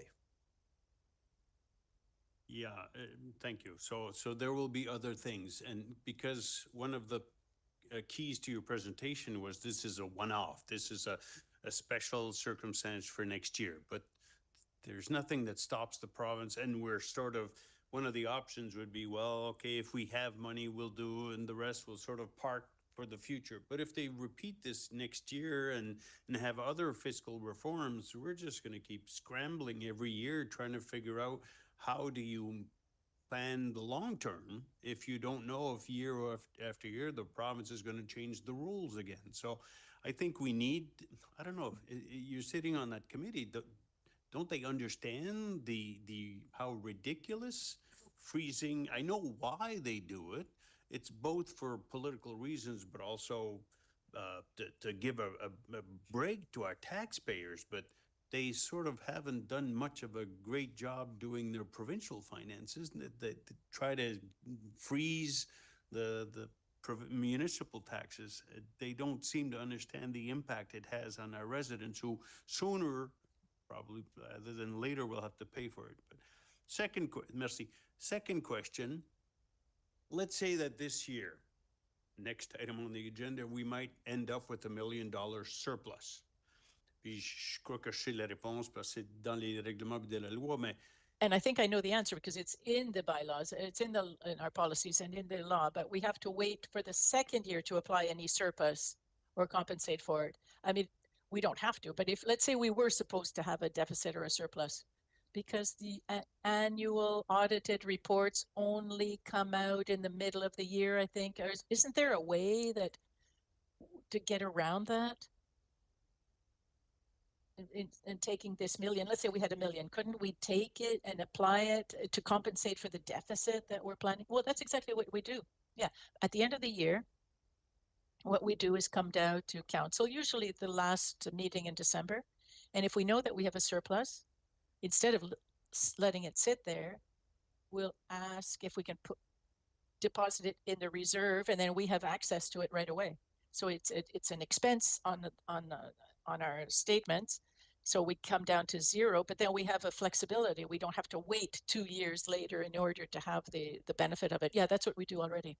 Okay, so when you come back to council with your budget, wouldn't this be the perfect time, unfortunately, to go into each one of these reserves and get a little bit to allow us to have more discretion to try and maintain the same level of expenses to ensure the quality and quantity of services, and then hoping that the government is going to stop intervening in municipal financing, but hoping that next year then we'd be able to load it back up, to bring it back up with the reserves.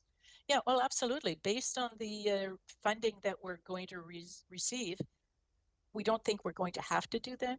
We're still going to have more, 3 times more money to spend than in a normal budget. But this is an option for sure. The thing that you have to be careful about when you do that is that we don't want to fill our budget with long-standing expenses, because we still have to use our revenue that's not going to come back every year in order to pay past expenses. So it means in year 2, you're going to need a big increase in order to balance the budget. But absolutely, yeah, that's an option. And also, as the administration, one of our recommendations is to use the surplus at the end of the year, if there is one, and to apply it on the next year's budget. Okay. I haven't put the motion because I wanted to hear the discussion, but as a councillor, I would ask you to come back and say, okay, it's an exceptional year. We are handcuffed by the province, but we can't do what we'd like to do, what the citizens would like us to do, because we don't have the money, because the province has frozen assessments. So in 2026, could we exceptionally take a 2% from each one of the reserves, or in the reserves that you can get some out, take it out in order to do what we want to do? And then later in 2 or 3 years, then you would recover, hoping that the province stops bothering us like this. Yeah, that's an option. Thank you. Thank you, Your Worship. Thank you, Councillor Bourgeois. Councillor Légère. So just for clarification, so if we didn't get the additional $9 million from the province, we'd be about $12 million down. Well, on a level 1 affordability, we'd be 1 million deficit that we 1 would have million down, needed yeah. found. Yeah. So what the 9 million is going to do is we can maintain the tax rate, but we still have monies that we can invest in infrastructure in the city. That's right. So after overall, if we do that, it's around 8 million. We put 2 million in the fire service review. Yes. And then after that, it's the balance between level 2s and level 3s or additional capital projects. Yeah. Okay. All right. I'm still perplexed though as to why. I know that's your recommendation, but as soon as you make a recommendation, and if we were to say, you know what, we would prefer to do more than just $6.1 million, so it's our right to do that. But it's already been vocalized that this is the option, the preferred option, and I always find it takes away our ability as council to have that discussion. I think what I was hoping we would have is present the facts, that is the reality, and then maybe present, these are all the things that you have ahead of you, okay? So if council wants to accept only spending 6.1 million or less than 6.1 million and give some back, that's fine. Or if council says, no, you know what, we're faced with $10 million that we really must deal with today because we know what's happening in the future, then, you know, we have that ability to make that decision. I find that it makes me very uncomfortable. It's sort of taken away. And I don't know, I guess maybe I'm not explaining myself enough, but I just feel that maybe it's you need a recommendation because you have to go back and you have to plan and so on, but it takes away, as soon as it becomes public that, you know what, $6.1 million and we can balance budget and the tax rate is not going up, that is exactly what's going to happen. And so my ability to say, you know what, we really should think about all of these projects, and by the way, maybe an additional $2 million could go to Kodiak Transpo that really needs it, but no, we're not going to do that because we're going to hold the line to 6.1 million. So in any event, I'm disappointed again because I feel that again, I voiced that a number of years, the same thing, and it's just a repeat. So I don't know what my other colleagues feel, but I just feel like, okay, well then just, it's almost like saying, show me where I sign. And I'll just sign it. I'm not being difficult, but I'm just trying to understand, you know, my role here. No, but I would like to answer. So when we do this recommendation, and again, it's, if we hadn't received the funding from the province, that gives us a lot more money than we had spent in previous budget years, we would have probably came in today and requested an increase, right? Based on our facts. And again, when we do this, it's not easy. We look at, okay, how are the taxpayers doing? What is the economy like? Our people? So I think for us, I mean, in the future, we're okay with coming in either or, like we're open to suggestions, but we have to prepare a budget. I understand that. And it's just a draft budget. Maybe we can do better with our communication. I just wonder why it is that there needs to be a recommendation. Give me the facts, show me what it is that we're looking at, and let's have a discussion on what this looks like. As soon as you recommend it, I mean, you take that out of my hands. You would have, so without the money, you'd have come back to us and said you wanted an increase. But then remember in your previous presentation, you said, well, you don't need an increase. We can toe the line at holding the tax rate. You've already kind of indicated that. That's all. That's what I'm saying. I'm not beating up on you, Jacques. I'm just saying that it's, to me, the process, and maybe to the city manager. But anyway, that's just the way I feel, and I feel that there should be a better way to do that. And maybe I'm wrong, and maybe my colleagues are all comfortable with that. But that's not how I feel. And just another comment, because there is one thing, and it's something that me and the CEO talked about. Every other levels of government, when they discuss budget at first, they discuss it in private, whether it be provincial or federal, right? They have caucus meetings, they have cabinet meetings, and that's how it works. For us, unfortunately, the Local Governance Act, unless there is something that is private in nature, it doesn't allow us to do it. Well, I would love to be able to have those conversations and it wouldn't come from us, because I don't like being here every year, and it's like, but we have to come with a recommendation for us to be able to guide it. If not, I mean. But we could have a discussion in public about all of the things that are in front of us that are needed, and we could have that discussion. I don't need to have a private meeting to discuss it. I just want to have the ability to at least be able to say, you know what, whether I might still feel like I want to hold the tax line, but maybe we can't. But now we've already said we're going to. So it doesn't matter, we're going to. That's my point. But that's not the recommendation. The recommendation is to prepare the draft budget. The recommendation is not to, we're not approving the budget today. It's our starting point to have the deliberations, which take 2 or 3 days, right? So. I think maybe If I may, the recommendation says prepare a draft budget maintaining tax rate at 1.3614. Mm-hmm. It's not recommendation to prepare a budget. You've already set the tax rate. You're maintaining it. That's what you're asking us to do. That's your recommendation. It's to prepare the draft budget.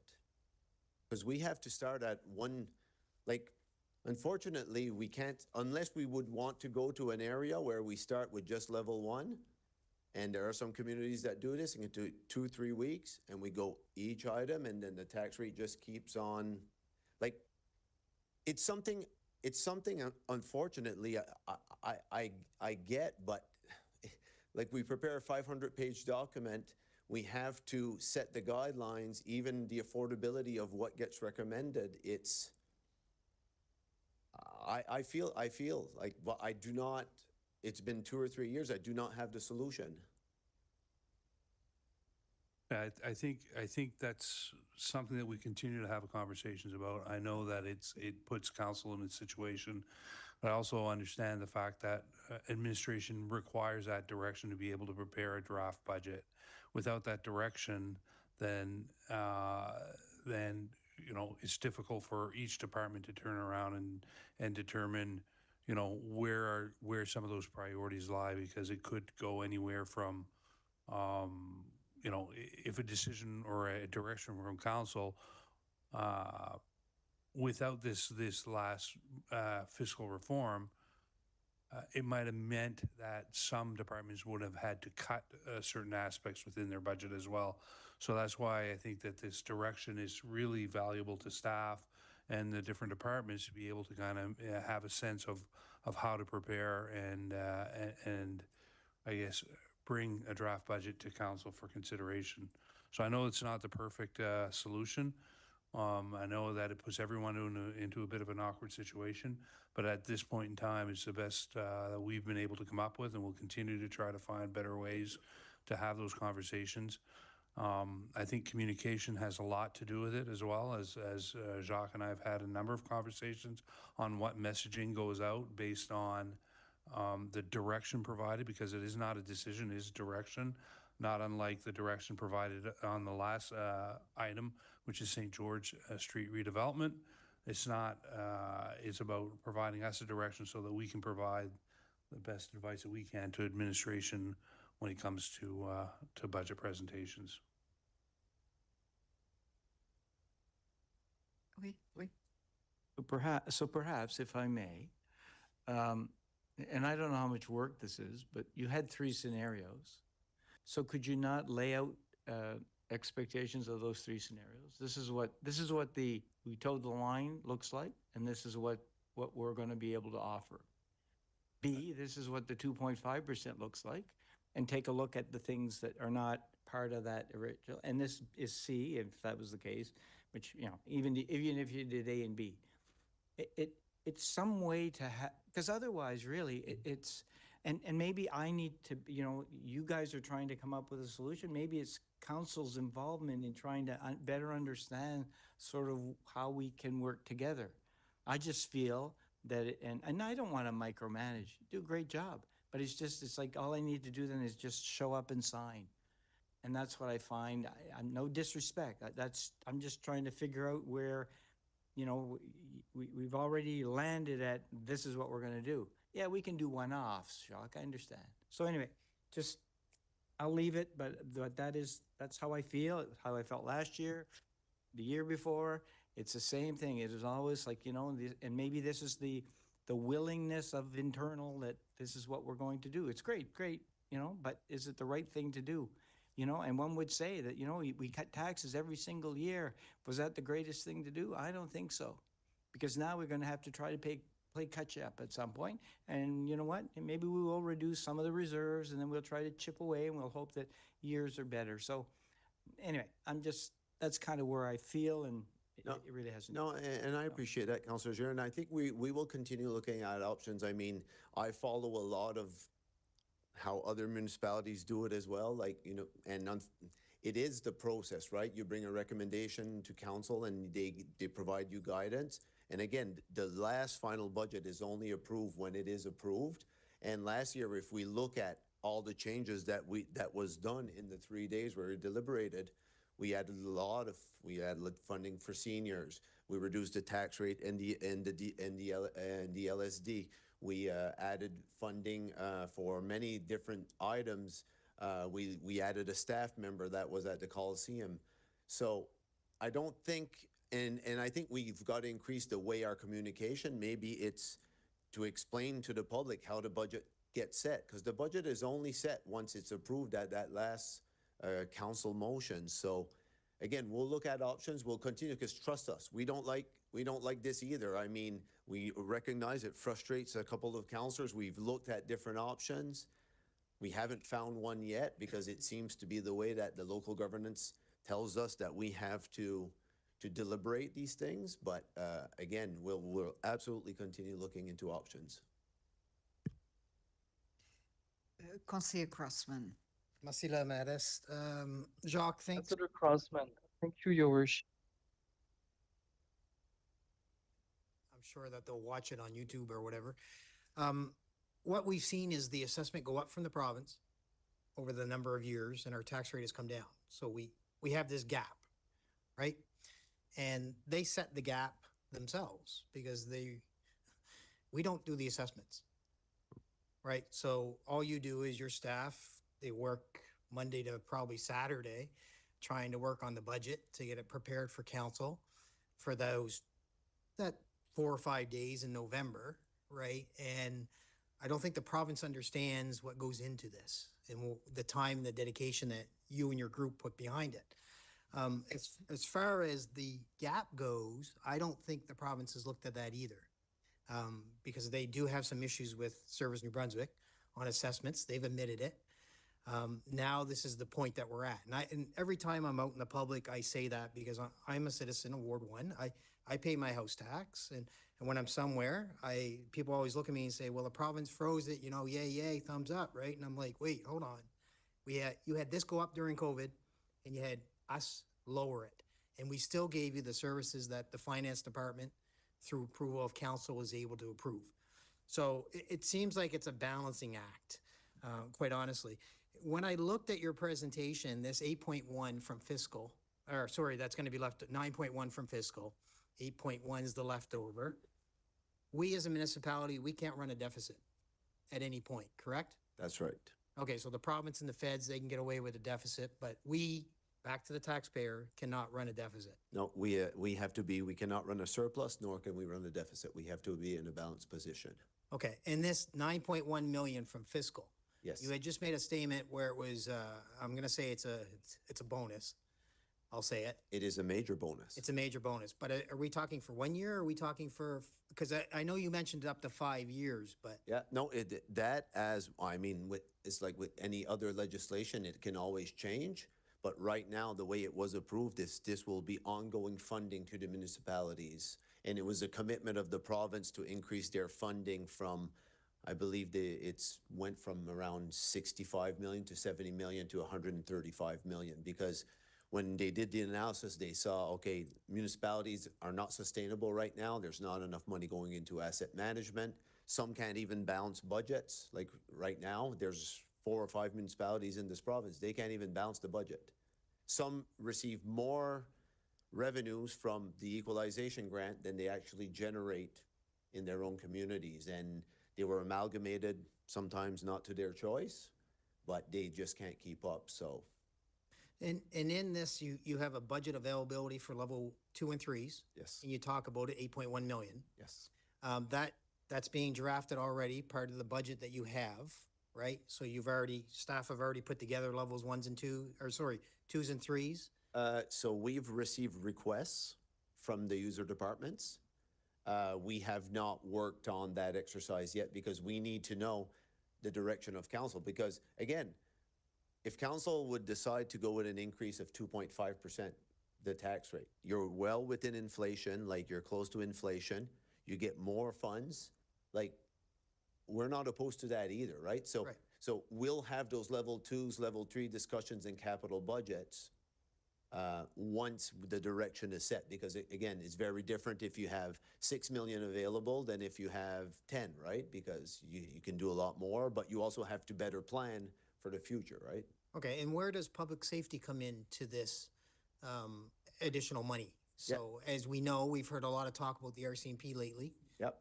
In their budget that they either approved or they didn't approve or they rubber stamped or whatever. Yep. So where is this going to come in? How does this fit into the budget as well? So currently what is in there in terms of public safety, and I'm at the major levels, like, so we have the 10 firefighters plus the vehicle to respond to medical calls. So that is included in there.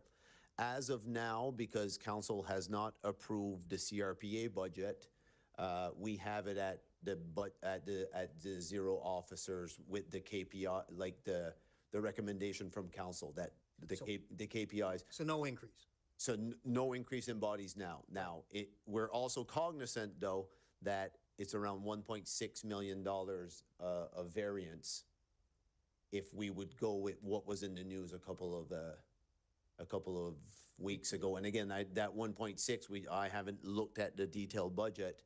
I think it would be similar to this year, where even if you approve 15, you're not going to get the full 15 complement at that time. So right now, that's what we have. And again, this budget can swing $1 million here and there too. So it's an approximation, but normally, once we do our projections in September, we're quite close to where we should be. Okay, and I think maybe something looking forward, and I mentioned it earlier in the meeting, and I'm pretty sure you're in the room. I think we've got to look at maybe getting a finance committee together where, council members, maybe it's the next mandate, because obviously we're a little too late now. But maybe there's an opportunity there, right? For a better communication and a better way to communicate with council members. Yep. I mean, to me, I know it was here my first term. I remember that. I was on the snow committee, you know, things like that. And I found it was a lot easier to get through these meetings when those committees were put together. Staff came in, you had the conversations. You were able, as a council member, to get feedback from your other councilors to bring to that meeting, right? So that you could communicate it better. So I think maybe that's a way forward. Yep. But just a suggestion. I'm not. No, absolutely. I think a committee is one thing to consider. There are other municipalities as well. It just came up when you talked about it, where they will create a long-term financial plan. And it will set out normally for the mandate 4 years. Some will even go at, and for them, it's all about the revenues needed, and it's independent. If you receive more assessment, you reduce the tax rate. If you don't receive the assessment, you increase the tax rate, and they let it flow more, almost like a private business. Of course, there's discussions every year because things do change, Right. where you would have, you know, your 5-year capital layout. Okay, this is what we're doing in the next 5 years.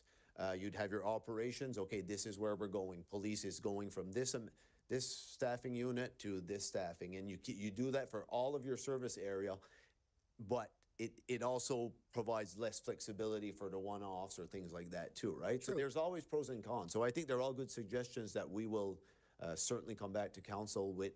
What can we do, right? I think you're right, because you've got to know your money in to balance, to understand, right? So you know what's going out, you know what you got to bring in. You've got to somewhere be balanced. As you said, you can't run a surplus, can't run a deficit, but you still got to offer all those services, right? Yep. To the citizens. So just food for thought. A finance committee may not be a bad idea under the next mandate. I don't know, but I'll put it out there as an idea. And other than that, I thought this was pretty good. I'm interested in the level 2s and 3s that you have here, because I know you allocated an amount to it. It'd be interesting to see what's in the budget book. Yep. And how soon will that become available?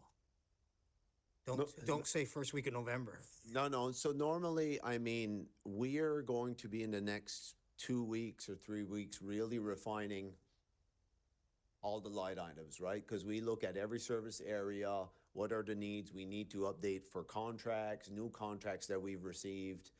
You know, we also do predictive analysis. Sometimes we're like, okay, what is asphalt costing now? What is salt? What are we projecting? Like kind of those things. If NB Power decides to go with 1% versus what they had already communicated. So we're really going to get into the weeds of refining everything. That'll create us really a good picture. And then after that, we'll sit and go through the level 2s and 3s. Okay. And that process, again, it's also not just everything's, in fact, we have a lot of questions. Often it's like, okay, we want a level 2 for this, and we're going to ask, yeah, but did you consider that we have, you know, capacity here, or you know what I mean? Or this is already funded in your level 1 budget. So there's a lot of things that goes through it. It takes us about 1 full day in the summer just to go over it, and then 1 full day, even sometimes more, to finalize. Capital, we're also working on different scenarios where we were contemplating even for capital. The more we spend on level 2s and 3s, the less we can increase capital, or vice versa, right? The less we spend on level 2s and 3s, we can fit in maybe 1 or 2 or 3 more projects. So Right. those are the things we're looking at. Okay, and I know you do it electronically, which is great. I really love that. So if that could come out before the budget binder, when we all have to come in and pick up our budget binder, Okay. that would be even better. For me, anyway, I prefer it that way. I can do everything off the laptop. Yeah, no, and the one thing also, and I failed to mention, again, I'm rusty.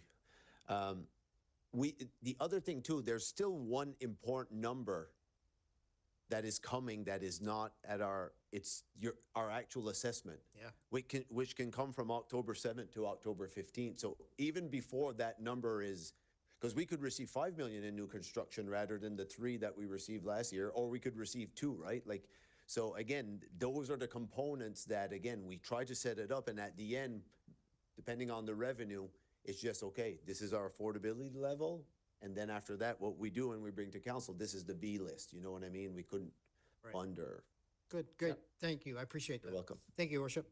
Merci, Conseiller Crossman. Is there anyone who hasn't? Thank you, Councillor Cross. Thank you, Jacques, and It's, as Councilor Gier pointed out, it's an exercise every year, and you do a lot of great work with your team. I took many notes, as I usually do. Just to recap, Jacques, again, 1 million deficit if it's maintained at the current level. That's before receiving the fiscal reform funding. So that's just where we were at if we hadn't received the fiscal. Right. Right? And the one thing too, we benefited from 2 years ago, a prior year surplus of around $3 million. We received major savings because the WCB accounts provincially they hit over the threshold, so they returned some money. So that's really what's, if not, it wouldn't be as rosy as this. Like, we would probably need to, well, I mean, we're still getting that 9 million, which is really positive, because that 9 million almost makes up for any lost in revenues, period. But overall, that's where we would without the fiscal reform, yes. Yeah, it's important to know it's a draft budget, as you say, and that provincial assessment you just mentioned in October could affect the numbers again. Absolutely. Coming Could be back. 1 million, 2 millions, one way or the other. Yeah, I guess my social heartstrings are maybe more exposed than others, but two things you said today which really resonate with me. The 70% of Canadians that are a couple of $100 shy of making tough decisions. And that applies to a lot of our citizens in Greater Moncton. Property tax increases passed on to renters. That also resonates. We have many renters in the city of Moncton, and heaven forbid they have to go over an automatic rent increase, which most landlords do apply periodically. So those things certainly resonate with me. I'm comfortable with the recommendation at this point, and again, things could change in the next few weeks, but thank you for all your hard work. Merci beaucoup. Thank you, Jacques. Merci, Madame Adès. Merci, Conseiller Léger. Thank you, Your Worship. Councillor Léger. Thank you, Your Worship. I'm still fixated on the fact that, you know, I can't see why you wouldn't be able to work with one or two or three options. And without giving a recommendation, that might be your preference. But giving us the ability to see what does the no tax increase look like? And this is what we're able to have. This is what the next scenario looks like, so that you understand. And then here maybe it's the other one.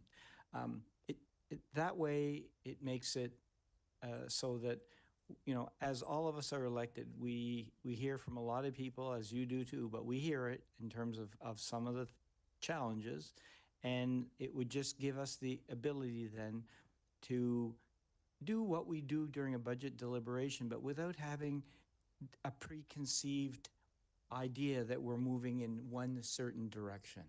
And that's sort of where I'm coming from. It's just having those options, that's all. And so I think, you know, I think it would be beneficial, because really when you think of it, when you came, now correct me if I'm wrong, when you came to us and gave us your budget update the last time, were you factoring anything in terms of equalization or not in that one? Because that one you were suggesting that unless I misunderstood, without anything, you could basically present a budget without any tax increase. But were you factoring in the equalization at all when you said that? No, that one, to be honest, is, again, if you look at the option where we keep the current tax rate as we are at a $1 million deficit, right? Okay. So at the $1 million deficit, and again, for us, very simple. If we have a surplus from this year, you're balanced. Number two, 1 million out of an operating budget of 230 million, you're talking 0.3%. So for 1 year, to find $1 million and a 230 million, it's doable, right? Yeah. It's doable. If it was 10 million, no, we probably would not be, because we need to impact service levels. 1 million for 1 year, I think we could ask the GMs in each area, okay, let's find 0.4% in your budget and tell us what the consequences are, and it'll be for 1 year, and I think we'd be able to adjust, right? Anyway, I think it would lend itself really to maybe a better perspective and feedback from us as well. Yeah, so one of the things I think we can potentially look at what you're talking about because they're scenarios. Now, the one thing that is, there would be some pros and cons if we were ever to go through that. So number one, we have one budget system that runs one budget. So again, if we created 3 budgets, in scenario basis, we totally could do it. That being said, our document that we win, like the budget award and that stuff, we'd have to get rid of that because we wouldn't have the capacity to do 3 budgets. The other thing, there are some complications though to those things. So I'll give you an example. When we add capital budgets, right? When we add a capital budget, we have to remember, we have to pay for the cost upfront of that item.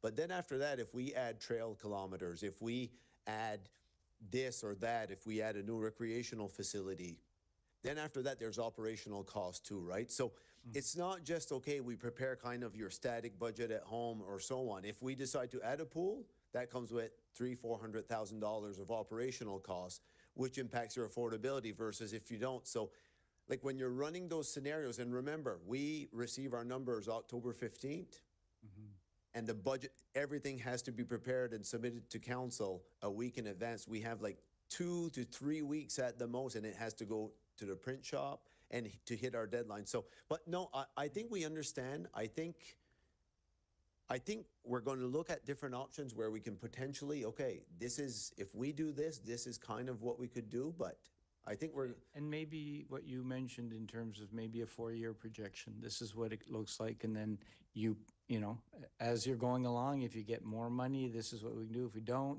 like maybe, but just something that makes it such that we are involved in the conversation. Otherwise, I mean, we just, you know, I mean, you guys do a great job, don't get me wrong, but it's just that I still feel like elected officials should have a role in terms of at least, you know, and sometimes we're the bad guys, and we need to be the ones that bear the brunt of that, right?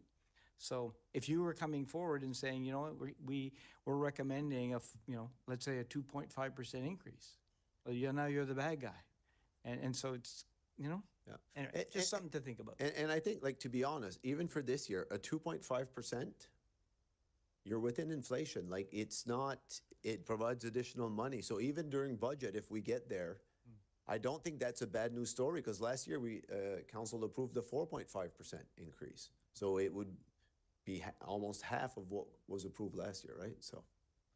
Thank you. You're welcome. C'est bon, merci. On a une motion. So Thank you. We have a motion before us. So let's move on to the vote.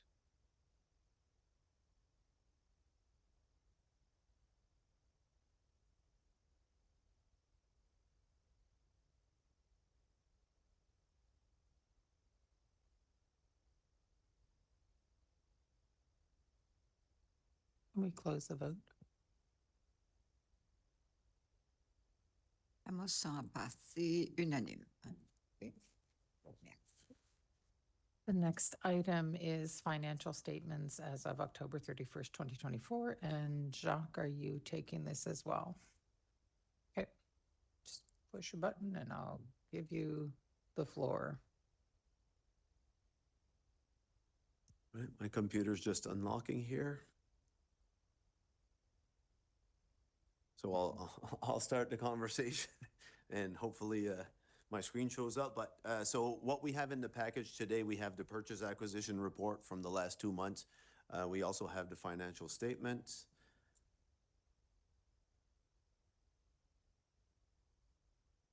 And my screen is spinning. What's that? Oh, yeah, if you could give me your e-scribe, I can do it from there.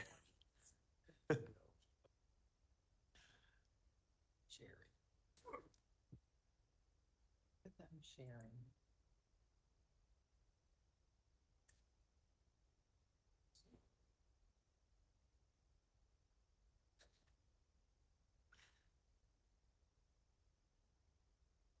You all spinning? Let's do my rooms.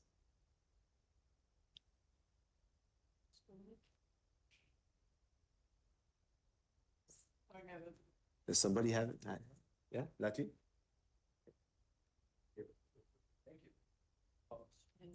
All right, perfect. All right, so in the financial statements, the first line item is our general fund. You'll see the monthly variance versus budget, month over month. So currently in August, we're 1.2, almost 1.3 million better than budget. If we go to the next page, and again, this is really when we start projecting at year end where we will be.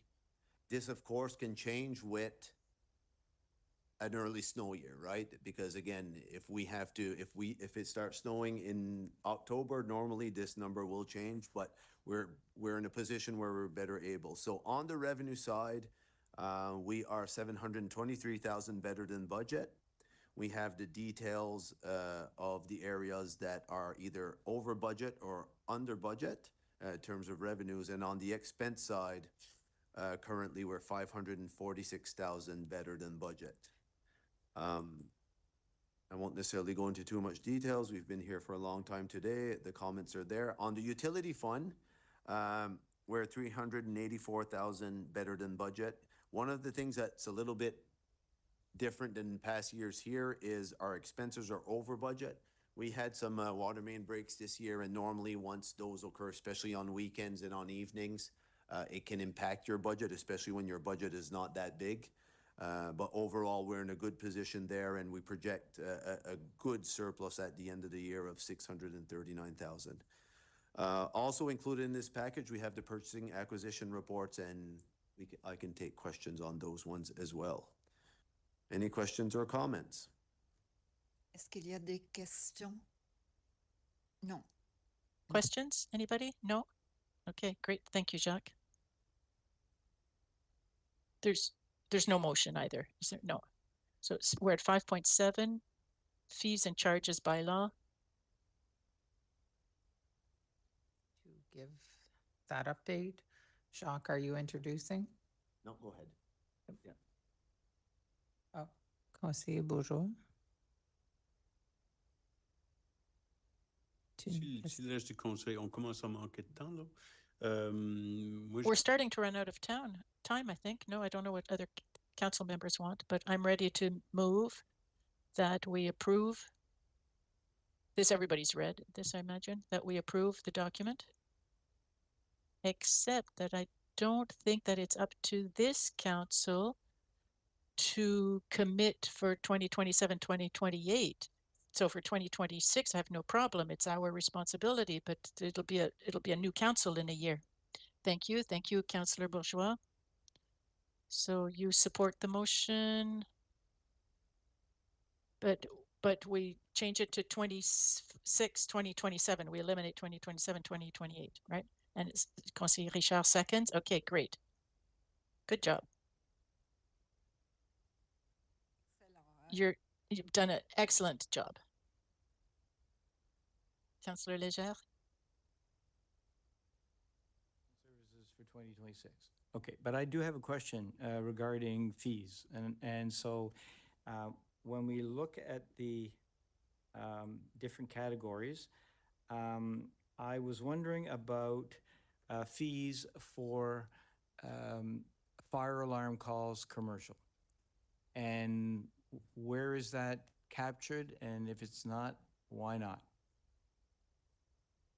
Your worship, through Councillor Leger, basically what we did, we went through the service review that Conor has presented and really keyed in, most importantly, on the expenditures, making sure we had those captured, that the service is being there. In his service review, there's 1, 2, 3, 4, 5, 6, 7, about eight or nine optional items for looking at, and many of the details talk about explore fees for responding to motor vehicle collisions, explore fees for consider source of revenue for false alarms. What the intent is in 2026 through the year is to explore and evaluate. Some are very viable. Some are more difficult to enforce, also difficult to manage and administer. So the intent is to work with the fire department and work through those and say, okay, these are the ones we want to put in the bylaw. These are the ones that, and most of them, there's very little revenue. It's more about deterrence and that sort of thing. And really make sure that we have the process down, because the process of issuing invoices for some of these things to insurance companies, to individuals who are doing, for false alarms, the collectability of them it's really want to make sure that process is established well in advance of putting it in place. So it definitely will be in the 2027s. 26 is really the year we want to work through and sort out those issues. Which ones do we really want to do? If the menu of 8, is there 4 we want to put in, including fire alarms?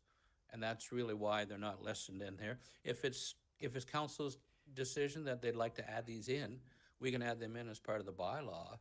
I know from inquiries we've done, there's not a lot of revenue to come in.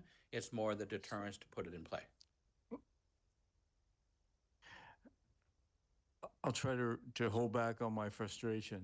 I mean, it's not a lot of revenue. I think it's over 3,000 calls in terms of false alarms. I don't have it in front of me, but I don't know, the chief, if that's, but it's a large number of calls. And the city of St. John already has it in place. So why is it that we have to sit back? Do we need it in the bylaw, or do they have the ability to, do we have the ability to collect it? I don't, the reason I guess for my frustration is I don't like seeing a large fire truck, and in many cases, 3 fire trucks, drive down St. George Boulevard, approximately to where I live, going to the industrial park for a false alarm. And I guess the bottom line is, if we have the ability to change behavior, then why don't we do it? And so why can't we just do it now? Like, why can't we just enact what they have in St. John? I asked that probably 6 months ago. And so here we are, and we're gonna go to 27. So the question I would, understand. No, I think it's okay. I think all we need to do is we basically, if you make that motion right now, we'll implement it as long as council is okay with the risk that we haven't reviewed everything, but absolutely, we can put it in. It's not, we can go to St. John's, the same amount that they charge. We'll put it in, and then that's totally, we are totally okay with that. So we put in a fee and schedule for fire alarms, maybe whatever the process is you want to use if it's St. John, and then you pilot it and see what it looks like. Oh, and that's absolutely. Okay, Josh, so- we can do that, but the intent was to answer your initial question, is why it wasn't there. There was make sure it was done appropriately, but that's okay. The thing was, though, it was in 2024 as well mentioned, because it was there. Now it's 2025 and it's going to be 2026. I'd like to have it in 2026 and then see what we can do. Okay, so I don't know. So Perhaps maybe I what do can you want to come jump back to in. council, maybe? Yeah, so I think if we could approve the fees and charges now, we'll take that away and we'll add in an element around fees and charges for false alarms to bring back for council's consideration before the end of this year. For budget. Okay, yeah. Before the end of this year. Fair enough. That's right. Yeah. And then we could implement it in 2026 if possible. Okay, understanding that it's not about the money, it's about changing behavior and making it safer on our streets. Appreciate it. Thanks for your patience. Absolutely. I'm not angry, but I'm just frustrated. No, I needed to put that out. yeah, MS.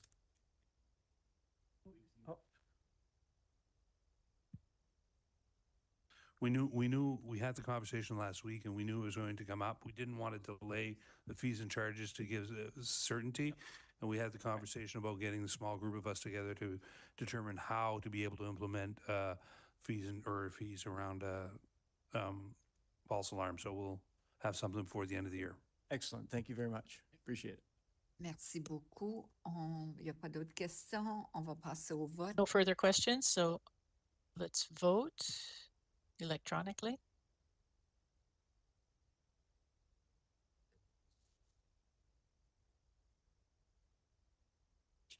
You can close the vote. Merci. Motion carried unanimously. The next, Good. Last item, Madame la greffière. the last item is under Councilor's item, and it's a Councilor Bourgeois would like to speak on crime reduction plan.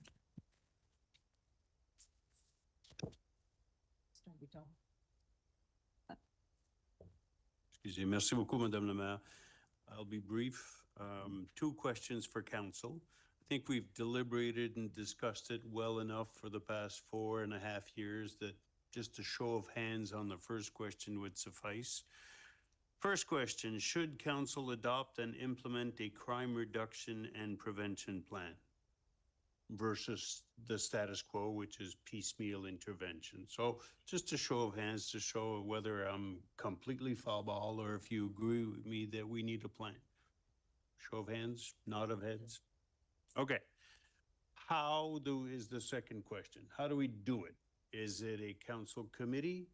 Is it hiring an expert consultant?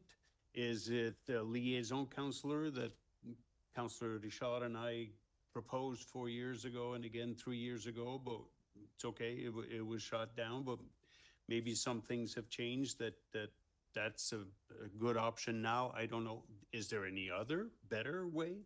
But we would like to have this plan, hopefully ASAP, but how do we get there? Job description, Councilor Bourgeois, for the person. Job description. No, Conseiller Steves, go ahead. You're shouting across the hall there, Marty. That's what happens after 6 hours.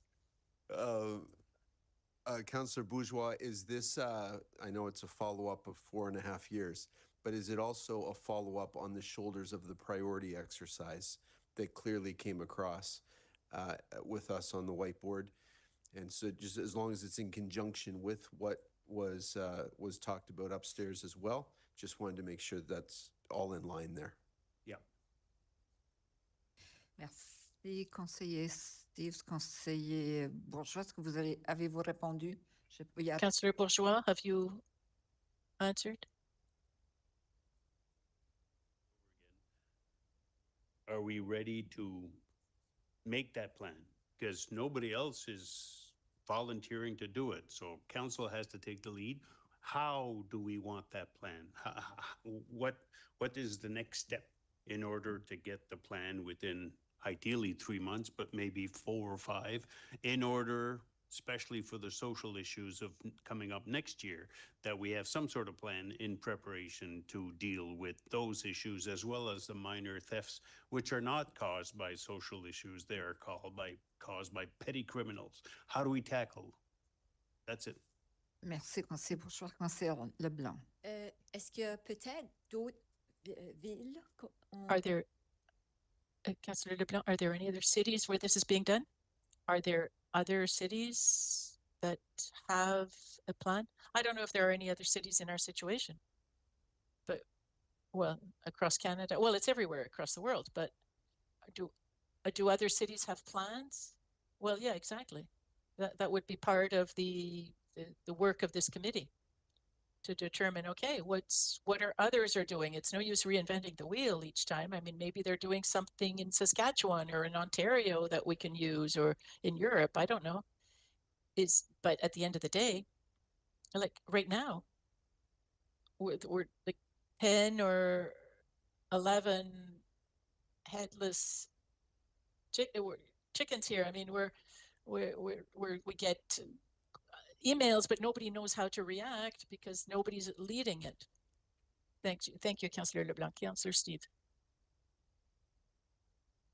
The most effective example, not necessarily for crime or prevention, but what is the most effective example of a condensed time where something moved along at a very efficient pace? I would love to know that. Well, this council 2 years ago, bit less than 2 years ago, when the Perryvale and Taylor report came out, we established a committee, Councillor Butler, Councillor Leger, and I, to deal with that Perryvale and Taylor report. We sort of started going, well, okay, if we do keep the RCMP, this is the public safety, not plan, but approach that we should need, social workers and everything else, but there was no plan. So that sort of ad hoc committee was probably the best way to do it, in my opinion. I don't remember any liaison counselors in the past, but there must have been some as well. And I'm open to any third, fourth options as long as we get her done, right? No other questions? Oui, conseiller Leger. Conseiller Kingston. Oh, conseiller Kingston, go ahead. Thank you, Madame Mattis. With the microphone, Danielle, this time. So I guess the framework, it's a good concept, and I'm sorry I didn't push for that 2 years ago. You do mention that fairly frequently. Personally, I was comfortable with the P&T report. I voted the other way, but that's because we read it back to front and front to back, and the ad hoc committee did come back with a whole bunch of other questions pertaining to that study. But I guess the framework, then, yeah, that's what I'm looking for. Once we get the committee established with a lead person or a lead counselor, what is the, and that's what we're going to talk about basically, is what is the formula? Do we engage the nonprofits? I think you mentioned that earlier. Then how do we get the province involved, and maybe at the federal level? So it's not like these sort of things haven't been attempted before, but what I'm looking for kind of it's not a new concept, but the framework is really important in my view as to where we go. To me, it's a question of passing the baton. Council says we have a problem. We want it addressed. We want to know what we're going to do moving forward about this issue. Who do we pass the baton to? Is it a 3-person committee? Is it a 1-person liaison counselor? Is it an expert that we hire? Is it a 4th option that I can't think of, but maybe you can, anybody can, to say this is the best way to get within 6 months at the most, a plan? And that plan would be determined by consulting the stakeholders, consulting the experts, doing the legwork that would come up with, I don't know, 10, 15 recommendations. Now we have a plan. Now we know what we are going to do to address family violence, because we're high up on the charts on the Canadian average. What are we going to do about minor crimes? Again, we're higher up. If we can lower family violence and minor thefts and social issues, we go back to below the national average. But right now we're above the national average. So that would be sort of the goal. How do we get there would be the plan. Right. Who is going to prepare that plan? Right. I'm open to suggestions. We've already discussed some of them, refused, it doesn't matter. How? Who? So, Merci, Daniel. Thank you. Yep. Clarification. merci, conseiller Kingston, Merci, Madame conseiller Alice. Thank you. conseiller Léger. I think it's important to, for all of council to have a plan. I think one of the things that I've thought about is where so much is happening in one particular area of the city, and that's St. George Street, and we see what's, and it goes down to Gordon and so on. And some of the successes that have been done in the past has been to have, as part of this overview would be, what should that neighborhood look like in the future? And I think we really have to start to think about that, because if we figured out what the neighborhood could look like, then we could, in that, kind of build in some things with respect to a crime and safety plan, where you would have real interventions, because they need to be actions, right? We had the task force. They had a whole bunch of recommendations and sort of left us hanging. I think they had at least four? 4 on crime, 17 on something. Something else. So, but in any event, I think it is important that but I really do think we need to have some visioning as well in that whole neighborhood, because simply just attacking it and leaving it the way it is and expecting that it's going to change, that's not going to happen. Sunny Brae would never have changed if we didn't do the neighborhood plan for Sunny Brae. Exactly. It would never have changed. Well, it would have changed negatively, very negatively. But so anyway, just my thoughts. I think it's important, and I think maybe that is the way that we kind of set it for the next council that comes forward, that we've thought about and we have a plan. I think it's a great idea. I just want to add a point. It is highly concentrated in that area, but we've seen with the Perryvale and Taylor report that crime is occurring all over the city. So it's not, it may have, maybe some of the recommendations will be neighborhood based, but it's a citywide issue. So, Conseiller Bourgeois, so how do you propose, do you want us today to give you directions on how to move ahead? I've given you 3 options. I can propose a committee, that we establish a committee. If you have a better idea, shoot it down. Please do. 3-person committee. Ouais. Allez-y. Donc, c'est ce que vous voulez? Yep. Okay, is this what you would like, a 3-person committee? No, I mean, I can raise my hand, I'll volunteer to sit. That's about the best I can do. I can't force anybody else. Monsieur le Gérant. Merci, merci, Madame la maire adjointe. Perhaps. Thank you, Madam Mayor. Kind of maybe, and just to get the framework of what that committee would look like, the scope, the scale, the outcome. So then you can come back to council and they could determine who, and you can decide your membership from there, because I know there are other councilors that aren't here as well that might have an interest. So if you want to, in the coming weeks, we could build that, I guess the term of or the framework, the document that could kind of guide the committee. I thank staff for its contribution. If council doesn't take the bull by the horns and lead this from point A to point Z with staff's support, I appreciate it. Let's start with 3.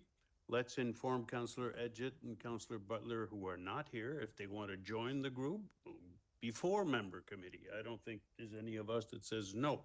It could be an all-member. Nobody else raised their hand, so. But let's start with those 3, and whenever we fix a date between ourselves and staff can assist, and then we'll figure out with the 3 of us, I can do a one-pager quick. Will the deputy mayor be ex officio? Or the mayor, I think every committee we establish, the mayor is ex officio, so. C'est bon. Merci beaucoup. So we're fine? I'll make that officially a motion that Okay. council, first of all, desires to adopt and implement a crime reduction and prevention plan and establish a committee of council to draft the plan for council's approval within 6 months. C'est bon. Seconded by Conseil Léger. So we vote, show of hands, everyone. Tout le monde est d'accord? Merci. Merci beaucoup, conseiller Richard. Vous êtes toujours réveillé, là? Oui. Thank you, Conseiller Richard. Are you still awake? Are you still with us? Yes, okay. So you're going to adjourn, move to adjourn? Thank you.